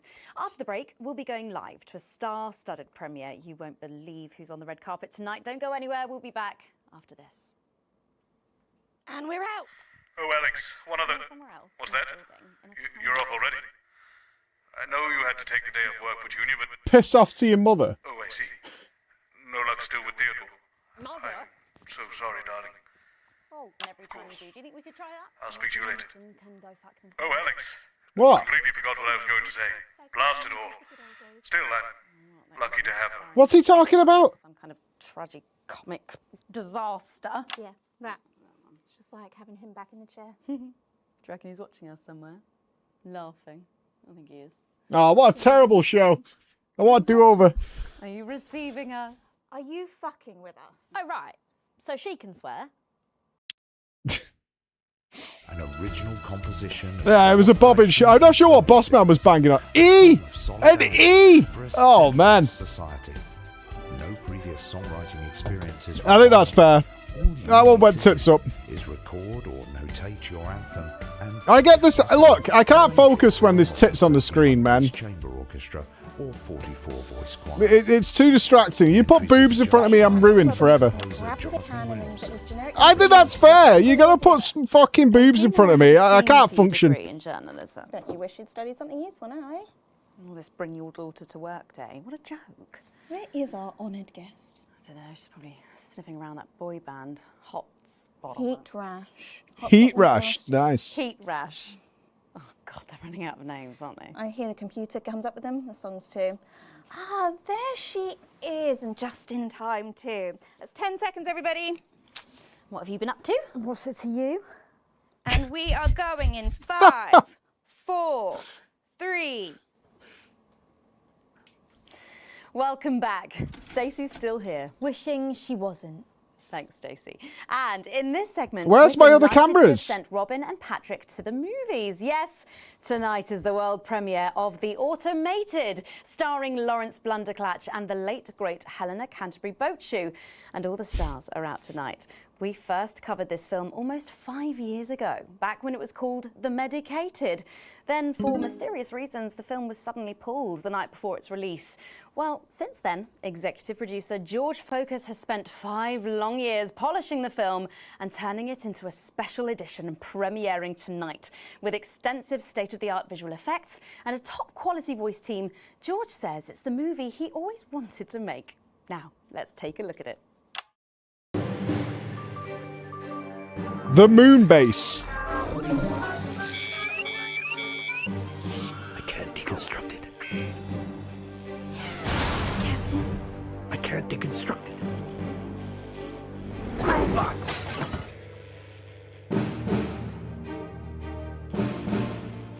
Is this a wig? You think I don't grow that? No, Dick, I'll kill you. Think of Saturn. There's something on your face, Chief Harrison! I wish you were real, baby. See, another example of movie trailers giving too much away, man. But you're just ones and zeros, baby. If only I'd noticed. Captain Quasar. You rusted, but I didn't notice. Captain. I'm buffering, Dick, you said.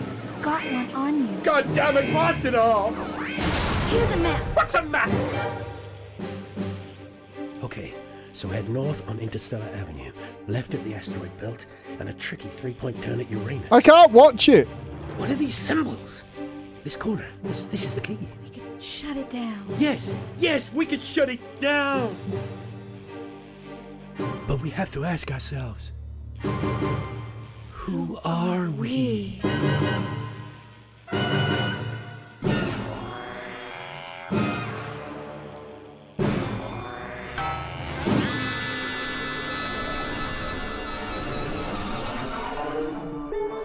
Gosh, thrilling stuff. What did you think, Stacey?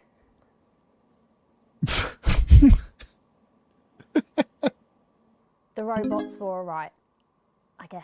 Nice. They certainly were. Let's go over to Nice. Robin Short now in Western Square, who I believe has got the star of the show. Robin. That's right, Megan. I'm here in Western Square for the premiere of The Automation. She's giving her daughter shit on camera one. Lawrence Blunderclatch. Lawrence, Robin Short with the NNN. Do you have a moment to talk to us? Shove it up your arse. I've nothing to say to you. Mr. Blunderclatch, are you sure Full of shit. A lot of you. You're vultures. We are live right Oh, I now. remember this guy. Good. I'm glad. Because you know what? Actually, I do have something I want to say to you. Your show is a disgrace. You lot will do anything for ratings, won't you? You try to destroy my career and damn well nearly succeed. And now you want me to smile? Play nice for the camera? Well, I'm not bloody having it. You can't treat me like that. I'm a big star. Me. I'm big. I'm huge. And thanks to you. No thanks to your show, but thanks to me and thanks to my talent. So you and your producers and your entire pathetic little team can suck my thespian cock. Danica, my darling, how have you been, my love? For you, the time of the world. Wow. Danielle. Really just giving us both barrels. But Patrick Bannon should have cornered another huge star here tonight. Is Lil C outshining you, Patrick? Thank you, Robin. Let's Hey, Patrick's gotten much better. Here by Billy Bob Jean Short, and surely you recognize my youngest, pop sensation, Lil D. Her Lil C covers album drops next week. Actually, we weren't expecting Lil C. Is she? She's around. She's not been feeling very well. She's put me in charge. Has she? Well, the courts have. They gave me stewardship over her estate, her finances, and her internal soul. Praise Craglar! Praise Craglar. Wow. But is she coming just because we've got some questions for her? Well, she might be along later, but as her legal and spiritual guardian, I'll be happy to answer all and any questions on her behalf. And Lil D, was it? Well, you look great. Oh, thank you. You know what? I feel great. Well, who are you wearing?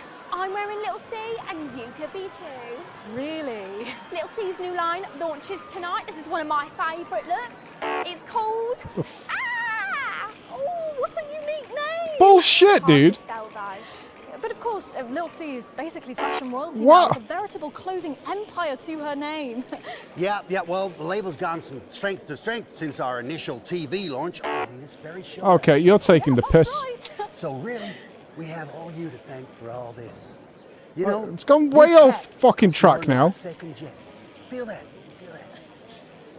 Yes, it's a nice hat. Person. And Forbes magazine has named me the youngest self-made success story ever. And do you have any advice for anyone wanting to follow in your footsteps? Absolutely. All you need to succeed on your own is your family's financial backing and pre-existing fame. It's not rocket science, people. Oh, well, but in sadder news, am I right that Lil C is going to be retiring from music? Yeah, I'm afraid so. I'm sure you can imagine. At 25, she's far too old for pop music now. She can't keep up with these young stars. So her best of album is out now, and she's touring that later this year. And then her farewell tour the year after that. And that's her last chance to see her. So until the reunion tour and then the classic tour after that. But it's been a long and varied career, as you can imagine. She's very, very proud of herself. Oh, and if her health's bad, then maybe it's for the best. What's wrong with her health? Oh, yes, her health, her poor... It's a Britney Spears, Miley Cyrus crossover that we didn't know we needed. Curse you, Zaytan! Damn your intergalactic justice! Oh, yeah. Well, we better be letting you get back. Those babies aren't going to sell themselves, or possibly at all. Billy Bob, Lil C, D, thank you so much for joining me, and do pass our best wishes to Lil C. Who? Oh! Now, it looks like Robin is with a music legend who actually is irreplaceable. Is that who I think it is, Robin? It absolutely is, Patrick. Jesus, how are you? Yeah, you know, I'm good. I'm great. No Fuck thanks to off! you, silencing me, silencing the truth. Are you referring to your attempt to incite violence against the democratically elected leaders of this country on live TV? Yeah, exactly. And instead of being held a visionary, my management and agent, they all dropped me. Oh, no. But you can't break me when you didn't make me, you understand? See, I'm the voice, I'm the hope. You can lock me up, call the doctors, but only the moon can judge me. So, what have you been up to since your team cut ties with you?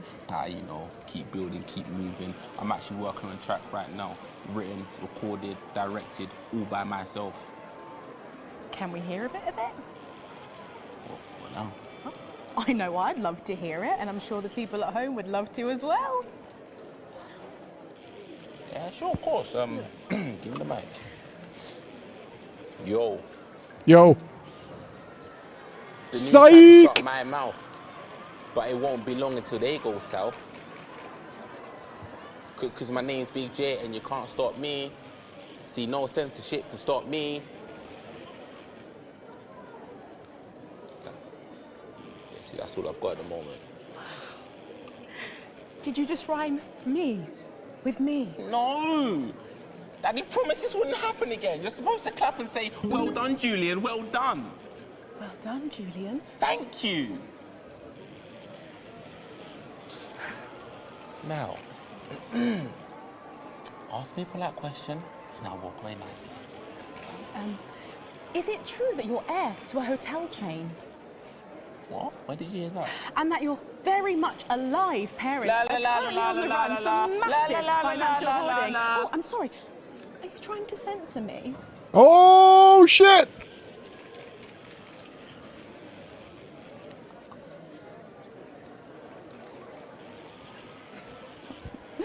Oh, Jesus there, who really does seem to be going from strength to something. There are just so many stars here tonight, Megan. It really is the who's who of whatever here. I'm going to see if I can grab a moment with someone rather special. I hope you're not too jealous, Megan. Back to you. Thanks, Robin. But I think Stacey and I are probably in quite enough trouble where we are. So, 3 big names there, Stacey. Yeah, big names. Any thoughts about them? Maybe from your generation's perspective? You won't like my opinions. Oh, go on, try me. Well, Bumbanonk is so old he's like 1 week away from a transition centre, so who cares? And Lil C was cool when I was like 12 or something, but now she's just another fucking loony. And Jesus is a disrupt-loving wanker who should have died with the rest of them 3 years ago. You're right. You agree with me? No, you're right. I don't like your opinions. But thankfully, we can go back to Patrick now, who has another familiar face to catch up with. Oh, Patrick! It's absolutely buzzing here, Megan. The anticipation is killing us. But a little birdie's told us that any moment now we should get a glimpse of someone incredible. Where's T Swift? With our viewers. A favourite destination for many of the fans. Yes, the Mayor of Bumley will be arriving. The Mayor of Bumley? Brackers is here. Oh, fucking hell. Yet, but Bugger as off. you can tell, the atmosphere here really is something else. Oh, where's Stacey run off to? On camera 1. Patrick Bannon, NNN. What's it been like since Bumley got so popular? Well, it's been wonderful. The tourism numbers have exploded thanks to the marketing Brackers, Mayor of campaign. Bumley. Investors have ploughed millions into the town. We've got more Bumleyan jobs. It's brought more Bumleyan homes. We're all very grateful. Of course, it's not all bums and roses. It's almost impossible to get a good look at the whole these days. The crowds are unbelievable. Who can blame them? It's a bloody marvellous whole. And how have you found public service? Well, to be frank with you, it's been the greatest honour of my life to serve the town that I love so dearly. From the banks of the graceful Taint to the quiet elegance of the vomit-soaked car park outside the 24-hour petrol station. It's been a privilege, a pleasure, a gift, and I can't thank the Mayor enough for all he's done. Let's talk to the Mayor now. Excuse me, sir, can you tell us a bit of what it's like to be elected to such a prestigious office? And do you have any words for your legions of fans out there? Stoic, but blistering honesty from the Right Honourable Peanut T. Fortescue there. And his PA. A proclamation. Quickly, fetch a policy bag. A policy bag? Oh, no. We'll get it ratified at once. Oh, we've got a proclamation. Well, there you have it, Megan. And you guys What an were all honour to idiotically literally voting for see Binface. local government at work there. I'm still in shock. Back to you at the studio. Thanks, Patrick. What a colourful interview there on what looks like an amazing night. They certainly know how to Meet the Mayor of Bumley. Okay. And the automated really does seem to have unstoppable written all over it, because despite Boris Horsey in Hours magazine calling it Lawrence Blunderclatch's overly long suicide note, in a review which ends with the words, and he hasn't even had the decency to see it through, the film, which is free to all residents of the territories, has seen record pre-bookings and looks set to run for months and months. But let's go back to those lucky few seeing it tonight. Oh, I'm so jealous. Robin, you see... Went a bit early. Thanks, Megan. Context clues were off. Will you settle for the territory's most eligible bachelor? 5 years ago, Steve Saxon was an unknown. Then a series of Steve incredible Saxon. performances in acclaimed productions from She Hamlet's finished the Jam transition. She did the segue and then carried on. It's her fault. made him the most wanted man in drama. He's been voted. There's an 60th man incredible amount of 25 background for 3 footage during this successive segment. years. Now, let's see if he'll talk to the NNN. Excuse me, Mr. Saxon. Steve, have you got a moment to spare to talk to the NNN? Oh, hi, the NNN. You know, your show gave me my first chance at an audience. The raw me, Steve 1.0. I remember. Even then, everyone could see there was something so special about you. The whole thing is burned into my mind. A moment is the very least I can give your amazing viewers in return. Not that we're actually going anywhere, is she? Are you going to introduce us to your date? But of course, this I'm is... Charlotte Winstanley Hamilton. I was in Hey Friendship too. You know, that scene you burned into your mind. I was in that. No.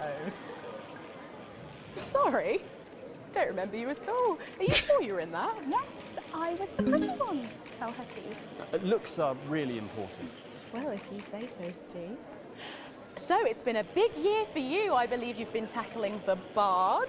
Yeah, so I've been working with an enfant terrible called Quentin Sucker Punch. We've been doing all the Shakespeares. Crikey, all of them. Yeah, so we shoot one a week. I play all the parts, so I learn them at the weekend and then we shoot them naked in his steam room. The lighting in there is really good. Sorry, did you say naked? Yes, well, he is. I'm in a variety of hats. It's an old theatrical tradition. Is this Medic? Single out. It was called Look at Me. And you did that advert, didn't you, babe? Is that your dental floss? And the sex tape, of course. Steve! I don't like to talk about that. Although apparently it's available for $11.99 everywhere. Just ask your newsagent. So, what is your favourite Shakespeare play then, Steve? Ooh, I like the wordy one. It's starting soon. I'm going to miss the trailers, and we haven't even got any popcorn yet. She'll be here. Oh, I'm sorry I'm late, guys. What took you so long? There was an injured pigeon. I'll explain on the way in. Now, of course, I remember you from that legendary first appearance. Really? Her too? You were such a serious little thing. You had that horrible sister. Yes, that was me. I'm the horrible sister. Don't be so hard on yourself, babe. Looks are really important. Thanks. So, what have you been up to, Harriet? Actually, last year I was overseas bringing art to the starving children from outside the territories. They may not have food, but they can still have comedia.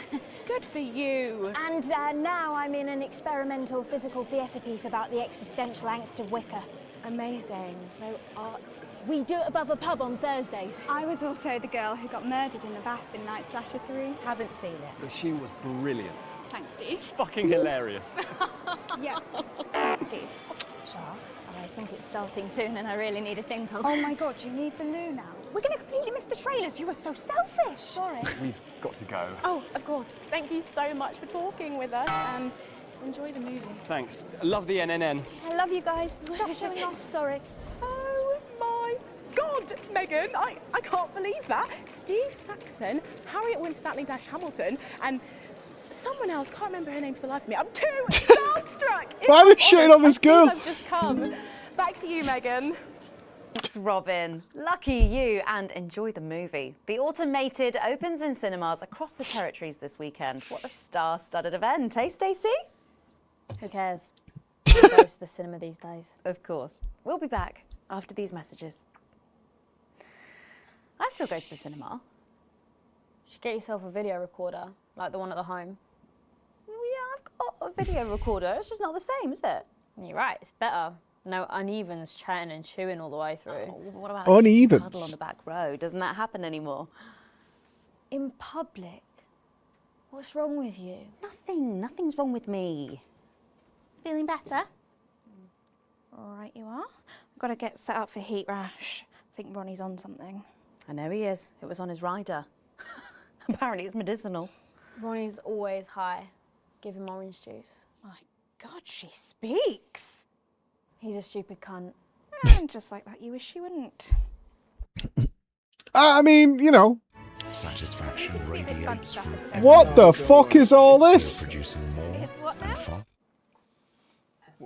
Oh, here's Megan. She's going to be interviewing you. Hello. Hi. This is her. This is Stacey. Well, hello there, Stacey. Oh no. Ronnie. Oh, lads! We can't be polite. You're going to have to wait in the dressing room. Whatever. Do you want to go and wait in the dressing room? No. No what? No.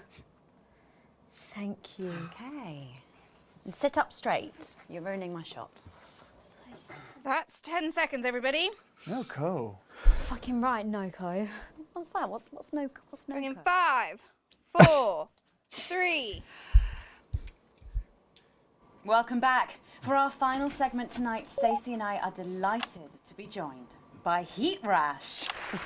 Woo! Their new album, Girls and Why We Love Them All, comes out this weekend. So, let me see if I can get this right. It's Nolan. I write the songs. Ronnie. That's what it says on my tattoo. Oh, you've got a tattoo of your name on yourself. Okay. In case he forgets it.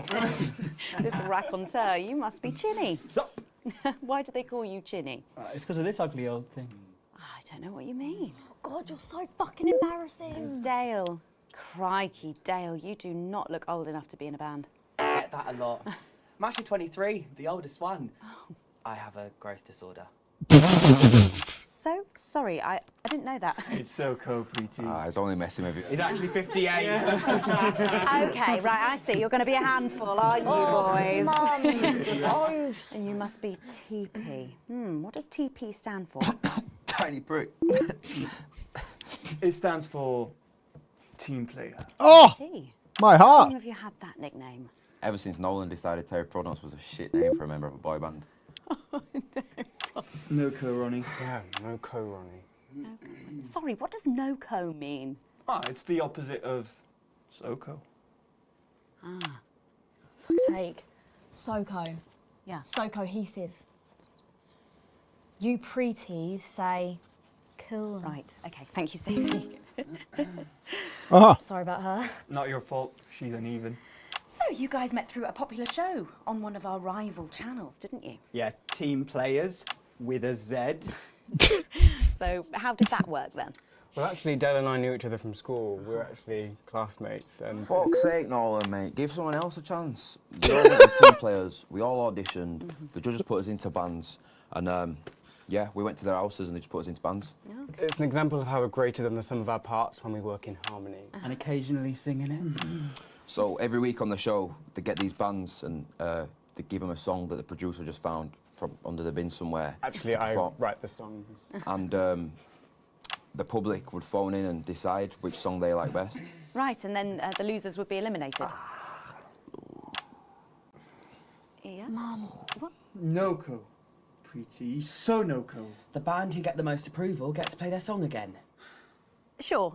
So what happens to the losers then? Mum. What do I keep doing wrong? We don't use the L word anymore. What do you mean losers? Would you please stop saying that? That word is a pejorative.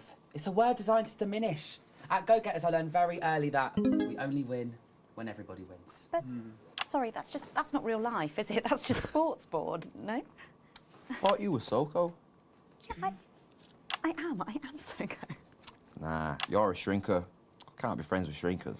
She doesn't know what you're talking about. She doesn't understand. So I do understand, actually. I don't. What's a shrinker? Well, a shrink. Is this like Scientology? I'm so confused. Mum. Well, I think it means someone who's older, doesn't it? Pre-territories. It's someone who turned 18 before the new future. We call you pretees. Unevens. Mimis. Nonks. It's not her fault she's old. She can't help it. I'm not that old. I'm trying to help you here. I don't think I need your help. See? Total Mimi. Is that so? Yes, obviously.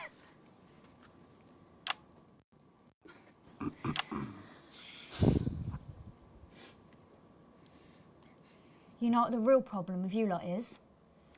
You just can't get over the fact that your beloved Disrupt are gone and you just don't fit in anymore.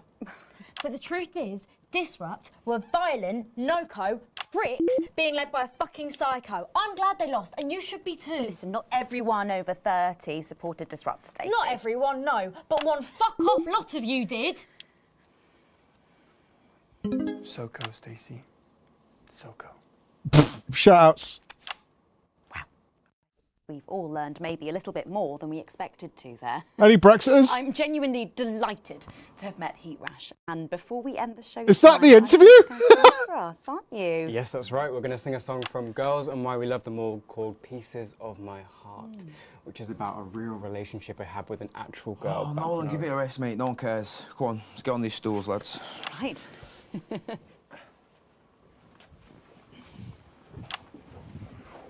Amazing. So, Stacey, could I get your contact? Oh, she's 15. Go on, piss off and sing your song, Terry. Go and sing your fucking song. So, here they are with their latest single, Pieces of My Heart. Are you excited, Stacey? Not for me, no. I only listen to blip music and a bit of jizzcore. Pop music is... Ah, yes, I know I meant to mention this earlier. Here they are. Apparently, these newfangled boy bands change singer all the bloody time. Try and follow along, eh? Keep the shot on whoever is currently singing the lead vocal.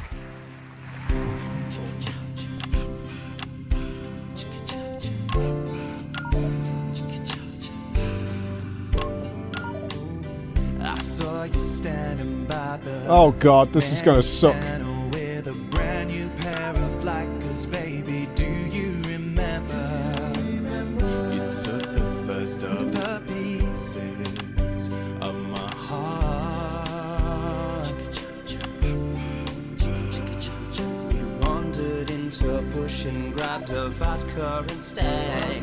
Took our assets and our wealth and drew them out of the bag. I gave you little pieces of my heart. I didn't know two hearts could ever feel like this, girl. It's like you were custom made for me by Remington's fist. I take all of the loves that didn't last and leave them in the uneven past. Share the new future as my bride. You snatch me inside. There's no need to hide all the times that you cried. As my old man used to say, you blow me away. I just want you to stay. I don't want you to pay. You make me crazier than Neil today. Oh, crazier than Neil. I love it. On Liberation Night, girl, I was sitting beside you. We sat there shaking all the way through incisors. We held each other as things fell apart. We took a train through all the territories and we threw away the rules and wrote our personal stories. You took a dozen pieces of my heart. I didn't know that life could ever feel like this, girl. It's like you were custom made for me by Remington's fist. I take all of the loves that didn't last. I leave them there, the uneven past. Share the new future as my bride. Snatch me inside. There's no need to hide all the times you have cried. As my old man used to say, blow me away. I just want you to stay. I just want you to play. You make me crazier than Neil. Make me crazier than Neil today.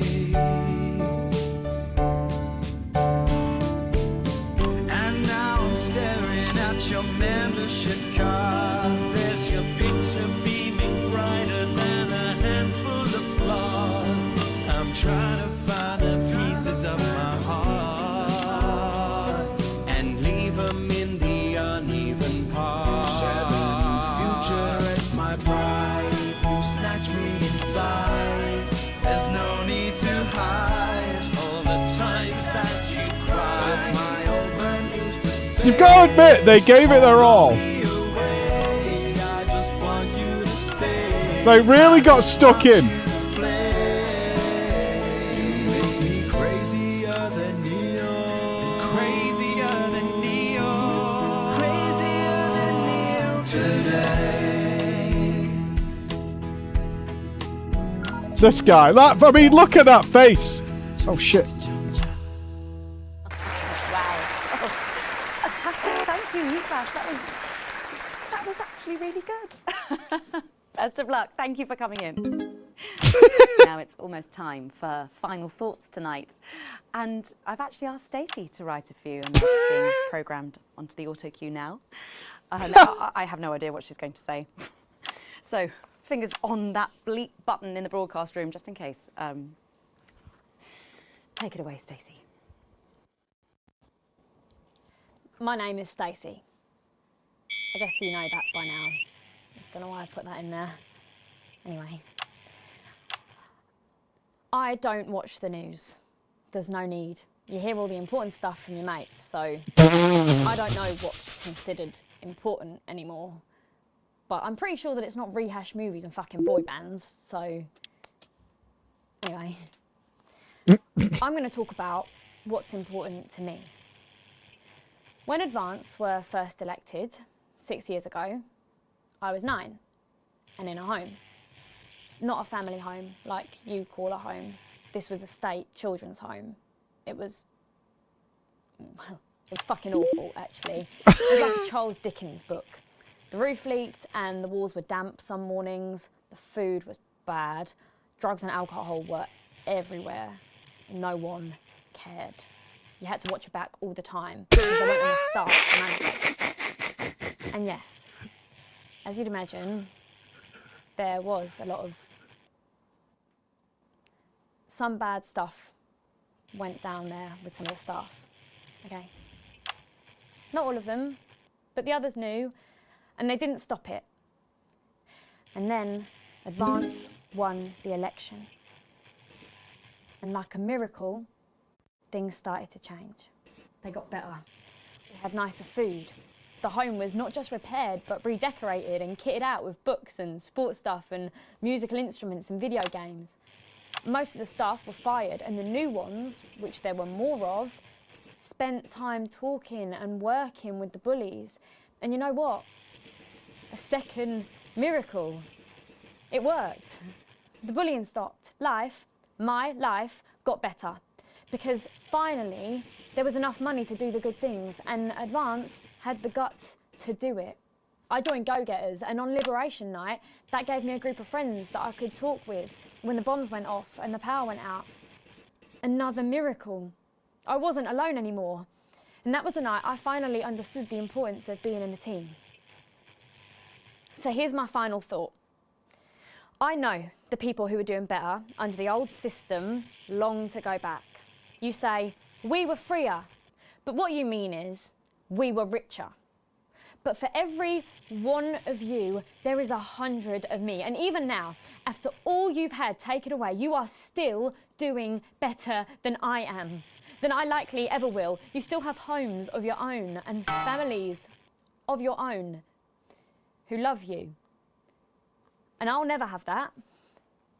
So maybe you should stop looking for the worst interpretation of everything this amazing government does and realise it's not for you. It's for the millions like me. And you can cry and bleat all you want, but you're never going to get your money back because it's already been spent on miracles. I love cutting to them, Mum. What? Oh, fuck off. Thank you, Stacey, for that. My name's Megan Wolf. Let's keep making tomorrow better. And we're out. Is that all right? Yes, that was more than You see? You didn't believe in the government, and now look. So I guess you're going to be taking me back to the home now then? I was thinking we could go out somewhere and, I don't know, have a meal, talk. The people who are sterile, ugly kids. Okay. Of course, Miss Wolf. Security will be standing by. Thank you. So they're always there then? There was a thing a few years ago now. Oh, with that Jeremy bloke? I heard about that, everyone did. Were you here back then? Doesn't look old enough. She's growing on me. Yeah, she does that. A B. I'll take a B. There were some massive fuck-ups there. Yeah, that was bad. That was... Hey, Jeremy is 100% making a return. There's no way Jeremy doesn't make an epic and triumphant return. Yeah, that was pretty bad. I'm kind of shocked at how much...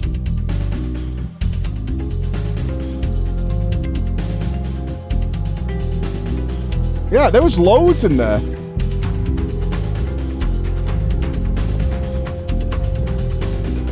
Where was the,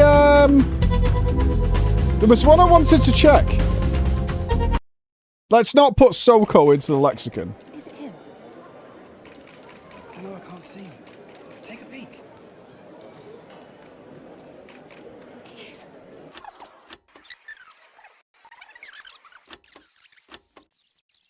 Well, there was a bit here when they went off the air where they were saying some shit to them.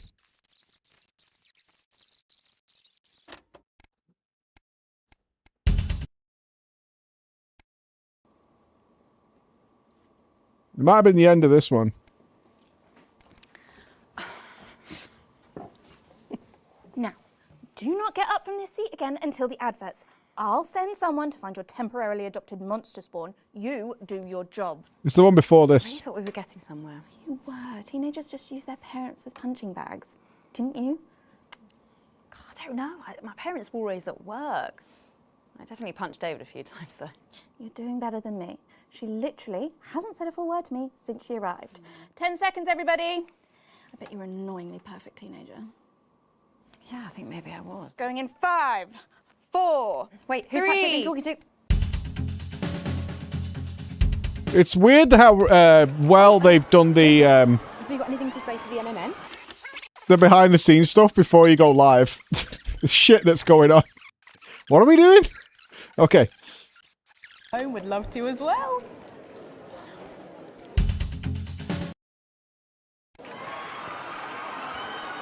Lil C, Patrick Van.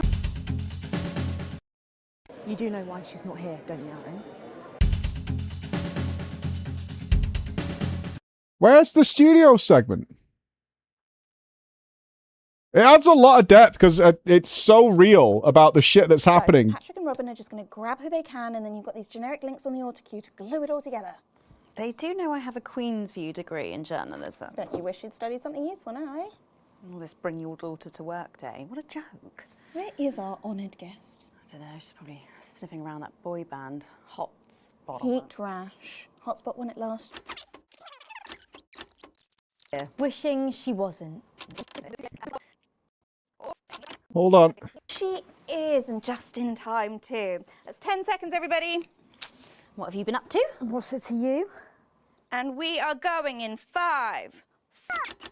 She ran off at some point, and she was like shouting at her.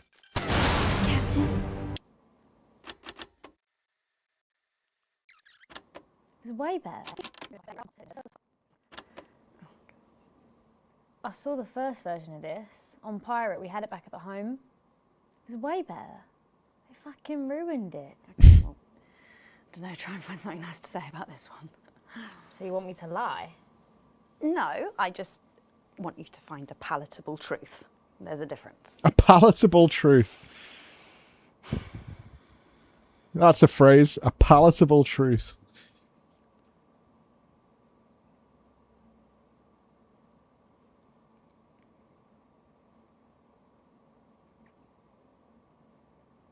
Staring.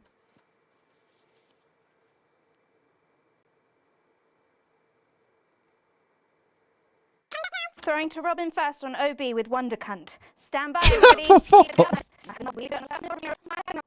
Coming back now. Throwing to Robin first on OB with Wonder Cunt. Stand by, everybody. Wonder Cunt.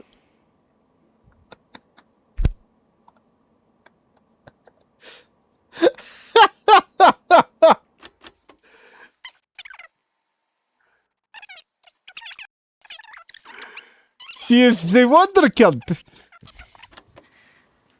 Oh, did they go together? Oh, she just went to the toilet. Where's the toilet? I think I need to puke. Come on, I'll show you. This way. Okay. I wonder if we'll meet a new lady.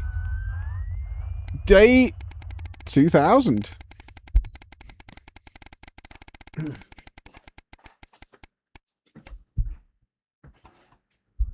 And up. Oh, no way! Are we getting our uppance? You once again find yourself sitting inside Boss Man's office. Everything is pristine and orderly, just how the fastidious man likes it. Though it's rare for him to be late, the door opens behind you just as you start to imagine the reasons why. Hi, Alex. It's been almost 6 years since you started working with us, Alex. A lot has happened.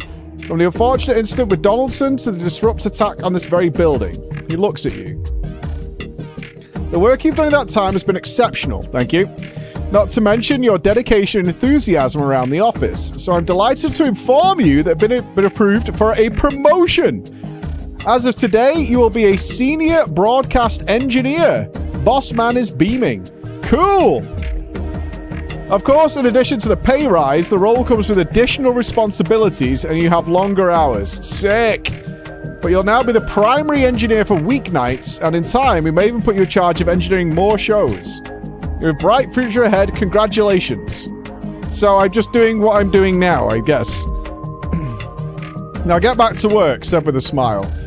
But it is Boss Man, so you thank him again and head back to your studio. You might be able to start working on other shows. Look at the future. Is there a sequel to this game? I would love a sequel. Oh, we are going a long way. Okay.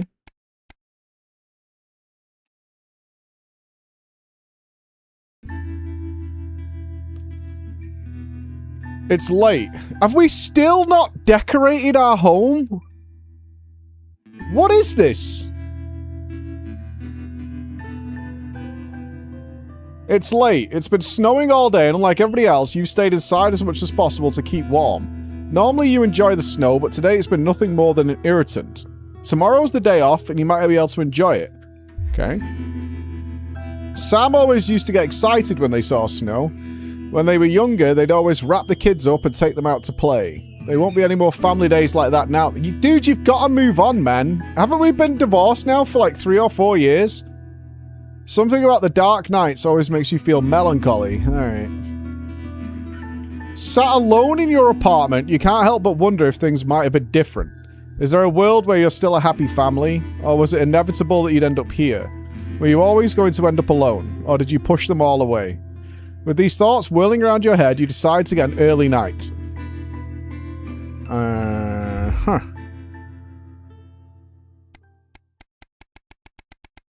I feel like we're skipping a lot. Are we, like, in Giga Depression now?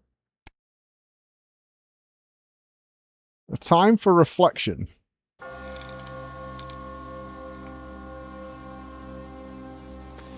Okay. It's been over 13 years since your dad died. You visited his grave a few times since then. Or when you're trying to figure something out. Or when you just want some peace and quiet. Alright. In the past, you'd have come here with Sam. We've got to move on, dude.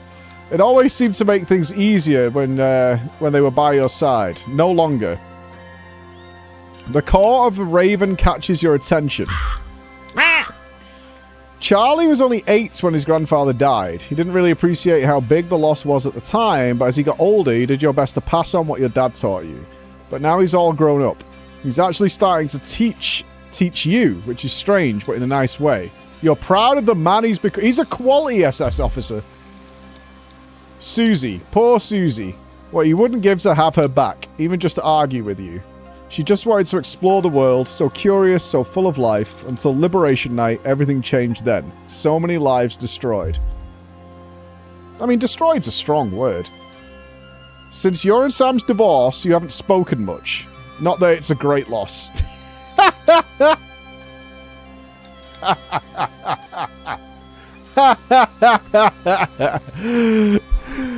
You always seem to be butting heads about something or other, and you're certainly not sorry to see the back of Chris. Who the fuck? Oh, the brother. But that's family. Taking your mother to the transition center was a difficult decision. It really wasn't. Maybe the hardest of your life. You're still not sure if it was the right one. But she's not suffering any longer, and at least she and your dad are together now, whatever happens next. It'd be nice to have her here with you, though. You turn away and wander in the direction of the car. You can't control life, what happens, who lives, and who dies. All you can do is keep going and see what gets thrown at you next. What is life, if not a series of little decisions that define us? And we'll never know which ones would take us one way, and which would bring us here. It's all looking a bit bleak, but in the words of that youngster, things are looking up. I mean, there's a bit of radiation, sure. But, like, generally speaking, I think we've done good stuff. Use the clock to time your ad breaks. Okay. It'll be the finale. Oh, 7 years since the election. Oh, God. Evening, Alex. I know lately what we've been putting out has been little more than government-prescribed drivel. But I'd like you to pay particular attention during tonight's show. It's important. It's also worth noting we're still having problems with the equipment. Locked buttons, screens flickering on and off, sparks and the like. I'm sure you'll manage without issue. Oh, and don't forget, you've got free reign of the SFX buttons now, so make sure you use them to keep things lively. At 11 p.m, it's Lil C's Lil Chats. And tonight, the former singer is asking Dr. We have free reign over the SFX buttons. What have you got me? Nothing, Colin. No, come on, seriously. Not even a cake. I'm sorry, no. Okay, no worries. How old are you then, Cole? Okay, here we go. Big smiles. I've actually gained a year. I celebrated 44 last year, but it's actually this year. It's brilliant. You're 44. I'm going in 5, 4, 3. I assume we're opening on Megan. Good evening and welcome Spice to it the up with some audience responses, Alex. Tonight. I'm Megan and I'm joined as always by the inimitable Robin and Patrick. How are we? Well, we have got so much going on tonight. I'm excited. I'd say I'm about a 12, Megan. On the excitement scale? Yeah, exactly. We have got so much so-cooked stuff coming up. We sure do. We have celebrity chef Jordan Rankley who will be cooking up a storm. We'll be announcing the winners of our big competition, Visions of the Future. And we'll be joined by a very special guest for a game of Wheel of Truth. And I'll even be showing you how to make your own Leaders' Day gifts. We've got all of that and so much more tonight on The Nightly Show. With SFX, less is more, Alex. What? I'm doing too many SFX.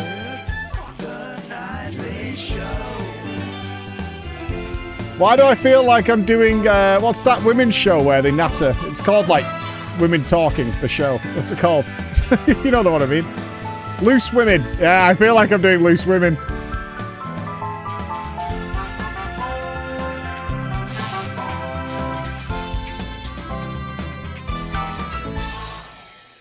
Right, let's have some applause on the way into the next section. Paces by Chef Jordan Rankley.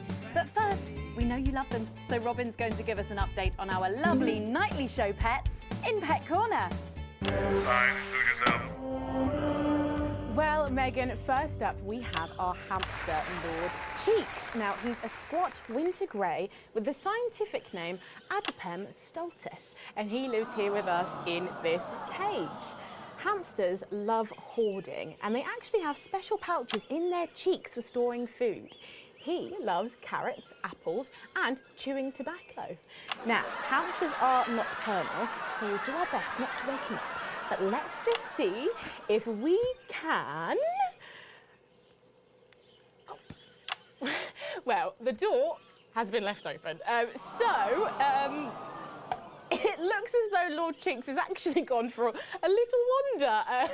But I'm sure he will be around here somewhere. In the meantime, let's say hello to our tortoise. Now, after last month... Hold. Hold. Hold, hold, hold, hold, hold, hold, hold. We're good. We're good. We're good, we're good, we're good. Yeah, it's the glitch. They did warn us there was going to be these glitches in broadcast. She's now, of course, called Slow Barbara. And don't panic. Even though it is December, Babs here doesn't actually hibernate. Let's say hello. Oh, sleeping. oh, little tail. Oh. Oh. Is Babs dead? Those are our Nightly Show pets, Megan, both alive and well. Back to you. Are you taking the piss now? We'll check in on them, or some very similar animals at the same time tomorrow. Now then, I hope you're hungry, because if not, you're about to be.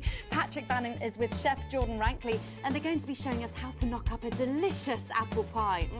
It's time to go into the kitchen.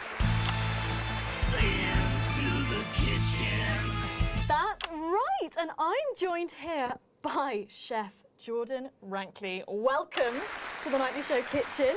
How does it compare to the kitchens you're used to? I love the colours. It's vibrant. It's fresh. It's shame about all the arseholes. Yes? Sorry? What? Ah, shit. Oh, I'm fucking this up. You own 6 restaurants. I need a wide. 9 There on my we- that wide shot is career, awful. And you've worked alongside the best chefs in the world. Tonight you've got me. Oh, are you worried? Am I fucking worried? Are you worried? Are you fucking worried? Yes. Oh, it's Ramsey. Okay. So, what are we making today? We've got a Chef? Ramsey. So, we've got a family over for Leaders' Day. They're hungry. We're going to make them a delicious apple pie. Ooh, lovely. It's got sweetness, it's got the acidity of the fruit, and then you get the richness of that pastry. Incredible. Wow, okay, so where do we start? So we're going to start by making our filling. So we've got about 1 kilogram of fresh cooking apples here. Fucking beautiful. And we're going to slice these up perfectly. Yep.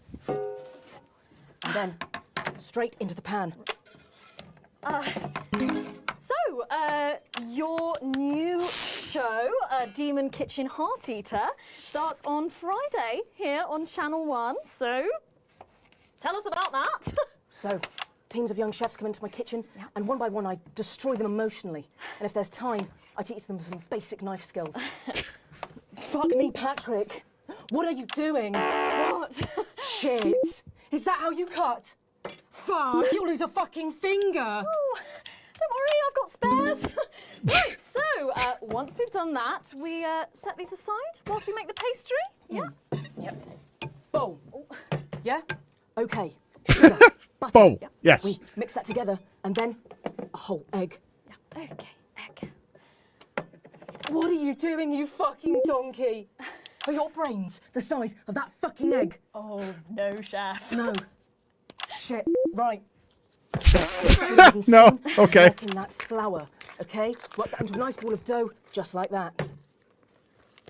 So, what does the notoriously fierce Jordan Rankley do to unwind? Shit the bed. Yeah. What's that? What is that? Well, it's a bit lumpy. Lumpy? It could fucking pass for a sack of spuds. Touch that. Touch it. Yeah? Pathetic. That goes into chill. Now, we're mixing our filling. Okay. Apples, sugar, yes, cinnamon. So, you own 6 restaurants across 5 territories. Which is your favourite? Are you mixing that or fucking it? What? Are you going to light a candle? Take it out to dinner? Fucking mix it for fuck's sake. Right, now we're rolling out 2/3 of our pastry. God. Bit of flour into the dish. And the filling goes next, right? Absolutely right. Oh, lovely. Okay. Then we're taking the remaining pastry, rolling that into a round, and that goes on the top. Beautiful. Lovely, okay. Right. Brush a bit of water around the rim. Right. Yeah. Rimming, confirmed. Now press gently all the way around. And we're cutting 5 slashes very carefully with steam. And then brushing the whole thing with a beaten egg. Lovely. Okay. Ta-da! What do you think? Oh my God. You, come here, you. That's a disgrace. I'd rather jam my eyeballs up my fucking arse than look at that. I'd rather use my tongue to tie my shoes after a fucking shit-kicking contest, do you understand? Then it goes in the oven for 45 minutes. Oh, put your fucking head in the oven while you're at it. Useless. You! Come here, you! You're the worst fucking thing to happen to food since cyanide. Do you know that? I tell you what. Fuck off!